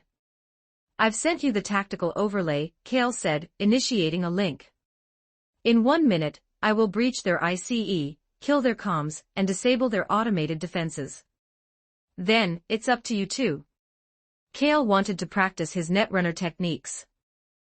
The RAF and Shiv's network defenses were laughable. Night City wasn't exactly exporting high-tier security protocols to the desert. What about the loot split? V asked. Equal shares, Kale replied, tossing her his custom Kenshin pistol. Use this. Put that handmade junk away. V caught the gun. The moment her hand hit the grip, she felt a connection. Kale's Kenshin looked standard on the outside, but the internals had undergone dozens of multiversal iterations. The operation began. Nash's camp was located in an abandoned tunnel, dark and cramped. As Kale uploaded a demon, the tunnel's automated turrets suddenly pivoted and opened fire on the RAF and Shiv. We've been hacked. The chaos was absolute. V and Jackie moved through the smoke like ghosts.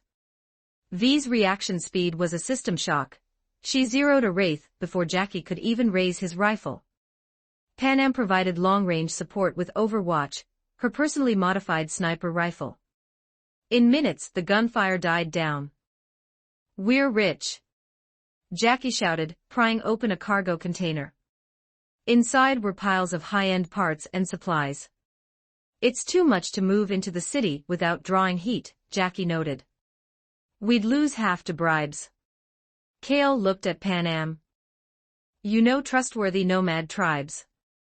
The Aldecaldos could use these supplies. Panam hesitated. She had run away after a fight with the clan leader, Saul. But she knew her family was starving because of a supply shortage. They can't afford the price for this haul.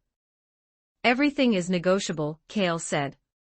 I'm establishing operations in the Badlands. Night City's soil is already claimed by the Corps. This land is vast, and with the right tech, the ROI will be massive. Think of it as making a friend. Kale saw Panam's silence and turned to V.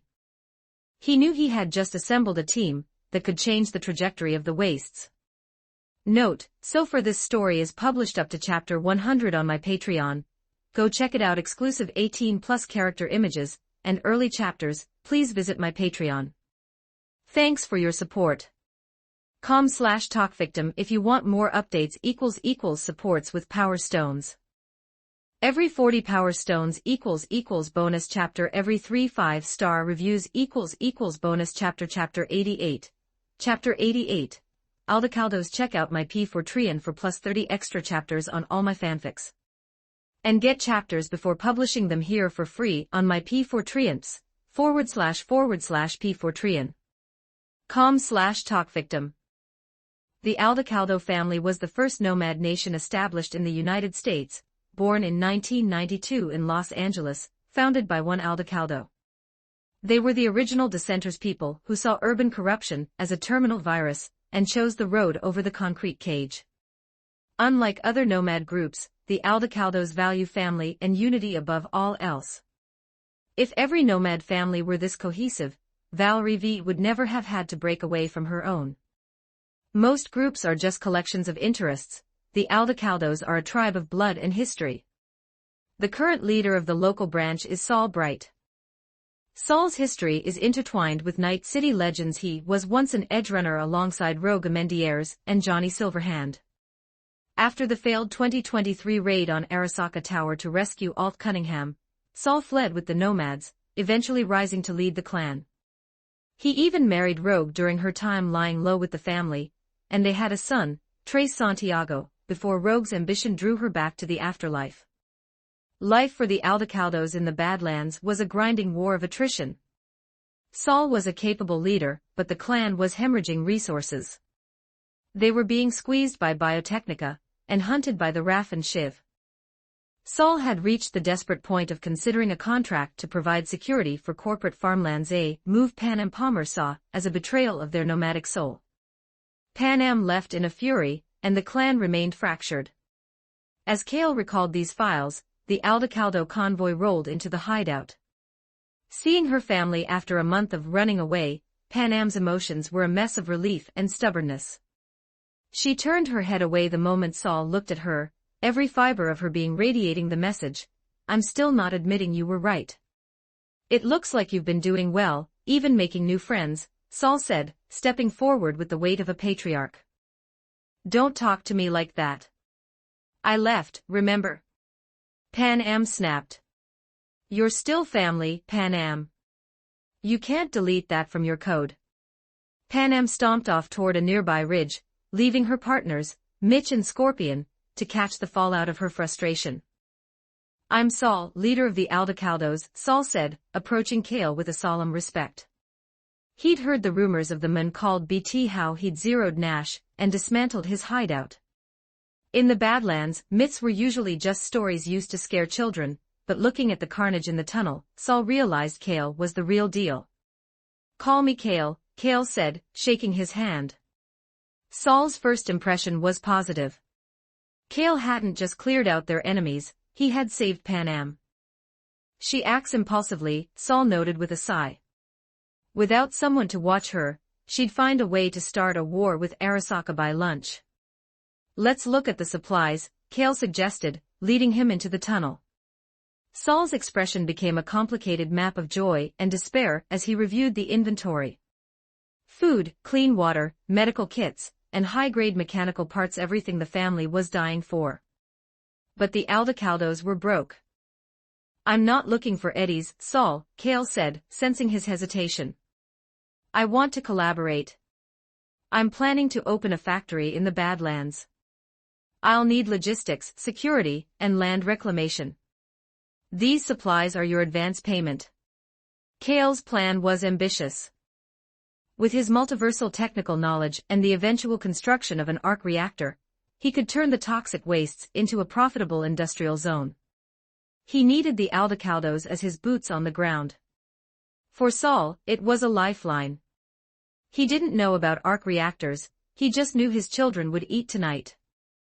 The group traveled to the Aldecaldo camp, a mobile village of tents and modified vehicles. Despite the desolation, the plumes of cooking smoke and the rowdy laughter of children gave the place a rare sense of life. "Kale, you're an expert," Saul asked as a worried technician approached them. "Something's wrong with the water pump, Saul. We're losing pressure." Kale followed Saul to the pump room. In the Badlands, water is life, and the machines used to draw and purify it are often older than the people using them. A group of amateur mechanics were shouting at a massive, rusted device, but no one knew how to fix it. "Everyone out," Saul roared. Kale stepped up to the machine. In a blur of movement that made the nomad mechanics blink, he disassembled the device. His calculating survivor brain identified the wear patterns instantly. "This pump is a relic," Kale said, cleaning a fouled valve. "I'll get it running for now, but I'll have a new industrial unit and an upgraded purification system sent over tomorrow." Saul stood in dazed silence. In the Badlands, you don't find technical experts who also give away military-grade hardware for free. He didn't have the words to express his loyalty, but Kale could see it in the firm nod the leader gave him. Note, so far this story is published up to chapter 110 on my Patreon, go check it out. Exclusive 18+ character images and early chapters, please visit my Patreon. Thanks for your support.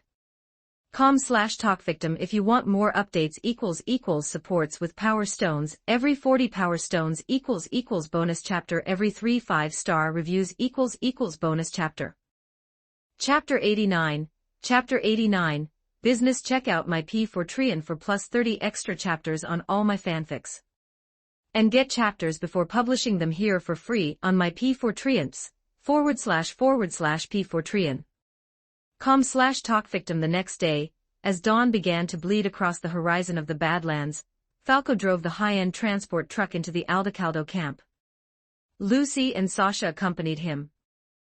"The hospitality out here is terrifying," Falco grumbled, jumping from the cab and running a hand over fresh bullet holes in the cargo bed. Driving a brand-new corporate-grade truck through the wastes without a full security detail was essentially a free loot sign for every scavenger within 50 miles. He'd been forced to raise the fully automatic 14.5mm anti-aircraft gun mounted on the truck's roof to persuade the local thugs to keep their distance. Kale didn't have time to console Falco. He was too busy catching Lucy, whose long legs immediately locked around his waist as she buried her face in his neck.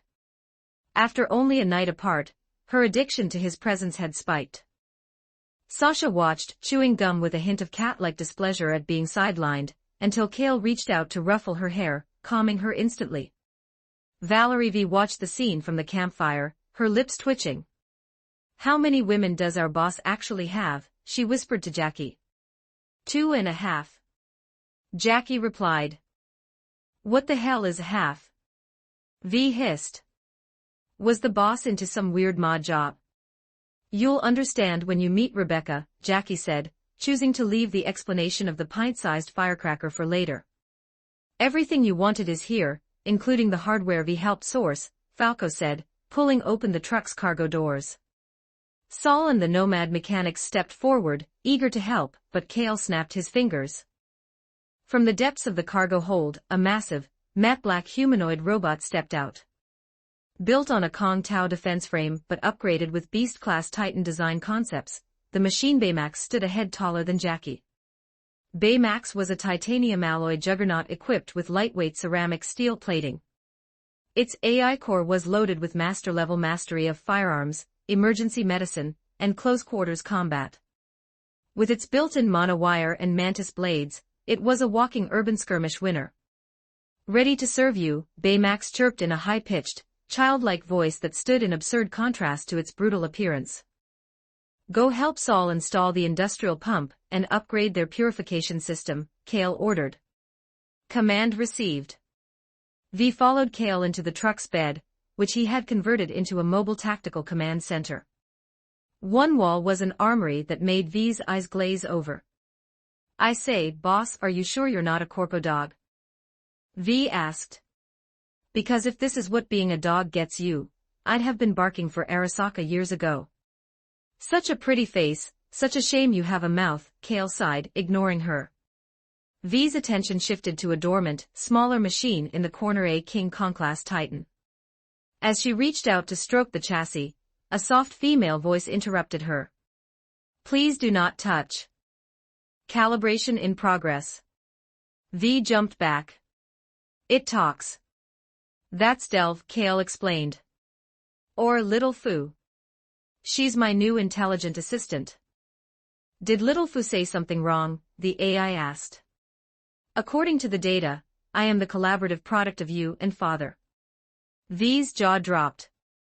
"Boss, you have a daughter. With a robot?" "She means Delamain," Kale groaned, rubbing his temples. He had used his knowledge from the Marvel Universe to help Delamain stabilize his self-awareness, and had reshaped the leftover AI fragments to create Delve. A technical relationship. "Don't ask." Kale entered work mode. "Sasha, release the swarm."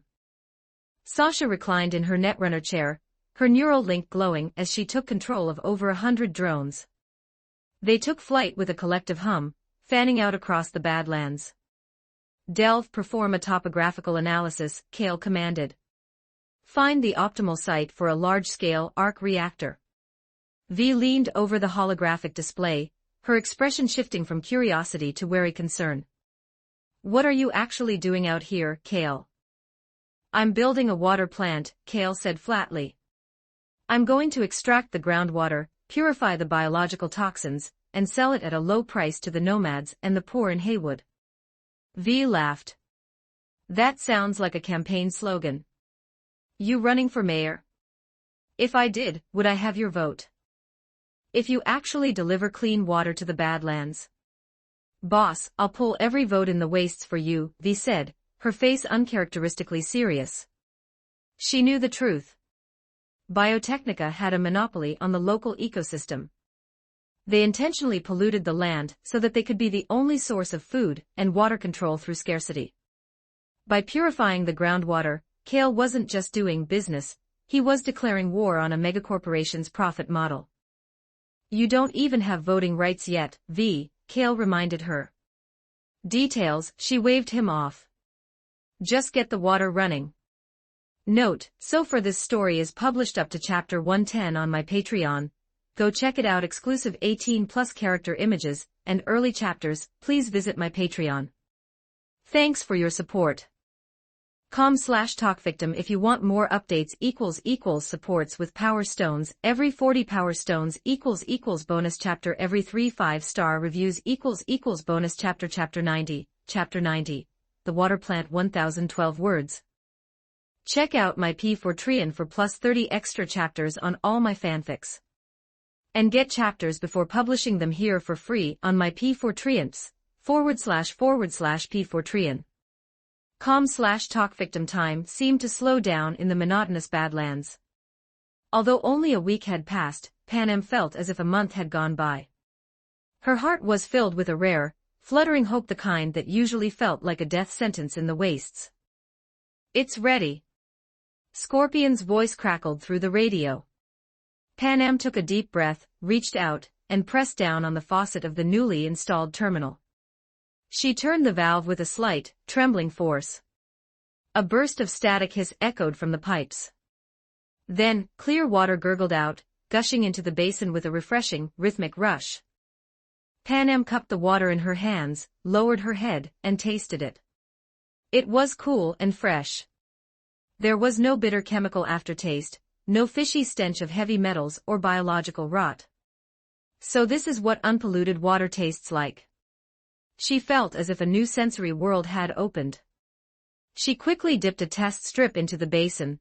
The results were green across the board. The biological contamination was gone, purified by a technology that shouldn't exist in the 2020s. She stepped aside, and the children, who had been watching with wide eyes, cheered and swarmed forward, splashing each other with liquid gold. A week ago, when Kale mentioned purifying the groundwater, Panem thought he was dreaming. Now the dream was gushing out of a pipe. In the Badlands, where everyone drank additives and synthetic alcohol just to mask the taste of filtered toxins, this was a miracle. Actually, it was Tony Stark who had solved the heavy lifting of the purification algorithms. Kale's external brain was proving invaluable, though the price was steep.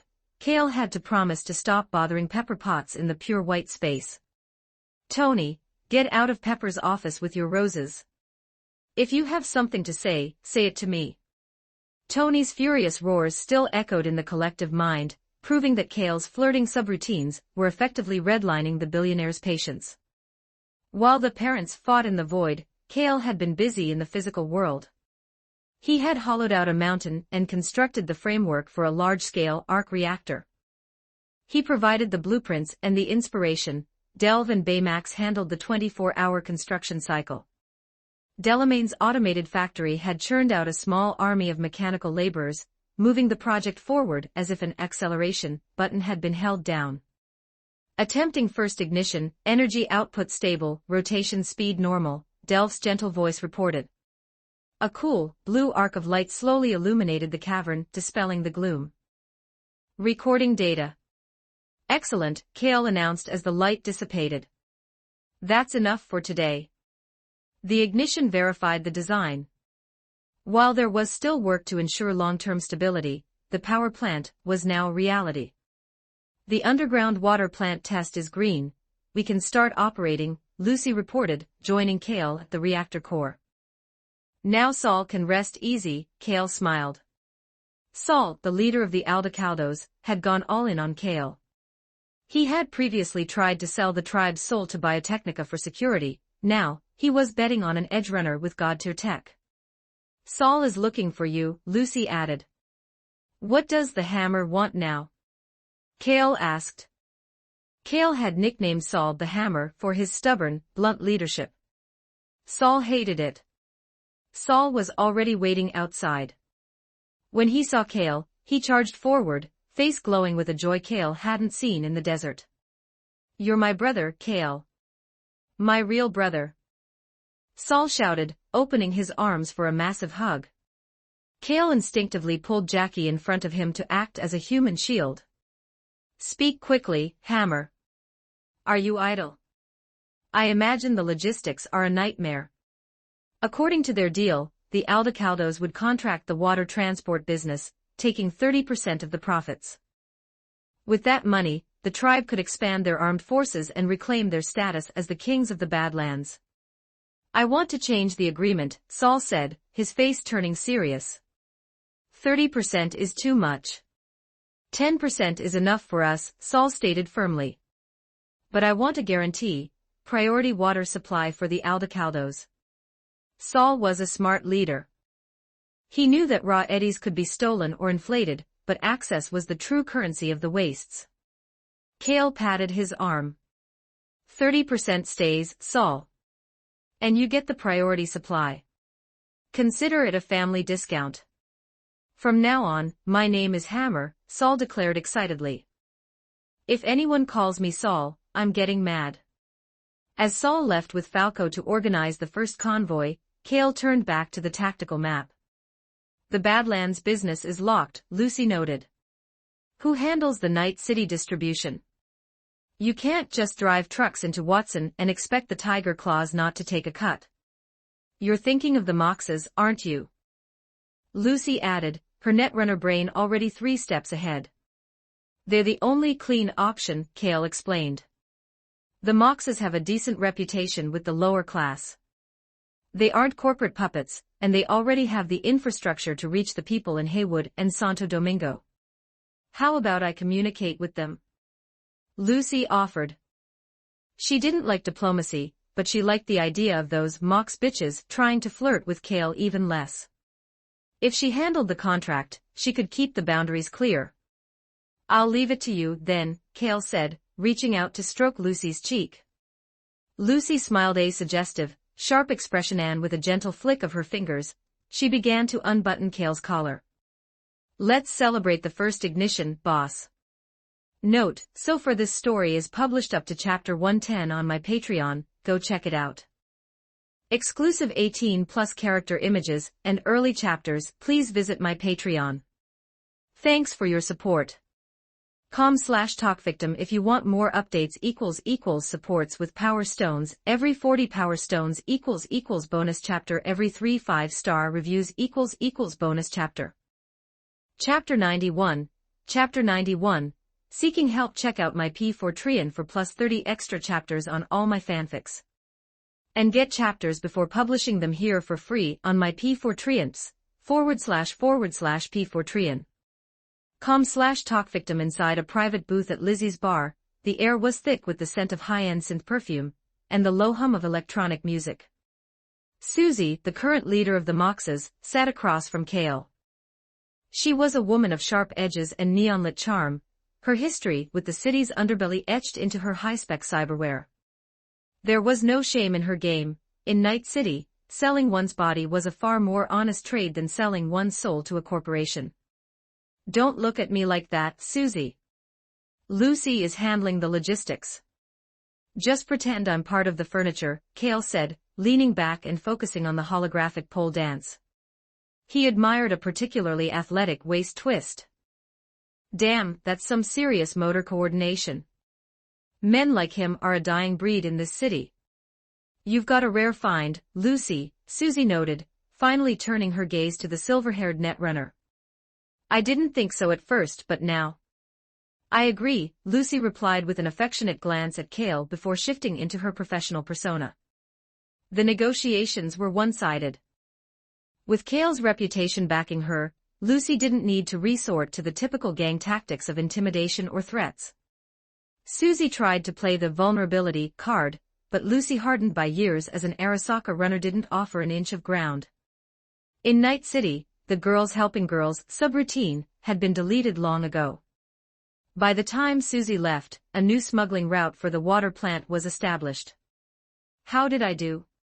Lucy asked, immediately straddling Kale and wrapping her arms around his neck. Excellent. I didn't know you were a tier 1 negotiator, Kale praised, his hands finding her waist. You're just flattering me. If you weren't my anchor, Susie would have tried to pick my pockets, Lucy whispered, her breath warm against his ear. Want a private performance tonight? I've been practicing some new moves. Kale's interest in the holographic dancers vanished instantly. He was about to carry Lucy out when his neural link pinged. It was V the Corpo V. Noah, I need a favor. V's voice was uncharacteristically tight. Is there something Maine and the crew can't handle? Kale asked. Maine's team was currently equipped with military-grade Arasaka Chrome. They were effectively a private army. Susan Abernathy is about to flip the table. She's hired a team of Arasaka ninjas, V said. I'm worried the crew's brute force won't be enough for that kind of precision. Kale rubbed his chin. Arasaka ninjas were the stuff of urban legend cyber-modified warriors who combined ancient martial arts with bleeding-edge technology. They were the corporation's delete button, usually reserved for board-level threats. Using them for an internal department feud was a desperate, taboo move. Susan must be truly cornered to risk the board's wrath like this, Kale noted. She's desperate. Jenkins is a shark, and he's closing in. If she doesn't zero me and him now, she's headed for the scrap heap, V explained. But we can't strike first. Murdering a director is a corporate sin that leads to a total board reset. We have to wait for her to move, then act in self-defense. V was currently barricaded in his office at Arasaka Tower. Even the best high-end apartment wasn't ninja-proof, but the corporate headquarters offered a layer of bureaucratic protection. Killing an executive inside the tower was a scandal no director could survive. I'm on my way, Kale said. I'll bring the team. Valerie V drove the off-road vehicle toward Corpo Plaza, with Jackie and Sasha in the back. Kale and Lucy arrived on his custom motorcycle. First time seeing this many Corpo dogs in one place, Valerie noted, her silver hair catching the sterile glare of the plaza lights. Kale handed out several Arasaka ID tags. "Whoa, these look real," Valerie said, examining hers. "They are real. You're officially on the ghost payroll. Gold-tier trauma team memberships included," Kale said. "Monthly salary is 20,000 eddies. I am officially Arasaka's most loyal dog." Valerie shouted, kissing the ID tag. She paused, looking at the name. "Why does mine say Waha? And mine says Nongfu Spring?" Jackie asked, confused. "Water plant code names." "Don't worry about it," Kale waved them off. He was Gonten, while Lucy and Sasha were Sesbon and Ice-Dew. Inside the lobby, V was waiting. The moment he saw Kale, the tension left his shoulders. He led them through the private elevators to the upper-level executive offices. Employees scurried past, their movements hyper-synchronized by combat stims and corporate protocols, bowing as V passed. In V's private office, Jackie didn't bother with etiquette. He found a bottle of top-shelf scotch, tucked it into his jacket, and sprawled out on the designer sofa. Valerie followed suit, her eyes wide at the luxury. "I tried to track the ninjas, but they vanished the moment they hit city limits," V said, pouring a glass of liquor to steady his nerves. "Susan is going to move tonight. I can feel the ICE getting cold." "Let them come," Kale said, standing by the floor-to-ceiling window overlooking the neon abyss of Night City. "Ninjas or not, they're about to find out what happens when you try to zero a legend." Note, so far this story is published up to chapter 110 on my Patreon. Go check it out. Exclusive 18+ character images and early chapters. Please visit my Patreon. Thanks for your support. com/talkvictim. If you want more updates supports with power stones, every 40 power stones bonus chapter, every 3 5-star reviews bonus chapter. Chapter 92. Gaining experience. Check out my P4Trian for plus 30 extra chapters on all my fanfics. And get chapters before publishing them here for free on my P4Trians, //P4Trian. com/talkvictim. Why am I the only one operating with you? And why on earth do I have to wear this outfit? Valerie V shifted restlessly in the driver's seat. The Arasaka corporate uniform was designed for standard mass production measurements. On her, it was uncomfortably tight, especially around the hips. The originally dull, bureaucratic gray fabric took on an unintended air of wild seduction. "I brought you out to gain some perspective. Is there a problem with that?" Kale, wearing the same uniform, looked up from the passenger seat. V immediately settled down. "You're the boss. You have the final say." The squad had split. Kale and V the Nomad were the primary protection detail for V the Corpo. Meanwhile, Jackie was leading Lucy and the others to repay the favor to Susan Abernathy, ensuring she was too busy defending her own life to coordinate her assassins. With Delvin Baymax providing tactical oversight, Kale wasn't worried about the other team's survival stats. "How much longer until the Crown Prince touches down?" Kale asked. To force V out of the safety of Arasaka Tower, Susan had assigned him a high-priority protocol mission, welcoming Yorinobu Arasaka to Night City. "About an hour," Corpo V replied, checking his HUD. "The problem isn't the schedule, it's the travel time through ninja-controlled territory." Kale nodded, continuing to admire the weapon in his hand, Arasaka's latest generation nanowire thermal katana. It was a masterpiece of lethal art, coated in a nanovirus that paralyzed hardware on contact.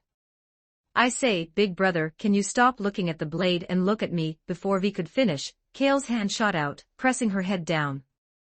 A black mantis blade punched through the car roof, grazing the spot where V's neck had been a millisecond prior.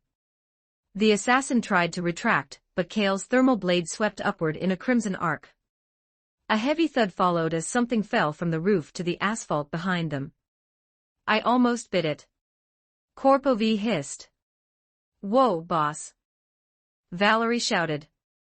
A truck suddenly swerved, flipping onto its side and completely blocking the highway. Under the sickly yellow streetlights, 3 blurred ripples flashed across the road.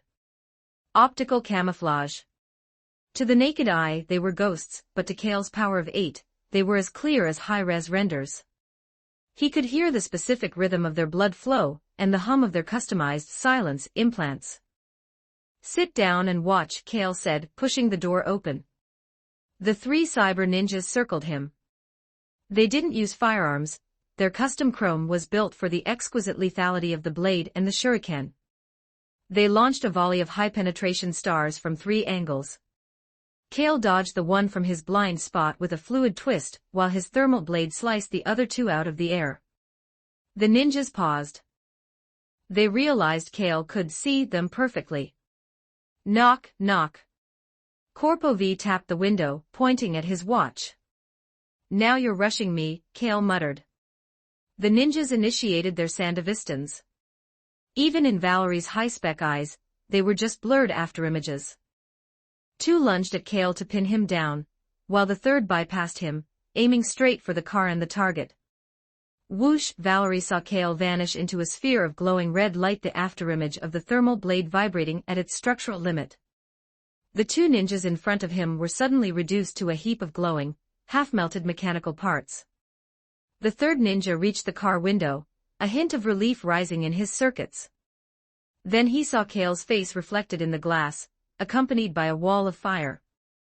His vision spun 360 degrees before hitting the pavement. Kale kicked the headless chassis aside and sat back in the car. "Driving now," Valerie stammered, flooring the gas. She looked at Kale in the rearview mirror. He'd brought her for experience, and her heart was pounding so hard she thought her chest would crack. It wasn't just adrenaline, it was the realization of the gap between a mercenary and a legend. Yorinobu Arasaka stepped off his private jet at Night City Airport. At 82 years old, he looked like a fit man in his 40s. As Saburo's rebellious son, he had spent decades as an outcast, only recently returning to the fold. Or so the board believed. Following him was his shadow, the true Widowmaker, Adam Smasher. Smasher looked at the arrival car with a metallic grunt. The roof was shredded, and the bodywork was a disaster of bullet holes and sword gouges. V got out, bowing deeply. "My apologies, Lord Yorinobu. We encountered some technical friction on the route." "I don't care about the friction. Take me to Kanpiki Plaza," Yorinobu replied, bored. As they drove, Valerie couldn't help but steal glances at the monster in the passenger seat. Smasher's cyber eyes swept over her, scanning for threats. Finding no dangerous combat chrome, he turned his focus back to the road. Kale had already slipped away to meet up with Jackie.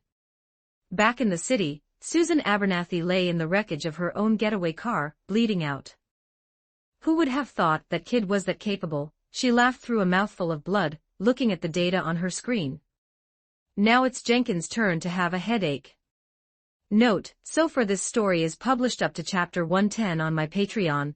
Go check it out. Exclusive 18+ character images and early chapters. Please visit my Patreon. Thanks for your support. com/talkvictim if you want more updates. Supports with power stones. Every 40 power stones == bonus chapter. Every 3 5-star reviews == bonus chapter. Chapter 93. Chapter 93. Evelyn 1033 words. Check out my P4 for plus 30 extra chapters on all my fanfics. And get chapters before publishing them here for free on my P4 //P4 com/talkvictim. Inside a high-end apartment in Corpo Plaza, the air was thick with the scent of high-grade coffee and localized frustration. Rebecca, looking thoroughly displeased, had begun methodically dismantling the designer sofa. When the structural groans of the furniture failed to get Kale's attention, she pivoted to a more direct approach, climbing onto his shoulders and squeezing his neck with her fleshy thighs while shaking them rhythmically. "It was your own choice to go on missions with Maine and the others. Why are you blaming me for leaving you behind now?" Kale sighed, putting down his cup to grab Rebecca's somewhat chubby little feet before she could stuff them into his mouth. "I don't care. You guys just left me." Rebecca barked, her personality regressing to that of a spoiled child, a frequent occurrence around Kale. She wasn't actually angry, she was just marking her territory, with a bit of chaotic affection. Just then, Corpo V's call came through. Kale hoisted Rebecca off his shoulders, tossed her onto the sofa, and sat on her backside to keep her pinned while he answered. "Noah, is that old hag dealt with?" V's voice sounded like a man who hadn't slept in 48 hours. "Of course." "Sealed in cement and dropped to the bottom of the river," Kale replied, reaching back to swat away Rebecca's hand as she tried to bite him. "Brutal but effective. Now that Susan Abernathy is zeroed, HQ is like a boiling pot. The directors are scrambling to protect their interests." V paused, his voice dropping an octave. "The Crown Prince wants to win me over. His attitude is direct, but I don't know if he's a safe thigh to cling to." Kale knew the internal landscape of Arasaka better than V did at this point. Yorinobu Arasaka was a peripheral figure, only back in the fold because his sister, Hanako, had brokered a peace. The real power in Night City was currently shifting toward Michiko Arasaka. Born in 2008, Michiko was the daughter of Kei Arasaka, and an American woman. As a mixed-race child, she was never recognized by the traditionalist Saburo Arasaka. She had grown up believing her father was a mid-level manager, until the 2023 nuclear explosion. Against all odds, she had rebranded herself, gained public sympathy, and now led the Doves faction with Nusa support. Michiko was a woman even an iron coffin, like Atom Smasher, or Maine in his current state found striking. Unfortunately, V was a man. Joining Michiko's inner circle usually required a certain aesthetic compatibility. "No, Yorinobu is your best bet," Kale said firmly. He knew a major reshuffle was coming, a system reset that would change everything. "Do you know something, Noah?"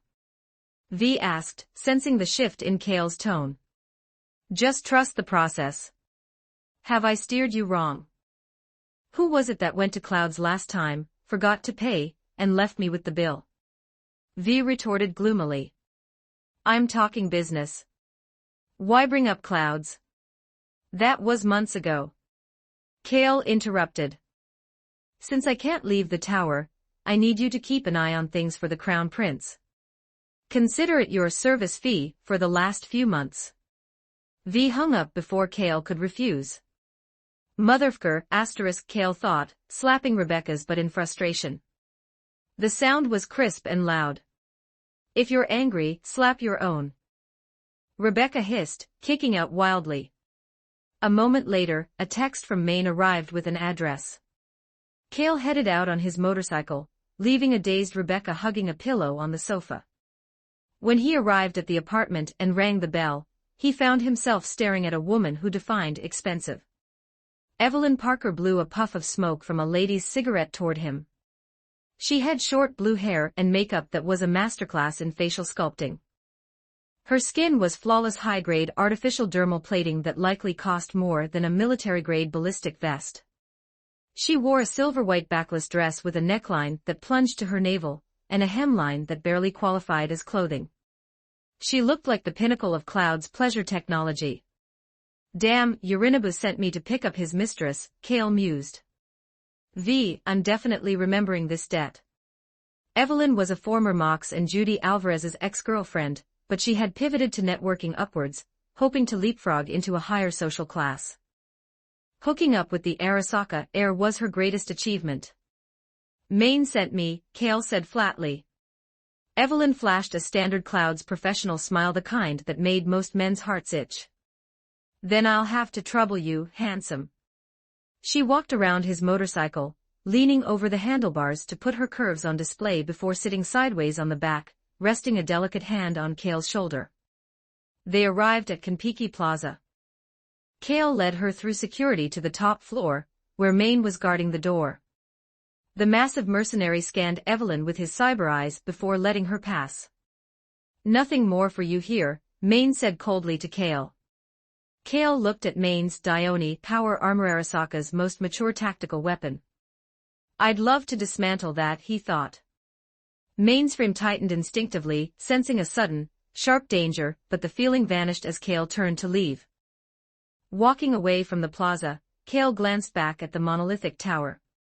Since Evelyn was here, the heist of the relic chip was already in motion. Everyone thought Yorinobu called her for fun, but the mastermind was likely Yorinobu himself. He wanted to leak the chip to Militech to sabotage his father's Save Your Soul project. He was introducing variables. What he likely didn't expect was that Evelyn Parker had the guts to hire her own crew to steal the chip for herself. Note, so far this story is published up to chapter 110 on my Patreon. Go check it out. Exclusive 18+ character images and early chapters. Please visit my Patreon. Thanks for your support. com/talkvictim if you want more updates. Supports with power stones. Every 40 power stones == bonus chapter. Every 3 5-star reviews == bonus chapter. Chapter 94. Chapter 94.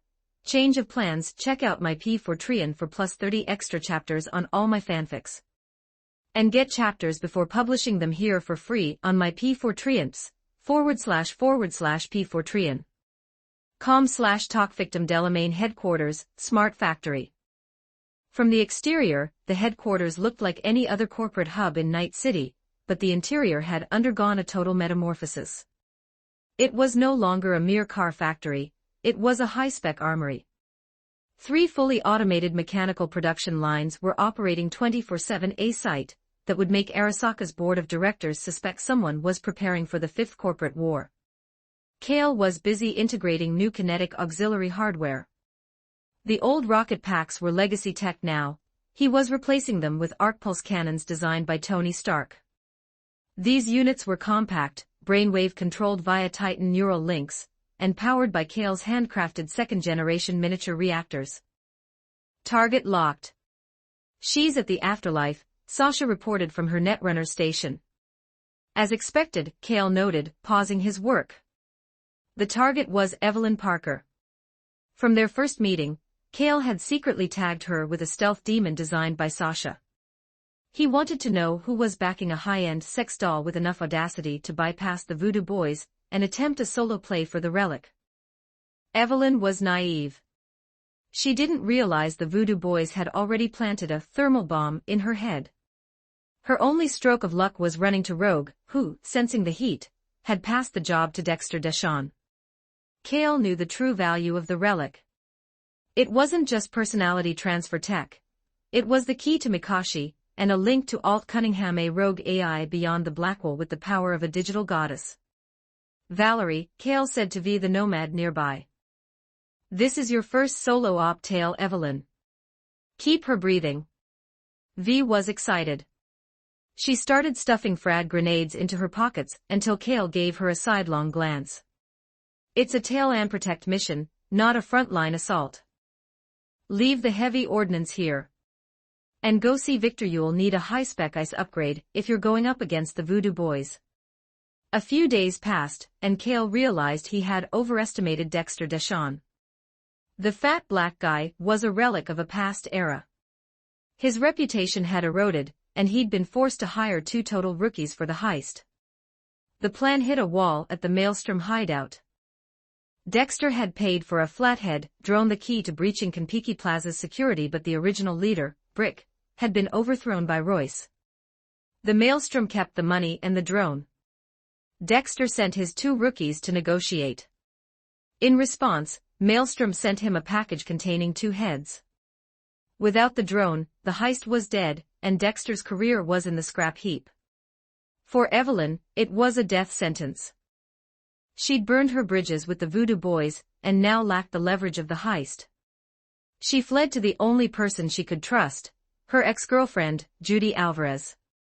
Inside Judy's apartment, the air was thick with tension. What have you done, Evelyn? Judy demanded. Don't ask. Just let me stay, Evelyn whispered. Suddenly, Evelyn's eyes rolled back. Her body began to twitch violently as she let out a guttural wail. The Voodoo Boys had bypassed her Netwatch protection and launched a remote execution. Judy panicked. As she reached for her phone to call for help, the apartment's security system chirped. The door slid open. "We only want Evelyn." "Hand her over," a voice called out. Several voodoo boys stepped into the living room, their dreadlocks and bone ornaments marking them as the Butchers of Pacifica. Judy grabbed a pistol from her drawer, ready for a suicide stand. Bang bang. Gunshots erupted in the living room, followed by the heavy thud of bodies. The bedroom door burst open. Judy raised her gun, but a hand clamped onto her wrist, forcing the muzzle toward the ceiling. "Calm down, kid. I'm Valerie. I'm with BT," V said, disarming her. Judy's resistance vanished at the mention of the legend. "Verify it later. Right now, we need to cool her down," Valerie said, pointing at the twitching Evelyn. "You don't want her brain frying. Throw her in the bathtub ice water, now." Note, so far this story is published up to chapter 110 on my Patreon, go check it out. Exclusive 18+ character images and early chapters, please visit my Patreon. Thanks for your support. com/talkvictim if you want more updates supports with Power Stones every 40 Power Stones bonus chapter every 3 5-star reviews bonus chapter. Chapter 95, Chapter 95, Selling Skills and Body. Check out my P4 for plus 30 extra chapters on all my fanfics. And get chapters before publishing them here for free on my P4 //P4 com/talkvictim. Valerie brought Judy and Evelyn to Victor's clinic without further incident. Apparently, the voodoo boys hadn't expected their remote execution of a mere doll to fail, and hadn't prepared an offline contingencies team. Kale was already waiting. "Put her here," Victor directed, immediately initiating the scrub. Cyberware overheating caused by synapse burnout. "You cooled her down just in time. Any later and her neural bridge would have been molten slag." Victor methodically purged the residual voodoo boy viruses. The damage, however, was severe. Evelyn's high-end, specialized pleasure cyberware, the tools of her trade, were completely fried. To save her life, Victor had to strip the scrapped chrome, essentially resetting Evelyn to baseline. She had lost her livelihood, but she had kept her mind. "She's stable," Victor said, rubbing his eyes with bone-deep exhaustion. "But her psyche took a hit. She'll be seeing ghosts for a while." After thanking the doctor and seeing him off to bed, the room fell quiet, save for the hum of the medical monitors. Kale looked at the sleeping Evelyn, then shifted his gaze to Judy. "Your ex-girlfriend has a talent for finding the most lethal friction in Night City. What do you know?" Judy wasn't stupid. She knew Kale had been shadowing them for a reason. The voodoo boys hired her to record a brain dance in Yorinobu Arasaka's penthouse. She decided to cut them out and sell the intel to Netwatch instead. It went sideways. Kale nodded. For Judy, the reality was sinking in. Evelyn had provoked the Butchers of Pacifica. The voodoo boys didn't just forget a slight, they projected their influence through every subnet in the city. No gang, not even the Moxes, would protect a doll who had painted a target on her back by messing with those lunatics. "Want me to save her life?" Kale asked, reading the desperation in Judy's eyes. "On what grounds?" "I've already repaid my favors," Kale countered. Judy panicked. She didn't have the eddies to move Kale, and she didn't believe in the girls helping girls myth of Night City. Finally, she looked him in the eye and grabbed his collar, her voice trembling with reckless resolve. "I'm a top-tier brain dance editor. I know hardware, software, and data mining better than anyone in the Moxes. Protect Evelyn, and I'm yours. My skills, my loyalty, you can do whatever you want with me." Kale paused. Delph could technically outperform Judy, but having a human specialist with street intuition wasn't without value. Plus, Judy's genuine loyalty to Evelyn was a rare commodity in this city. "Whatever I want." "Whatever you want," Judy affirmed fiercely. Evelyn slowly stirred. After a few gulps, her vision focused on Kale. She gasped, her breathing hitching. She instinctively thought Arasaka had caught her a fate far worse than the voodoo boys. Relax, Evelyn. Arasaka doesn't know about your little heist yet, Kale comforted her. People call me BT, for Judy's sake, I'll handle the voodoo boys, but you owe me that brain dance recording. Evelyn gave a bitter smile. She was lying on a stranger's operating table with fried chrome, she had zero leverage. The video is in my head. Let Judy pull it. Wipe my signature from the metadata. Judy extracted the data and handed the chip to Kale. He didn't view it. The raw exercise between Evelyn and Yorinobu was something he'd rather let Pilar appreciate later. Valerie, take them to the water plant, Kale ordered. We need someone for external PR. Evelyn's expensive look is perfect for corporate networking. I'm going with her, Judy added, still not fully trusting the legend. Kale waved them off. Now Kale had the data, but he needed to handle the extraction. Yorinobu Arasaka was practically leaving the door unlocked, but stealing the relic would draw heat from Militech, Netwatch, and Saburo himself. Kale needed a fall guy. He turned his thoughts to the All Foods factory. Royce had recently usurped power from Brick, turning the Maelstrom hideout into a den of cyberpsychotic aggression. Royce had kept the flathead drone that Dexter Deshawn had paid for, but Dexter was now broke and his rookies were dead. Royce was frantic. He had stolen corporate hardware from Militech, and now had no buyer to take the heat off him. He was the perfect, unstable element for Kale to exploit. Note, so far this story is published up to chapter 110 on my Patreon. Go check it out. Exclusive 18+ character images and early chapters. Please visit my Patreon.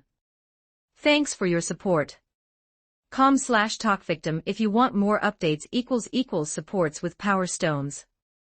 Every 40 Power Stones bonus chapter. Every 3 5-star reviews bonus chapter. Chapter 96. Chapter 96.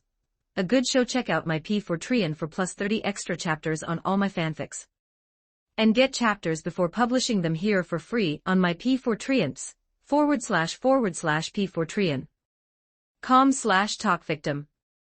Meredith Stout. Meredith was the archetype of corporate lethality, blonde, blue-eyed, and possessing a gaze that could frost over a server room. As the head of Militech's operations department, she didn't care about the monetary value of the stolen, flathead prototype. Her focus was on the internal leak. However, the investigation had hit a wall of meat and chrome. The Maelstrom internal power struggle had turned her wait-and-see strategy into a dumpster fire. Royce had jacked up the price, the buyer had ghosted, and now Meredith had to move. She led her tactical team to the All Foods factory, ready to extract information through extreme prejudice. But she arrived to find a graveyard.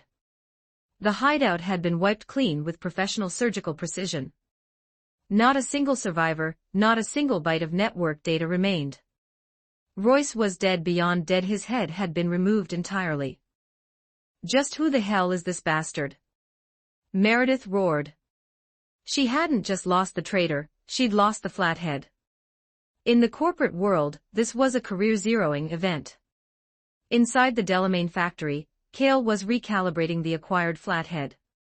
It was a masterpiece of Militech engineering, but to him, its primary function was evidence. The mere scent of its hardware screamed Militech. Leaving it at a crime scene would be like having mud in your pants. Even if it's not shit, everyone's going to treat it like it is. Jackie and Valerie V returned, dragging a dazed, nouveau riche black man.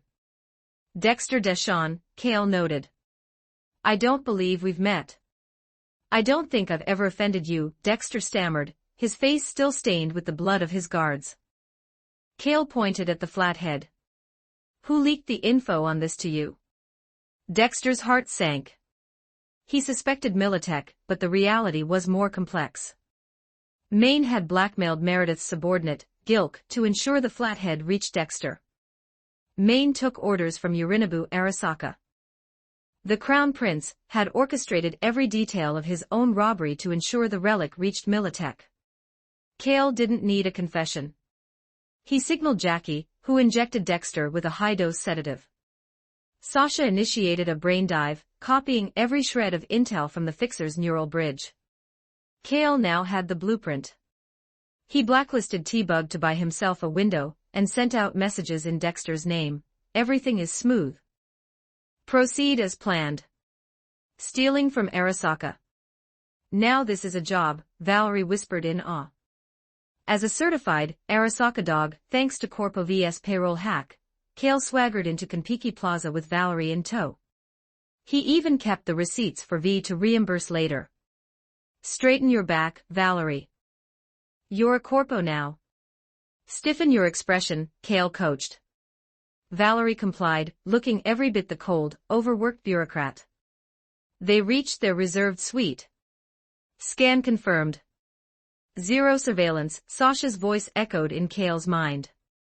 Kale released the flathead. Controlled by Delve, the drone bypassed the building's ice with ease. The duo reached the penthouse. It was empty. Valerie retrieved the relic's cryo-container from the safe. Do you think anyone would be stupid enough to plug an unknown chip directly into their head? Kale asked suddenly. No one could be that stupid, Valerie replied instinctively. As they exited the building, the grand show began. Saburo Arasaka's AV landed on the roof. Yorinobu, fearing his father would reclaim the chip, met him in the penthouse. Moments later, the emperor was dead strangled by his own son. Konpeki Plaza went into red alert lockdown. Trauma team arrived to find a stone-cold corpse. What happened? Corpo V called Kale, panic-stricken. Someone died, V. That's all, Kale replied calmly from the sidewalk below. Not Yorinobu. Saburo Arasaka. V went silent. The emperor was dead. The crown prince was ascending. V was about to hit the career jackpot. Relax, V, side with Yorinobu immediately. Ride the wave, Kale advised. Kale checked in with Delve. The flathead had been left in the vents, rigged to look like a botched Militech retreat. Even if Arasaka suspected Yorinobu, the board would choose the Militech did it narrative to maintain stability. But Saburo wasn't entirely gone. His consciousness was backed up in Mikashie satellite data fortress beyond the Blackwall. He intended to use Yorinobu's body as a vessel for rebirth. In the penthouse, Yorinobu sat on the sofa, staring at his father's body. A text from an unknown source flashed on his HUD, shattering his triumph into cold terror. Was I still a step too late? Yorinobu murmured. Note, so far this story is published up to chapter 120 on my Patreon. Go check it out. Exclusive 18+ character images and early chapters. Please visit my Patreon. Thanks for your support. com/talkvictim if you want more updates. Supports with Power Stones. Every 40 Power Stones bonus chapter. Every 3 5-star reviews bonus chapter. Chapter 97. Chapter 97. The Power of 10 Kales. Check out my P4Trian for plus 30 extra chapters on all my fanfics. And get chapters before publishing them here for free on my P4Trians, //P4Trian. com/talkvictim. I used to be a bard, a vital member of a hero's party. While the heroes were busy soaking up all the aggro and blood at the front, I was in the back, ensuring the vibes were immaculate. By that, I mean I was the hype man. I recorded their grand glory, mostly embellishing their mediocre scuffles to secure sponsorships from bored nobles and wealthy merchants. My silver tongue was legendary. How else do you think I ended up in so many silk-sheeted beds of lonely duchesses telling bedtime stories? It was public service, really comforting the parched souls of the wealthy while keeping the party's potion stash full. But the era of the hero is ending. The demon race has started cleaning up their act, investing in real estate and trade instead of world domination. Heroes are finding themselves structurally unemployed. Recently, my party officially disbanded. Those bastards either inherited estates or married into royalty, leaving me behind. I just wanted to be their stepdad. Is that so much to ask? I cursed, holding an elf girl close in a tavern. Sitting across from me, Stank, a scruffy but high-ranking adventurer, looked at me with a mix of pity and judgment. Between us sat Zell, a blonde elf with a permanent look of disdain. We stepped out of the tavern, realizing it was a plain establishment. Why make the sign so flashy if there's no extra service? It's deceptive marketing. I don't get you too, Zell sneered. Drinking with old hags. It's revolting. How is she old? She's barely 40, I countered. Stank high-fived me in agreement. They are 500 years old. Zell's mouth twitched. As a long-lived species, his perspective was warped. To him, our young human ladies were ancient, while he preferred. Well, at that moment, a thick female voice called out. Oh my, Zell. Miss Guanghui. Zell's face lit up with a look that could only be described as predatory. Miss Guanghui was a human woman with enough wrinkles to crush a fly. To us, she was a hag. To Zell, she was just the right amount of tender. I think I'm going to be sick, I whispered to Stank. After Zell left for his appointment, I decided to wash my eyes by calling 2 fresh elf girls for myself. As I fell into a deep, exhausted sleep, my consciousness drifted. Where am I? Transmigrated again. Playboy Kale panicked. He still had so many races to explore. But a hand patted his shoulder. You're certainly enjoying yourself, a youth in avant-garde Piltover gear said. 2 more newcomers had arrived. Titan Kale was the last to sink. As soon as he completed the memory interaction with Playboy Kale, his expression froze. A surge of envy and fury erupted. Beat him up. Titan Kale roared. We're on the same side. Sharing benefits. Playboy Kale shouted, retreating. In an ordinary prosthetic shop on the commercial streets of Piltover, store manager Koran Levick worked his clockwork magic. He was introverted, but his daughter, Oriana, was the darling of the street, an exquisite, doll-like girl with golden hair. Recently, Koran had adopted an orphan from ancient Ionia. His name was a tongue twister, so the locals just called him Kale. Kale, Oriana whispered, tickling Kale's nose with her hair as he lay in bed. When he didn't budge, she slid her cold hands under the blanket to his warm belly. I've got you now, little Anna, Kale laughed, catching her and pinching her chubby cheeks until she squealed for mercy. Breakfast is ready. Koran called from below. Kale pushed open the window. The fierce winter wind hit him, but he felt no chill. The power of 10 Kales now surged through his young frame. He was a boy who looked like an apprentice, but he possessed enough raw torque to hammer a troll into paste. Koran had adopted Kale not just as a companion for Oriana, but because the boy was a verified genius. His learning ability made Koran's eyes light up. Little did Koran know that his apprentice was now backed by the collective knowledge of 9 other versions of himself. These gears need polishing, Koran said, pointing out flaws in the clockwork. Koran wasn't a great teacher, his terminology was obscure and archaic. Usually, Kale would have to ask Oriana for tutoring. Before his brain even processed the words, his fingertips instinctively responded. Kale held up a gear. Its precision was flawless, matching Koran's own master-level craftsmanship. The old mechanic stood dazed, shaking his beard in disbelief. Well done. Finish the rest, Koran muttered, walking away in shock. Kale looked at the cold metal. To his eyes, the edges and shafts seemed to vibrate with life, clashing with his multiversal knowledge to create endless sparks of inspiration. Damn, I really am a genius. Note, so far this story is published up to chapter 120 on my Patreon. Go check it out. Exclusive 18+ character images and early chapters. Please visit my Patreon. Thanks for your support. com/talkvictim if you want more updates. Supports with Power Stones. Every 40 Power Stones == bonus chapter. Every 3 5-star reviews == bonus chapter. Chapter 98. Chapter 98. Caitlin. 1014 words. Check out my P4 for plus 30 extra chapters on all my fanfics. And get chapters before publishing them here for free on my P4 // P Fortran. .com/talk victim Oriana had just finished her etiquette lessons for the day and couldn't wait to find her big brother. Her polished leather shoes tapped out a cheerful rhythm on the floor, and her flowing long hair swayed like golden waves. "Brother, what is this?" Oriana picked up the cube on the table and blinked her eyes cutely. This palm-sized cube seemed to be assembled from 27 smaller blocks.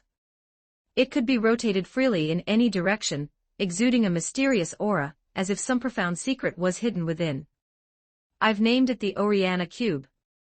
Brother Oriana clung to Kale's arm and acted spoiled. Naming it after her, wasn't that a bit embarrassing?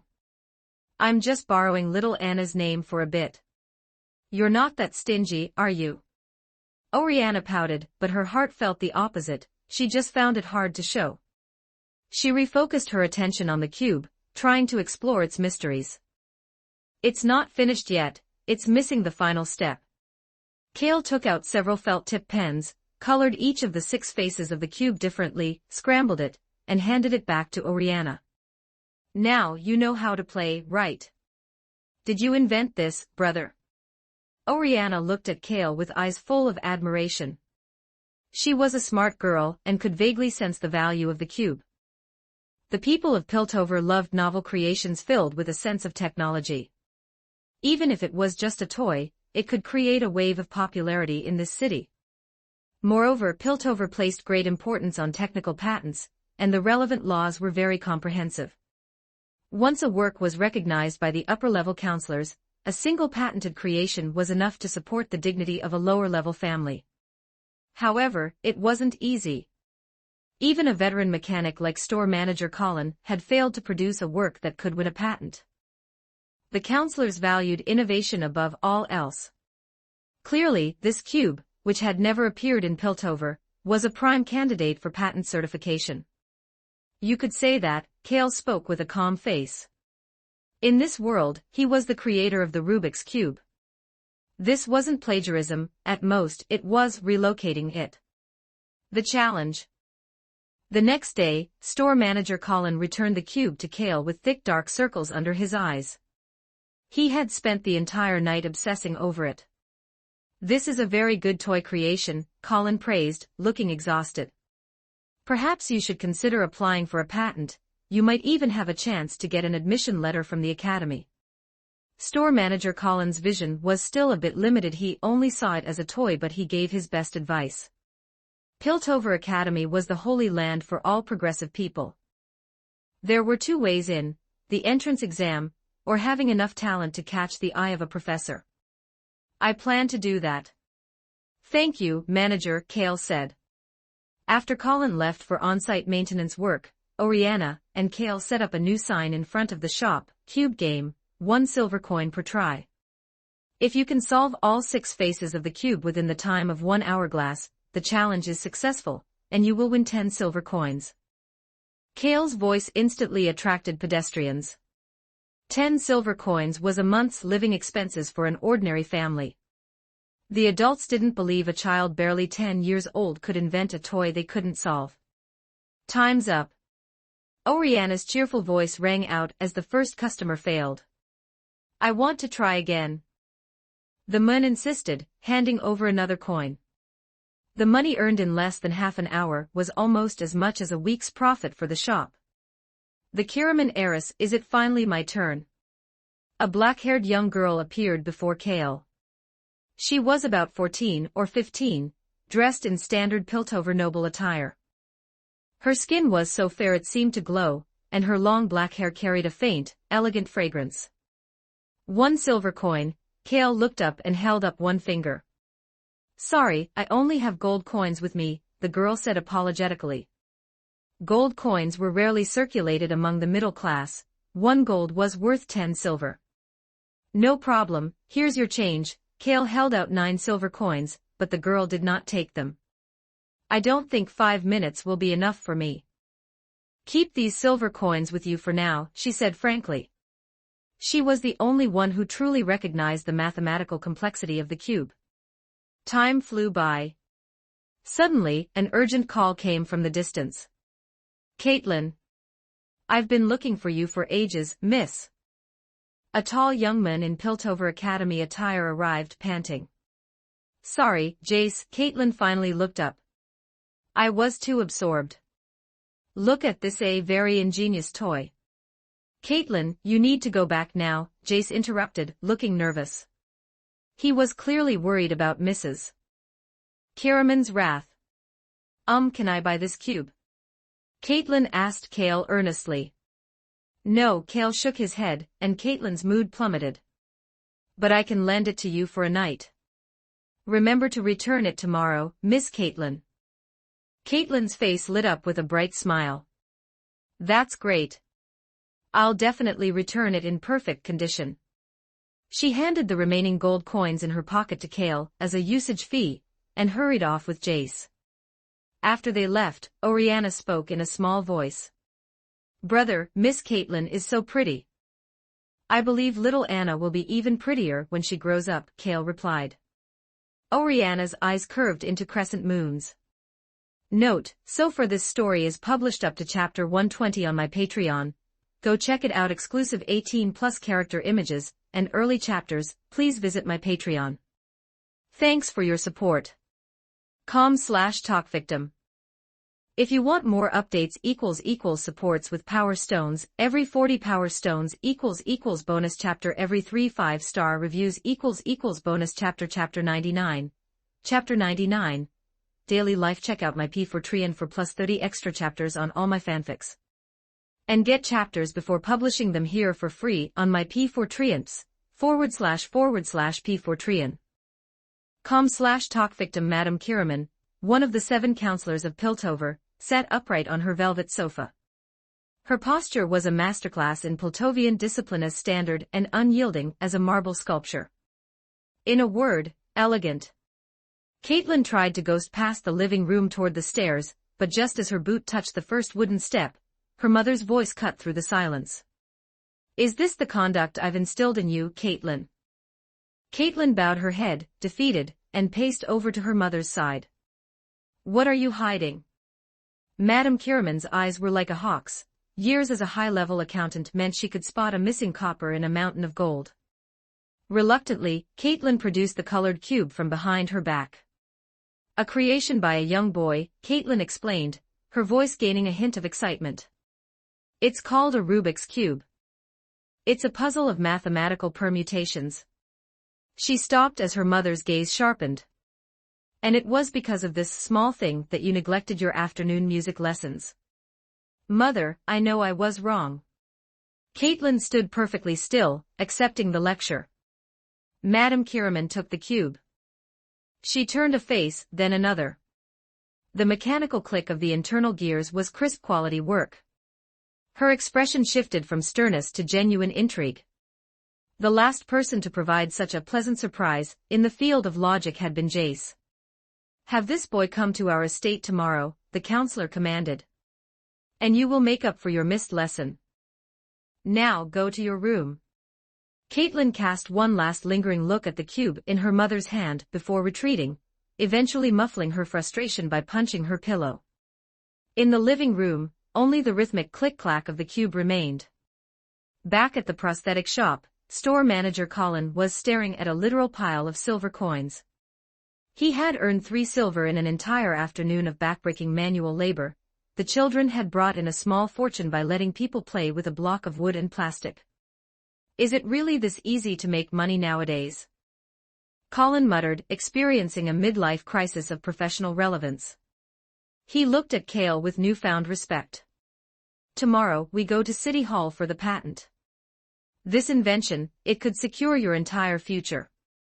You handle the paperwork, store manager, Cale said. I'd rather focus on the workshop. A true scholar's heart, Colin noted, gratified. He ushered the children to bed, strictly enforcing the sleep schedule. But as soon as the shop fell silent, a sneaky figure slipped into the attic. Oriana tucked herself into Cale's quilt, shaking him vigorously. Brother, get up. The performance is about to start. Oriana was the perfect daughter to the outside world, but Cale knew her secret streak of rebellion. She was a premature baby, weak and sickly, which made Colin overprotective. Kale was her only window into a world that wasn't sterilized and safe. They climbed out the attic window and onto the roof, looking toward the city center where the noble nightlife was just beginning.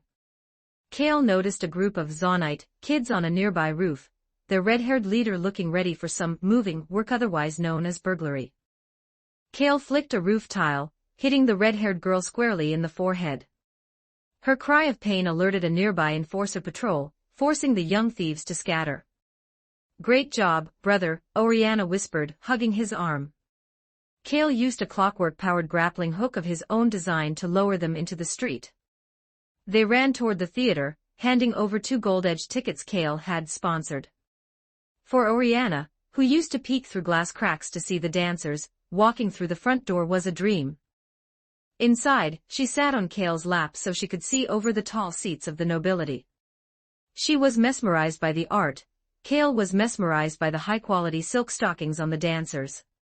Both left satisfied. By the time they returned, Oriana was fast asleep on Kale's back.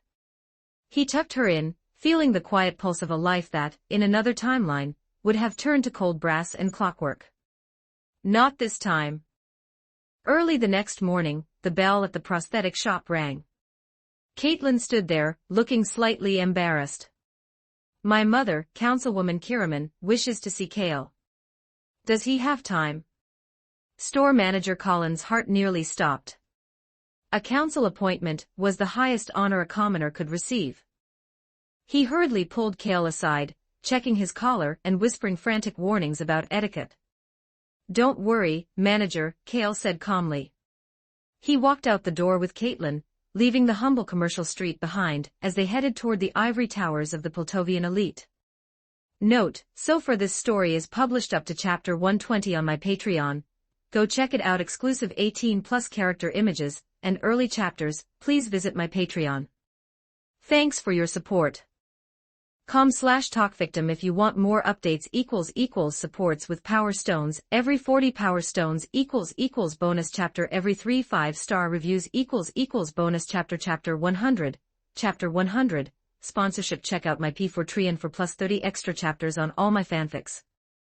And get chapters before publishing them here for free on my P4Trians //P4Trian. com/talkvictim. The Kiraman family is one of the founding pillars of Piltover. As the city's original architects, they have held an unbroken seat on the Council of Seven since its inception.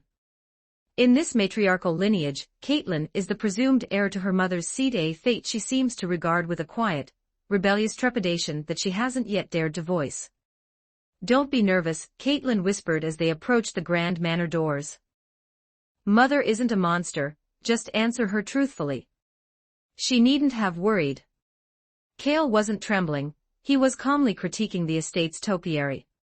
His lack of reverence was a breath of fresh air to Caitlin, who lived in a world where racial and class segregation usually made people treat her like a fragile glass sculpture.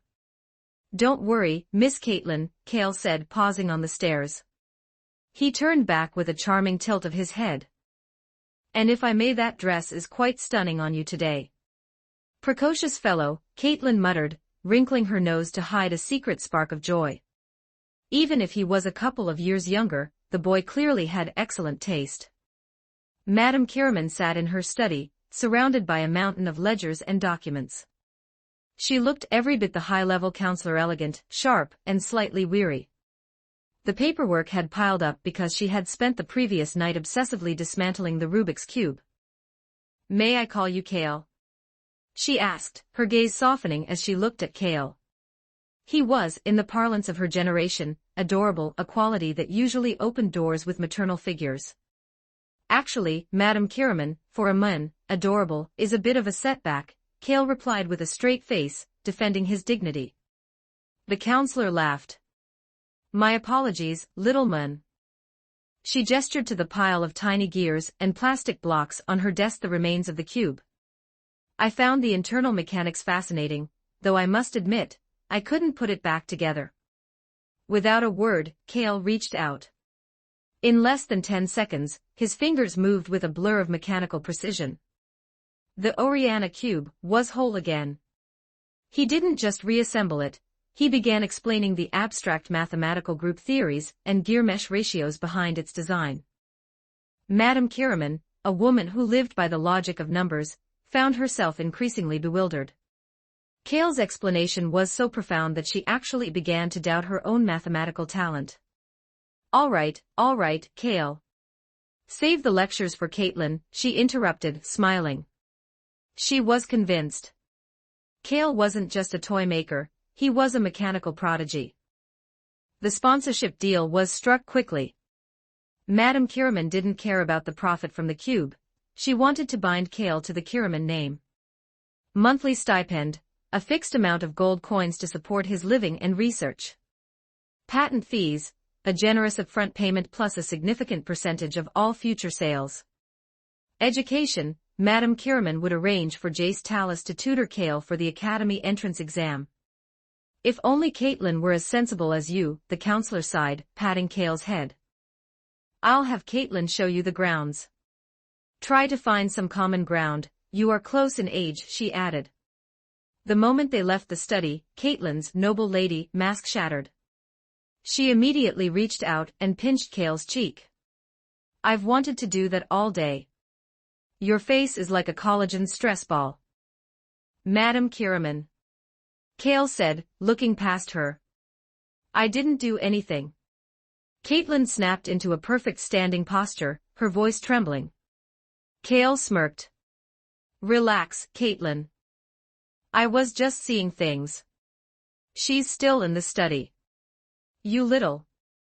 A game of tag erupted across the Kiriman gardens. Caitlin, trained in swordsmanship and athletic coordination, found herself unable to even touch Kale's sleeve. He dodged every lunge by a hair's breadth, eventually flicking her forehead and leaving a small red mark. If you're going to cry, I can lend you a shoulder, Kale teased. You're dead. Caitlin lunged again, finally managing to pin his shoulder by feigning a mother's coming distraction of her own.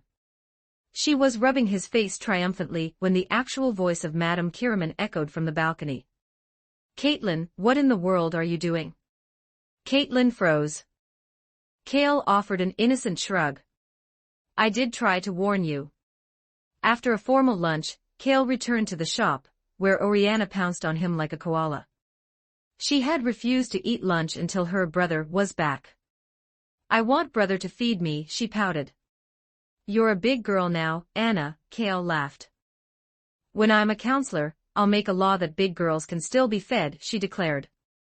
Later, Caitlin took Kale to the academy district to meet Jace. Jace lived in an elite student apartment, his room a disaster of blueprints and half-finished inventions. I've never been a teacher, Jace said shyly, scratching his head. I don't know if I'm qualified. Treat me as a peer, Kale said, looking at a calculation on Jace's desk. Though your flux coefficient formula is wrong here.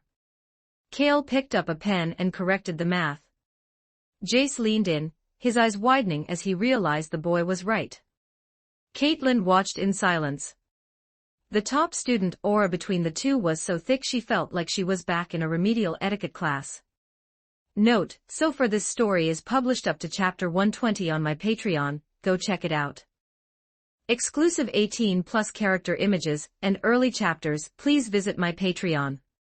Thanks for your support. com/talkvictim if you want more updates == supports with power stones every 40 power stones == bonus chapter every 3 5-star reviews == bonus chapter.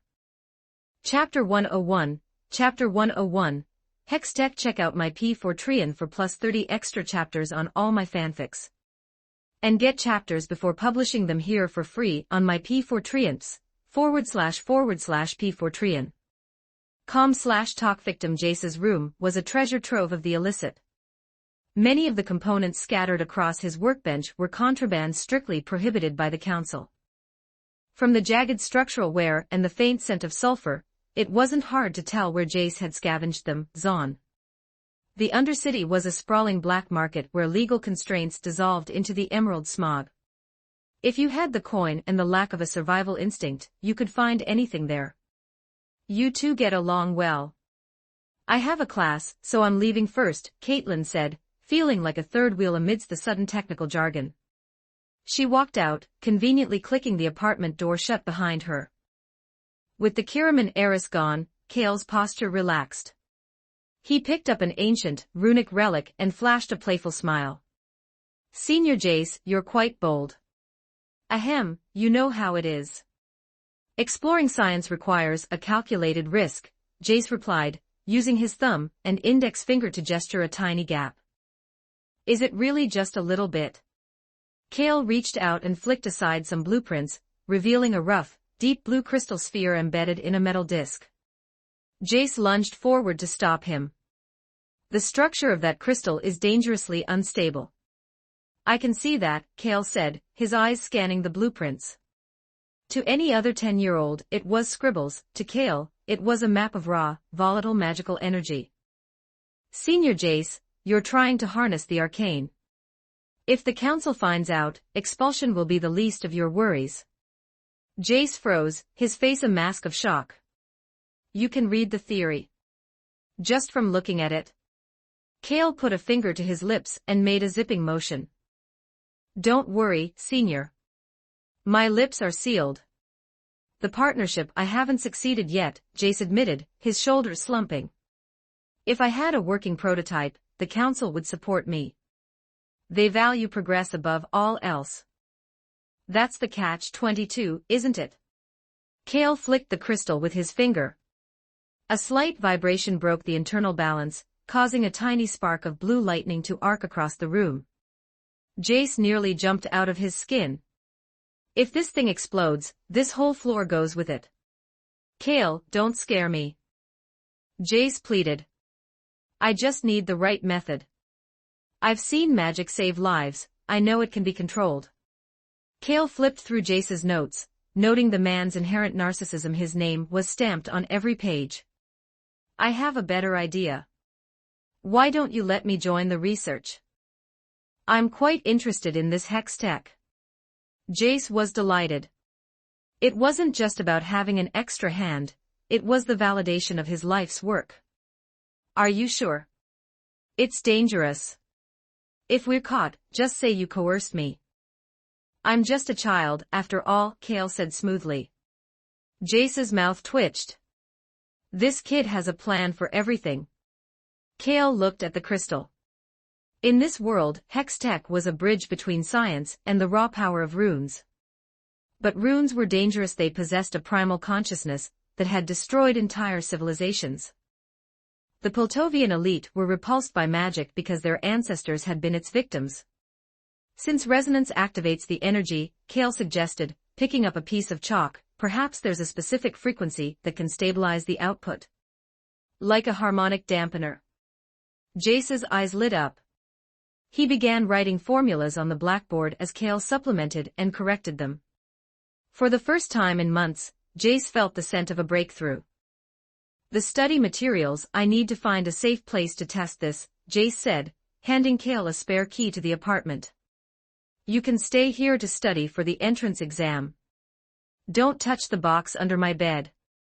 You're too young for those materials. Kale gave a knowing nod. Jace's face turned bright red. How does he even know what that implies? Are kids in Ionia just born precocious? After Jace hurried out to find a test site, Kale looked at the box of study notes. Jace had passed with full marks, and his notes were comprehensive, covering everything from Piltovian history to the arts. Kale didn't care about history, but he needed those noble points to ensure his admission. The girl from Zon, meanwhile, for figures were crossing the bridge from the Undercity. Vi, a red-haired girl with fire in her eyes, led the way. Since the bridge clash years ago, the tension between Piltover and Zon had eased into a fragile peace, but the trench still left its scars. Vi, are you sure about this? A chubby boy asked. The enforcers nearly caught us last time. Vi touched her forehead, remembering the stinging pain of the tile Kale had thrown at her a few nights ago. Last time was a fluke. If it hadn't been for that meddling brat on the roof. She waved her hand, signaling the group to move silently across the Piltovian rooftops. She had a target in mind, and this time, she wasn't planning on failing. Note, so far this story is published up to chapter 120 on my Patreon. Go check it out. Exclusive 18+ character images and early chapters. Please visit my Patreon. Thanks for your support. com/talkvictim if you want more updates == supports with power stones. Every 40 power stones == bonus chapter. Every 3 5-star reviews == bonus chapter. Chapter 102. Chapter 102. 3 against 1. Check out my P4 for plus 30 extra chapters on all my fanfics. And get chapters before publishing them here for free on my P4 //P4 com/talkvictim. Following the clues provided by Echo, Vi found the apartment building in the Academy district. This time, they were planning to pull off something big. It all started because Jace had been far too extravagant during his trips to Zaun, attracting the little boy's attention. The journey went smoothly, no one noticed Vi and the others as they navigated the safest rooftop routes. Vi reached the balcony and peered through the window. At this hour, students and staff should be in the academy labs or classrooms. No one's here, she whispered. Milo stepped forward to pick the lock, but Vi, lacking her usual patience, pulled Powder up from the roof and kicked the door open with a swift, splintering crack. The room was filled with the aura of civilization, stacks of books, intricate blueprints, and gleaming trinkets. While Milo began stuffing a nose hair trimmer and small gadgets into his backpack, Powder drifted toward the inner rooms. The guardian in the bedroom. Powder pushed open the bedroom door. It was Messier than the lounge, smelling of cold pizza, and she immediately snatched a slice of pizza from a desk, stuffing it into her mouth. Then, she spotted it, a high-class, heavy metal box hidden beneath a pile of blueprints. Just as she reached for it, a voice nearly sent her into cardiac arrest. Hey, eating my pizza is one thing, but don't touch what's in that box. You'll bring a world of bad luck upon yourself. Kale was sitting in the corner of the bed, not even looking up. His eyes were fixed on an adult magazine, specifically a cultural study of Noxian customs. Nice. Jace really does hide the good stuff. Who are you? Powder squeaked, her voice trembling. Shouldn't I be asking you that? Kale closed the magazine and looked at the blue-haired girl. She looked easy to bully, the type that would cry for an hour if you flicked her forehead. What's taking so long? Vi's voice barked from the hallway. Oh my, a group job then, Kale said, slowly standing up. 3 against 1. Vi burst into the room, followed by Milo and Clagger. Vi, you said the place was empty. Milo hissed. How was I supposed to know there was a brat in the bedroom? Vi clenched her fists and stepped forward menacingly. Hey, kid. Be smart and just lie down on the floor. What if I don't? Then I'll beat you down. Vi lunged. Before she could even finish her sentence, she was flying backward, her body slamming into Milo and sending them both to the floor. Tell me, who is lying on the ground now? Kale asked, dusting off his pants. Vi clutched her stomach, face contorted in pain. Clagger raised his fists, looking at Vi for direction. What do we do? He's tough. Tough or not, handle him. 3 against 1. Vi roared, charging again with Milo and Clagger flanking her. Powder hesitated, picked up a stray slipper to join the fray, but froze. In a blur of movement, all 3 of her companions were already back on the floor, groaning in a tangled heap of limbs. Can we call a truce? Powder forced a fawning smile, dropping the slipper. No, Kale said, his face darkening as he walked forward. The hostage situation. Powder tripped over her own feet in terror, landing on her backside. Kale sat down on the edge of the bed and looked at the 4 intruders. Breaking and entering, gang activity, intent to commit violence. You'd better pray Piltover's juvenile protection laws are robust, or you'll be spending your retirement in Stillwater Prison. Damn upper city scum, Vi spat, propping herself up. She knew the name Stillwater, a place where the food was worse than Zaunite swill. Kale patted Vi's head. Her hair was prickly and clearly unwashed. Have your adults come to bail you out? You wish. Vi lunged again, only to be instantly pinned to the mattress by Kale, who used her as a human seat cushion. Hey, skinny one, Kale pointed at Milo. You're the clever one. Go get your guardian. Tell him to come to this address. Milo, if you tell Vander you're finished. Vi shouted. Just then, the front door opened. Caitlin rushed in, freezing at the sight of the wreckage and the bound Zonites. What happened? Just some petty thieves, Kale explained calmly. I've sent their friend to fetch their parents. Isn't that risky? Caitlin whispered. The people who raise thieves aren't exactly law-abiding citizens. Don't worry. We'll meet right here under the eyes of the enforcer patrols. Kale ignored Vi's renewed hissing, and offered the half-eaten pizza slice to Powder. Is having a sister like this troublesome? Not at all. Powder snapped, taking the pizza. Kale then handed her a carton of milk. Powder took a sip, mesmerized by Kale's aura. Okay, maybe a little bit. Sometimes, she whispered. Vi's eyes widened in betrayal. Vi, are you hungry? Powder asked, holding out the pizza. I'm not hungry. Vi shouted, followed immediately by a rumble from her stomach that echoed through the room. Note, so far this story is published up to chapter 120 on my Patreon, go check it out. Exclusive 18+ character images and early chapters, please visit my Patreon. Thanks for your support. com/talkvictim if you want more updates == supports with Power Stones, every 40 Power Stones == bonus chapter every 3 5-star reviews == bonus chapter. Chapter 103, Chapter 103, Vander check out my P4 for plus 30 extra chapters on all my fanfics. And get chapters before publishing them here for free on my P4 //P4 com/talkvictim. Vander hadn't stepped onto Poltovian soil in years. As the unofficial Hound of the Undercity and the man who established the rough order of the lanes, his presence was a political lightning rod. The last time he had crossed the bridge with intent, the stone was covered in the bodies of his fallen rebels. Now he was back, driven by a different kind of desperation. His troublesome, eldest daughter, Vi, had caused a massive mess at the academy. He truly didn't know what was going through her head. The academy. It was the most sensitive nerve in Piltover. Vander struck Milo's head hard as they traversed the rooftops. Why'd you hit me? Milo cried out. Nothing, just had an itchy hand, Vander grunted. He was frustrated, and Milo was the convenient outlet for a father's anxiety. Fortunately, he had adopted sons. He wouldn't dream of hitting the girls, but the boys were built for the traditional family education he'd received himself. They vaulted onto the balcony of the student apartment. Vander took a deep breath, more nervous than he had been charging enforcer gun lines. He pushed the door open, expecting to find his children bound and bruised.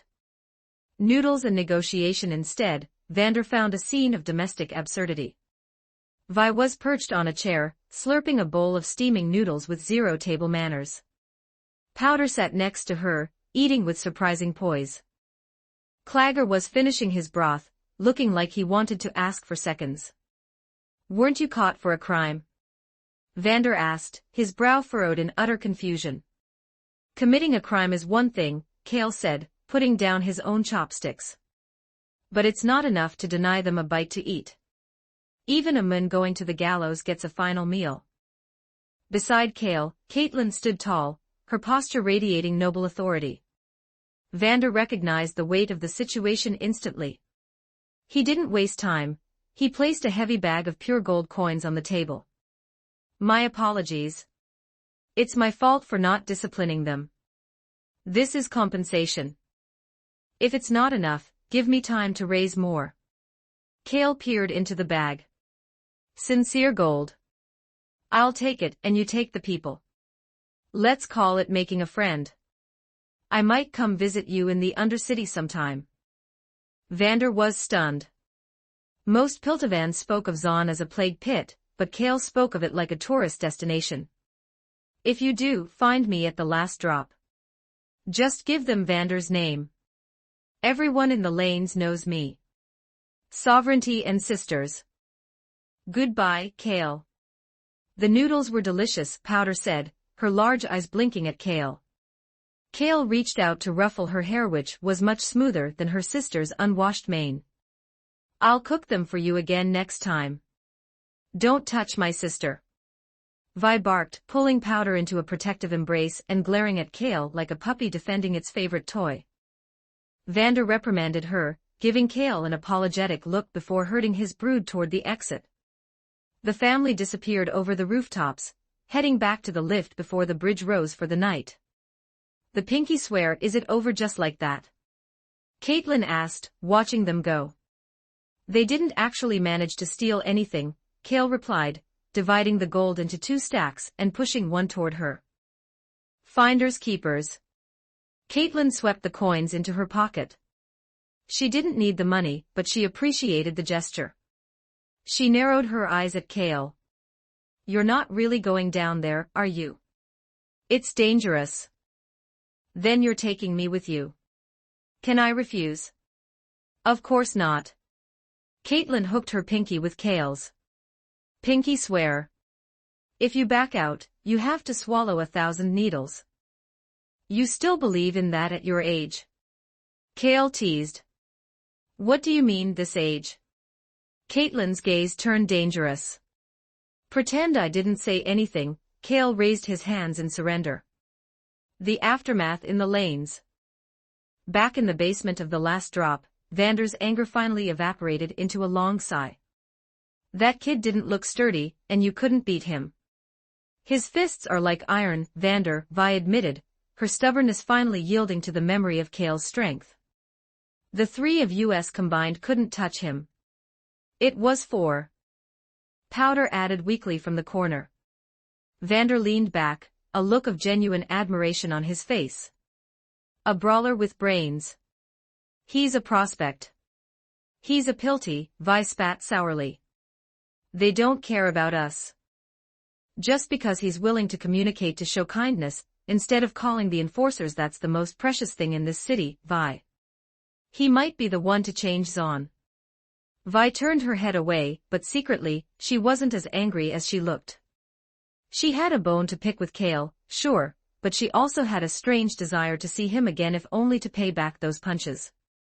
You're grounded for a week, Vander declared, his voice regaining its weight.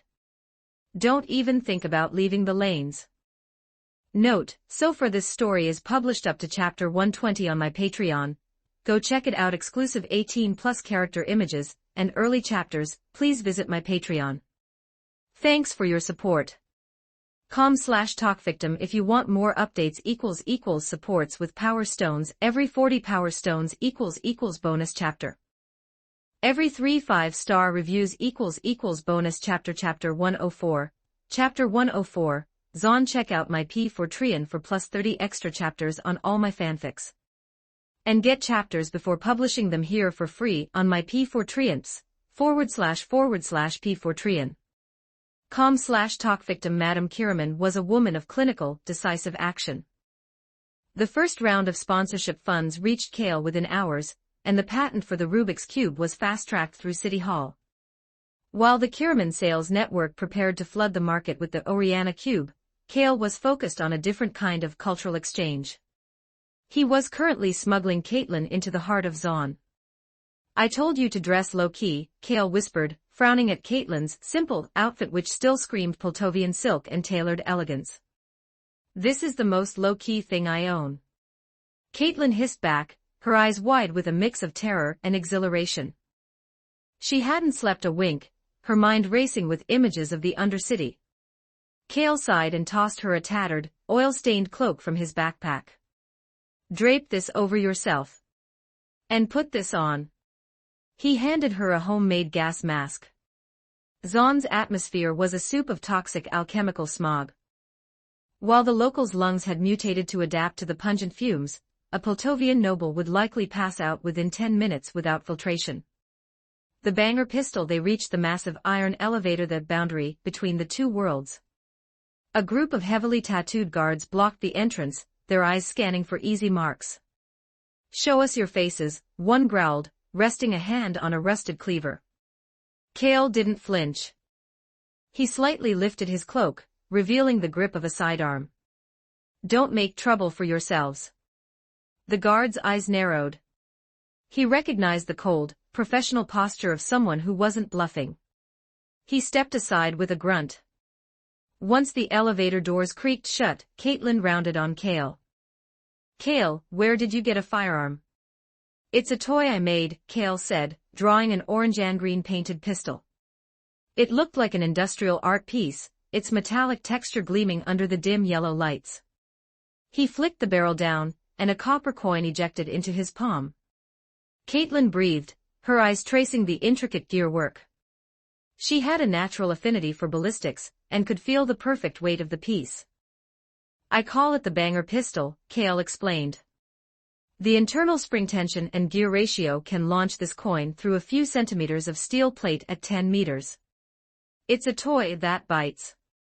The black market. The elevator delivered them into a world of wild disorder. Zon was a vertical labyrinth of pipes, exhaust vents, and neon-colored glass. Unlike Piltover's sterile symmetry, Zon possessed a raw, vibrant vitality. They moved through the black market, where subhumans, vastly different races fleeing the wars of Runeterra, sold things that would make a counselor faint. Kale spotted stalls selling shadow wolf pelts, crimson razorbeaks, and even a juvenile tree monster. Caitlin stopped, mesmerized by a stall selling sizzling, demon swamp frogs. "Don't listen to him," Kale told Caitlin, noticing the vendor's sleazy grin.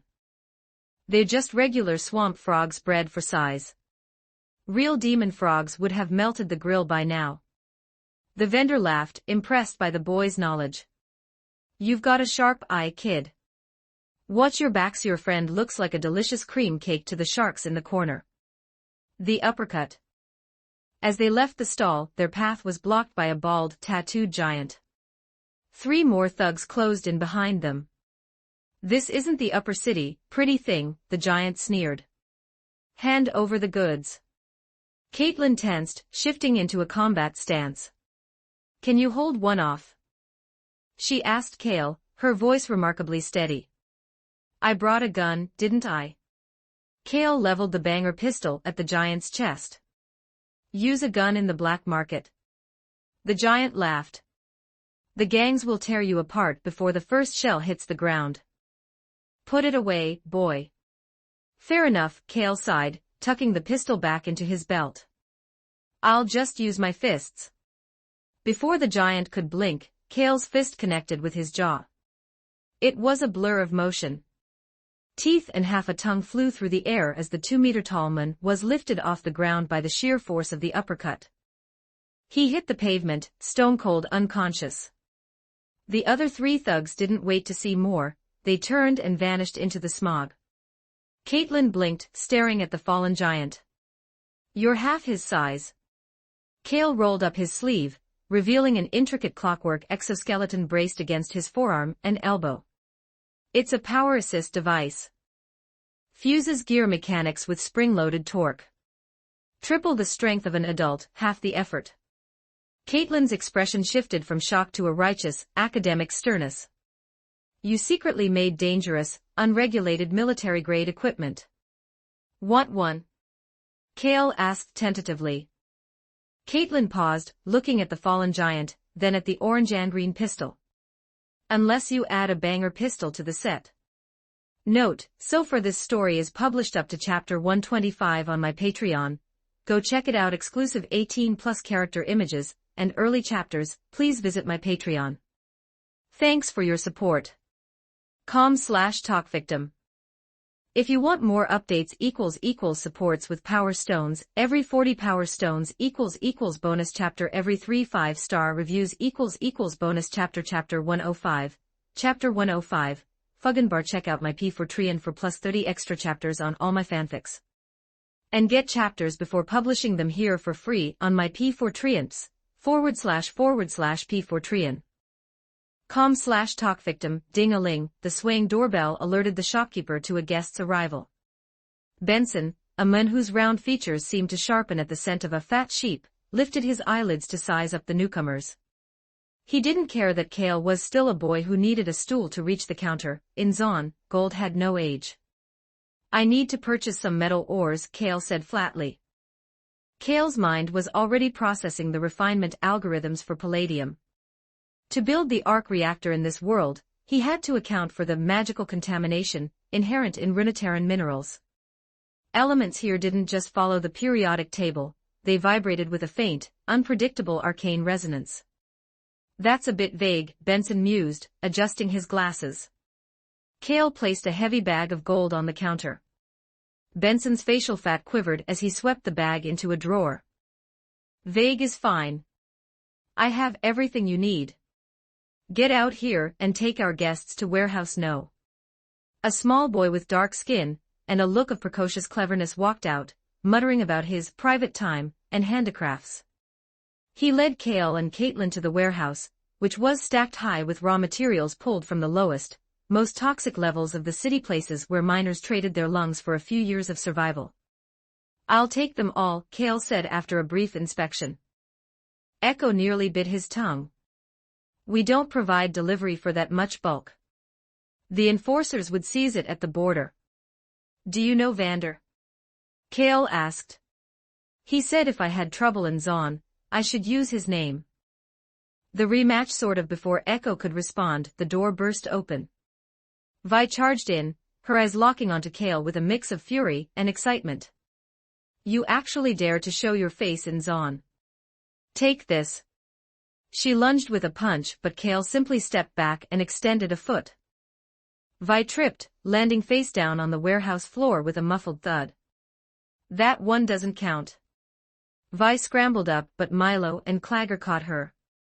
Pop told us to find him, not fight him, Clagger grunted, pinning her arms as she kicked like a fattened pig. It's been a few days, Powder, Cale said, ignoring the screaming redhead and ruffling Powder's hair.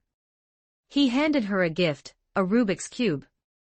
Powder's eyes lit up. She rarely felt valued by anyone but her sister. She immediately gave Cale a shy hug. Take your filthy paws off her. Vi roared, still suspended in the air by her sidekicks. The last drop. Did Vander send you? Cale asked. Pop wants to buy you a drink at the Fuggin bar. The last drop, Powder relayed.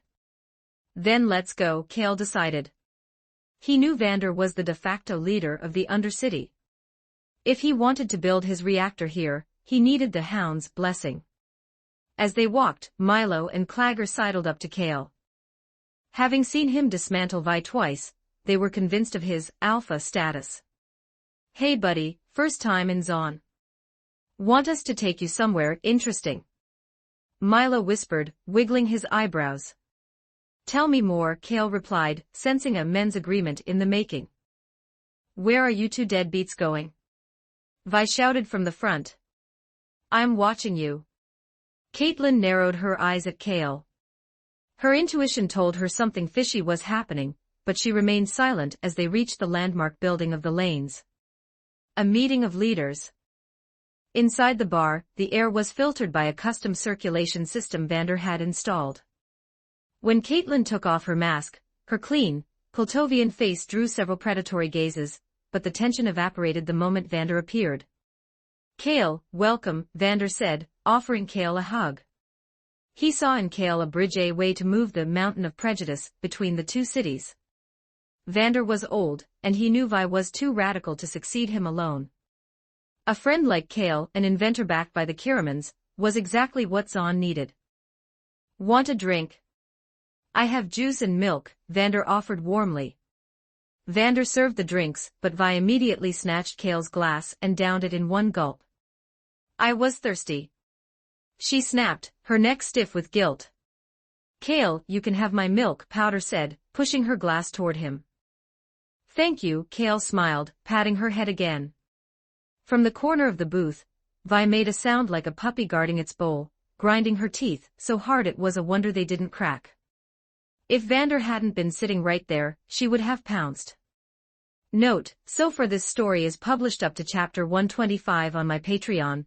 Go check it out. Exclusive 18+ character images and early chapters. Please visit my Patreon.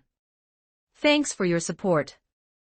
com/talkvictim if you want more updates == supports with power stones every 40 power stones == bonus chapter every 3 5-star reviews == bonus chapter 106 chapter 106 ready to go. Check out my P4Treon for plus 30 extra chapters on all my fanfics and get chapters before publishing them here for free on my P4Treons //P4Treon com/talkvictim. Aside from smuggled goods and mineral ores, the most valuable treasure in Zon for Kale was their fractured alchemical technology.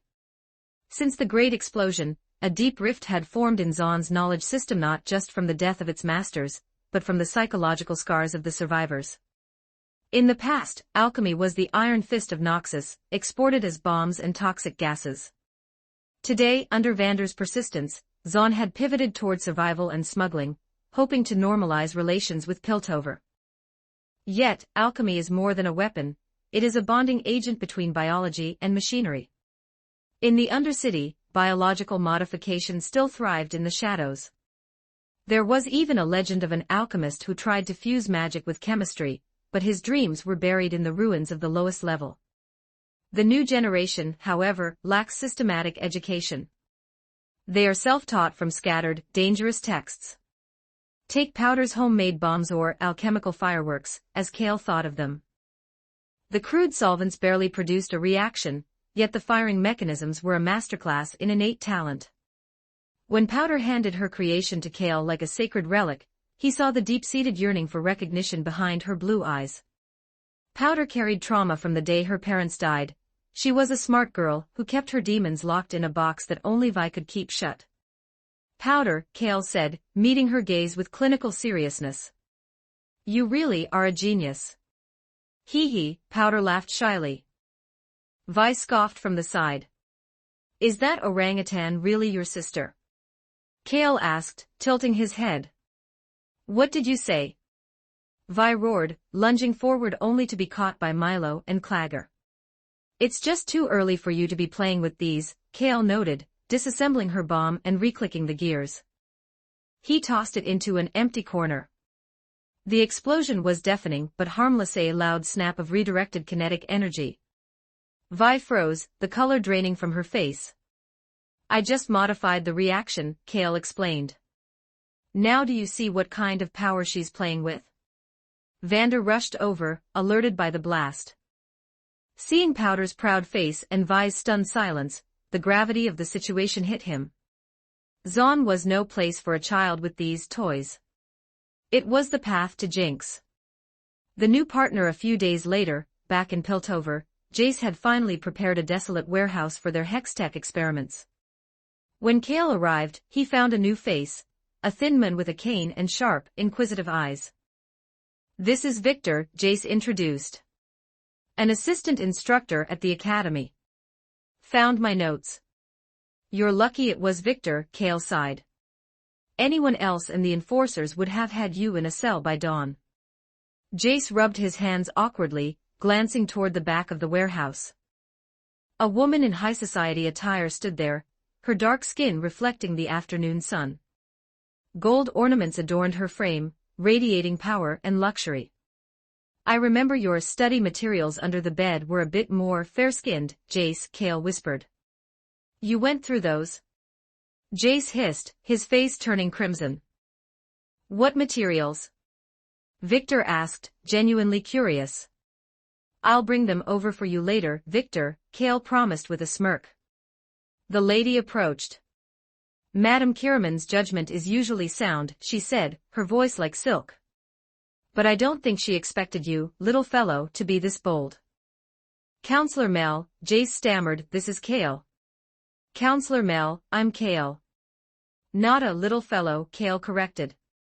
My apologies, Mr. Little Kale, Mel teased, her eyes sparkling with mischief. Kale looked at her and decided to be willful. He turned his back and started checking the experimental equipment. At 10 years old, he had the perfect brat card to play when dealing with manipulative counselors. Note, so far this story is published up to chapter 125 on my Patreon. Go check it out. Exclusive 18+ character images and early chapters. Please visit my Patreon. Thanks for your support. com/talkvictim. If you want more updates supports with power stones, every 40 power stones bonus chapter, every 3 5-star reviews bonus chapter. Chapter 107. Arc Rune Reactor. Check out my P4Treon for plus 30 extra chapters on all my fanfics.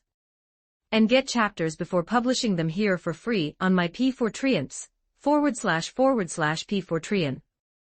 com/talkvictim. With the resources and technical support provided by Counselor Mel and Victor, Jace was prepared for his experiment, though his hands still trembled. This wasn't just science, it was the manifestation of his every ideal. Don't be nervous, Jace. You may not believe in yourself, but you can believe in me, Kale said, giving the resonance triggering device a final inspection. That's surprisingly comforting. Jace forced a strained smile. It froze instantly when he saw Kale take several steps back, using Jace as a human shield. Don't look at me like that. I'm still a child, it's your job to protect me from the explosion, Kale said righteously. Jace gritted his teeth and initiated the device. Victor assisted, his eyes filled with a desperate, visionary light. As the hex crystal began to spin, vast energy disrupted the electric field, stirring up a localized gale within the warehouse. Can this really work? Mel whispered to Kale. The correct resonance frequency will stabilize the output, Kale replied confidently. And if it's wrong? Kale shrugged. Mel swallowed hard, her eyes fixed on Jace.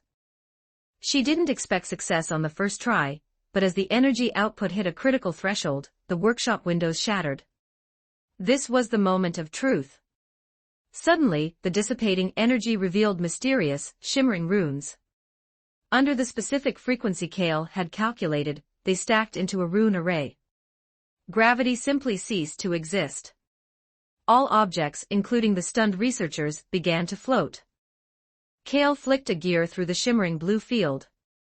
It didn't just move, it accelerated beyond the laws of physics. Spatial teleportation. Mel breathed. No, Kale corrected. Time acceleration. The crystal contains the magic of time. Gentlemen, Mel said, clutching her skirt as she drifted toward the ceiling. Could you put me down now? The new workshop. In the weeks that followed, Jace was busy preparing his thesis for the council. Kale's apartment had become his own private workshop. While Mel and the Kiramans began the political gold rush to control the limited supply of hex crystals, Kale focused on his own path, the arc reactor. Damn bastard. Vi cursed, hauling heavy equipment into Kale's lab. Vander had sent her, Milo, and Clagger to perform hard labor for Kale. Vi hated it, but the pay was a gold coin a day, a wage that would be fought over in any corner of Zon. For the same work, Piltovrans usually earned double what Zonites made. Kale was the only one paying a fair market rate. I've refined the palladium. Powder shouted, rushing over with her results. Kale rewarded her with 2 gold coins and a rare word of praise, making Vi's lip curl in envy. I've sorted your work permits, Kale told the group, handing over 4 documents. You can now enter and exit Piltover freely. Who cares? The enforcers can't catch us anyway, Vi scoffed, though she snatched her permit when she saw her friends happily accepting theirs. Vi reluctantly relayed a message from Vander. The hex crystals you're looking for, miners once found a vein at the lowest levels, but the mine was sealed. Even Pop can't help you down there. It's too toxic. Thanks for the tip, Kale smiled. The birth of the arc rune left alone, Kale examined the palladium powder had refined. He initiated the cold fusion reaction. Everything proceeded according to Tony Stark's theory, but Kale felt a growing spiritual pressure. Suddenly, a faint rune appeared within the arc light. Kale realized the truth. On Runeterra, all material elements are derivatives of rune power. As he increased the intensity, the space itself began to tremble. The arc reactor wasn't just generating power, it was acting as an anchor, allowing runic energy to radiate into the material dimension. Hex crystals were just physical echoes of this power. But rune power was self-aware. It could distort the mind and soul of anyone who used it without a stable conduit. Kale picked up the humming device. Arc reactor was no longer an accurate designation. Perhaps the arc rune reactor. Note, so far this story is published up to chapter 125 on my Patreon. Go check it out. Exclusive 18+ character images and early chapters. Please visit my Patreon. Thanks for your support. com/talkvictim. If you want more updates supports with power stones, every 40 power stones bonus chapter, every 3 5-star reviews bonus chapter. Chapter 108. Chapter 108. Professor Heimerdinger. Check out my P4Treon for plus 30 extra chapters on all my fanfics. And get chapters before publishing them here for free on my P4Treons, //P4Treon. com/talkvictim. In a quiet corridor of Piltover Academy, Kale sat with a notebook, his pen scratching out complex variables. The equations on the paper weren't just math, they were a roadmap to the arc runes. Just as specific resonance frequencies revealed the secrets of hex crystals, the magnetic confinement within the arc reactor acted as a prism, reflecting the runes born from its core. The energy output was no longer the clean, predictable nuclear fusion of another world. It was a potent hybrid of atomic power and the arcane. Magic in Runeterra isn't just an abstract concept. It is a fundamental force separated from the material realm by a thin dimensional veil. By arranging runes, one creates a circuit for that power to flow. Jace had discovered the magic of time within his crystals, leading to his hexgate theory. Kale, however, was seeing something else in his reactor, the magic of space. He had identified 9 distinct runes so far. But runes possess a predatory self-awareness, they evolve. 9 was just the beginning. A furry, round creature nudged Kale's knee. It was a Poro, its tongue lolling out in a silent plea for attention. Behind it, the familiar click-clack of small, brisk footsteps echoed. "It seems to like you," a voice squeaked. Professor Heimerdinger rounded the corner. With his massive, fluffy head and diminutive yordle frame, he looked like a wise plush toy. Yet, his eyes held the weight of centuries. "Are you here to tell me I passed the written exam?" Kale asked, closing his notebook. "I think you should remain seated." "Children grow far too quickly these days," Heimerdinger noted, his beard twitching as he looked up at the boy. "But yes, congratulations. You achieved a perfect score, a feat last accomplished by Jace. Your talent is... Welcome to the Academy. Can I touch your head as a reward?" "Absolutely not." Heimerdinger spluttered. He looked around to ensure no other students were watching, then let out a defeated sigh. "Just once." Kale reached out. The fluff was as soft as it looked, but the skull beneath was solid, a testament to the yordle's enduring intellect. Heimerdinger's ears trembled slightly. Despite his age and status, he was still a yordle, and they were suckers for a bit of genuine, curious affection. "The mentor and the meal. I assume you'll be my mentor, Professor?" Kale asked. "Indeed," Heimerdinger coughed, trying to regain his professional dignity. "I've taught many, but a student of your age is a first. I hope you're not a troublemaker." "I have a few questions for you, Professor," Kale said, leaning in. He began rattling off technical queries that would have left most senior instructors in a daze.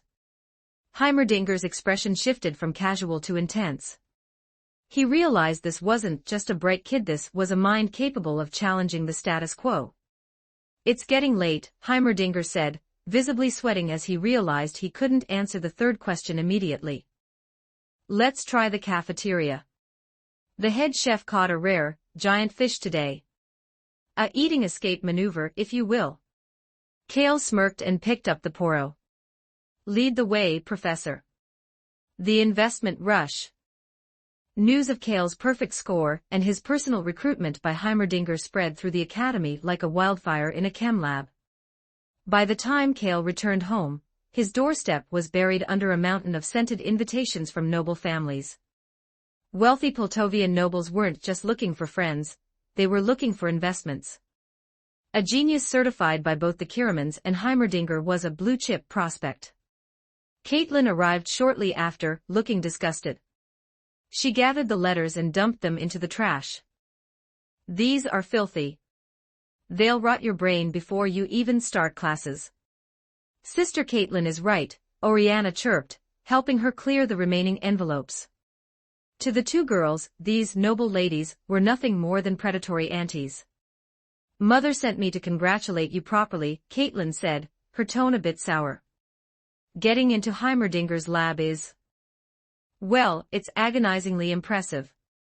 Madame Kiraman is a pragmatist, Kale noted. What's the real news? Caitlin produced a formal contract. She's building you a private mechanical workshop in the city center. And the royalties from the Oriana Cube patent have been finalized. Kale looked at the figures. He was officially wealthy. The Rubik's Cube alone had generated enough capital to elevate his family to the lower nobility. The Kiraman contract offered a path to the elite circles of Piltover. We're moving, Anna, Kale told his sister. To a villa near Caitlin's estate. Will I have my own dance studio?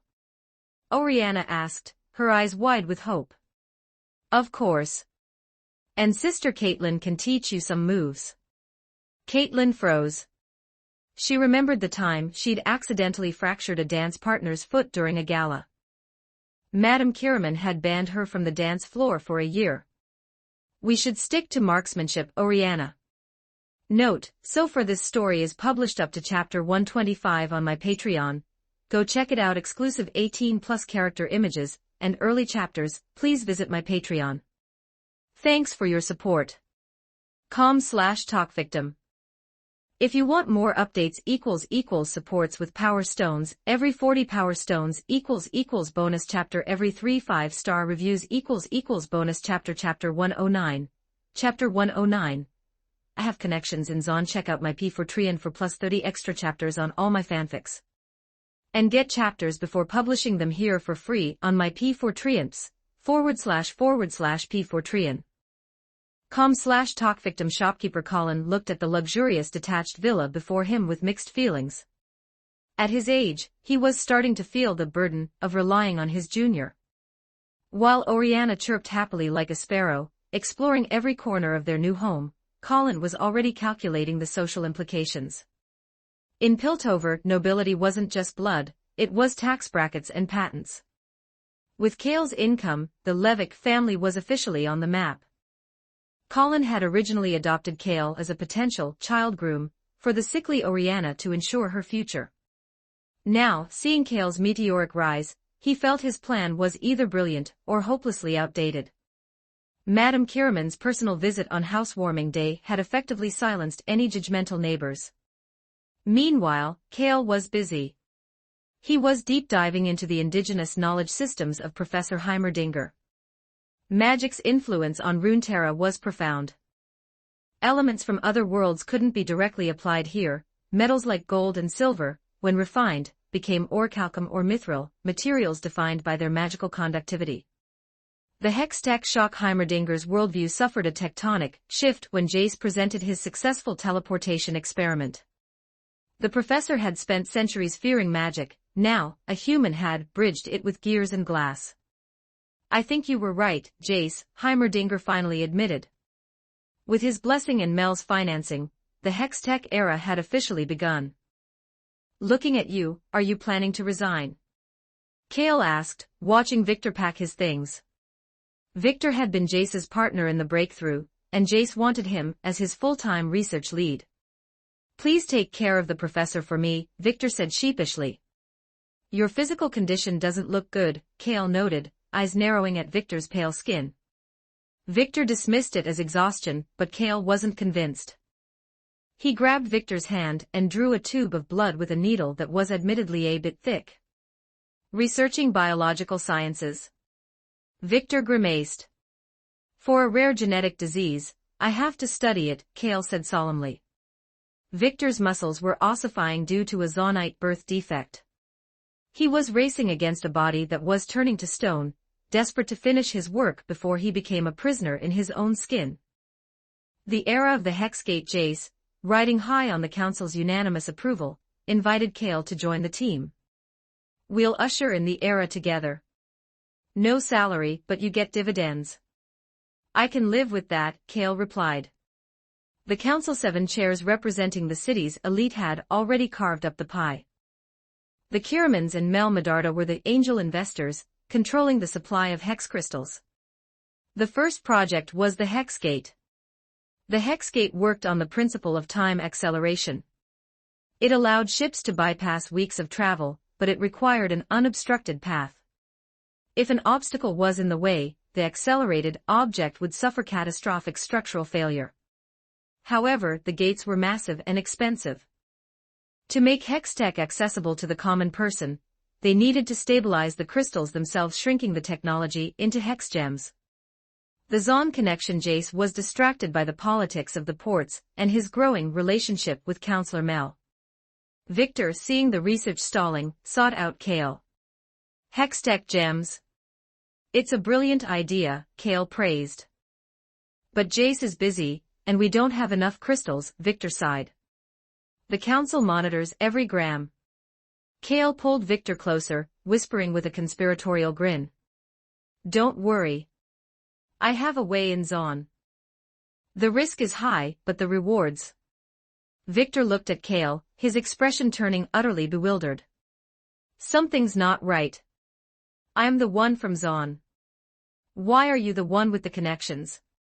Note, so far this story is published up to chapter 125 on my Patreon, go check it out. Exclusive 18+ character images and early chapters, please visit my Patreon. Thanks for your support. com/talkvictim if you want more updates == supports with power stones every 40 power stones == bonus chapter every 3 5-star reviews == bonus chapter. Chapter 110, Chapter 110, aid check out my P4 for plus 30 extra chapters on all my fanfics. And get chapters before publishing them here for free on my P4 //P4 com/talkvictim. Victor had not set foot in Zon for a long time. As the elevator descended, the familiar, pungent scent of the sump hit his nostrils. It was a smell he had spent his life trying to forget, yet it triggered an involuntary wave of nostalgia. Cough, cough. Victor quickly pulled on a gas mask. His lungs, already fragile from a lifetime of breathing the gray, nearly gave out from the sudden intake of concentrated industrial pollutants. Who is this guy? Vi asked, eyeing Victor with open suspicion. He's a Zonite too, Kale introduced casually. Vi looked at Victor's high-quality Poltovian fabric and his sickly, academic posture. To her, he looked like a noble who had spent too much time in a library and not enough time in a fight. I didn't expect you to have friends down here, Victor remarked, looking at Kale with renewed respect. Unlike Jace, whose subconscious elitism often leaked through in the way he spoke to Victor, Kale seemed genuinely at home in the chaos of the Undercity. Who said I'm friends with this guy? Vi barked, grabbing Victor's collar. If you're a consumption ghost about to kick the bucket, don't do it at my doorstep. Victor straightened his vest, unbothered. He knew this was just the Zonite way of saying hello. The hex crystal shipment inside the Fuggen bar, the last drop, the atmosphere was tense but stable. Powder immediately abandoned her workbench to cling to Kale, much to Vi's annoyance. You're quite popular, Victor noted, a rare hint of envy in his voice. He had spent his life as an outsider in both cities, seeing Kale bridge the gap so easily was a marvel. Vander placed a heavy, sealed metal box on the bar counter. I got what you asked for. But these things, they almost cost my men their lives. Inside were several raw hextech crystals. Vander explained that the mining process had triggered a partial collapse in the lower levels. The crystals were volatile, reacting to the crude tools of the Zonite miners. That's because your people were careless, Kale retorted. I provided the technical specs. If you follow the containment protocols, they won't blow your arms off. Vander sighed. We have a bigger problem. A chemical plant in the middle level was just bombed. Silco's people. The shadow of Silco. Vander's expression darkened as he explained the situation. While he controlled the upper and middle levels of Zon, the lanes, and the commercial districts, the lowest tier was a lawless abyss. There, Silco had gathered a following of radicals and extremists who saw Vander's peace as a betrayal. By mining the hex crystals, Vander had stepped into territory Silco considered his own. The bombing was a declaration of war. "Who's the kid?" Sevica asked, walking into the bar with a grim report of the damage. Vander dismissed her question, ordering her to keep a close watch on Silco's movements. "My apologies, Noah. I have to handle this," Vander said, grabbing his gauntlets. "If that chemical leak reaches the upper levels, Piltover will use it as an excuse to send the enforcers down for a cleanup." "Need a hand?" Kale offered. Vander hesitated, then nodded. Disaster relief. The middle level of Zon was a labyrinth of steel grates and glass walls, perpetually shrouded in green-tinted toxic smog. When the team arrived at the bombed factory, the air was thick with corrosive gas. "The air purification system is dead," a worker reported frantically. The exhaust fans were sabotaged. The toxic cloud was spreading. Without the giant ventilation fans, the middle level would become a gas chamber. While Vi and the others distributed emergency gas masks and handled the panicking crowds, Kale and Victor headed for the ventilation shaft. "Come lend a hand, Victor," Kale said, rolling up his sleeves as they faced a 3-meter-high, jammed motor. Victor looked at the massive gears, then at Kale. He was the academy instructor, yet the 10-year-old was giving orders like a lead engineer. He grumbled but moved into position. Working in tandem, they used the arc rune reactor to jumpstart the motor's coils. With a deafening whir, the massive blades began to spin, drawing the green fog upward and out of the city. Vander watched the gas dissipate, his grip tightening on his pipe. He had tried to handle Silco with patience and diplomacy. But as he looked at the injured Zonites and the broken factory, he knew that peace was no longer an option. "Terrorists," Vander whispered, "must be met with overwhelming force." Note, so far this story is published up to chapter 125 on my Patreon. Go check it out. Exclusive 18+ character images and early chapters. Please visit my Patreon. Thanks for your support. com/talkvictim. If you want more updates supports with Power Stones, every 40 Power Stones bonus chapter, every 3 5-star reviews bonus chapter. Don't forget to like and subscribe to Novels Wonderland.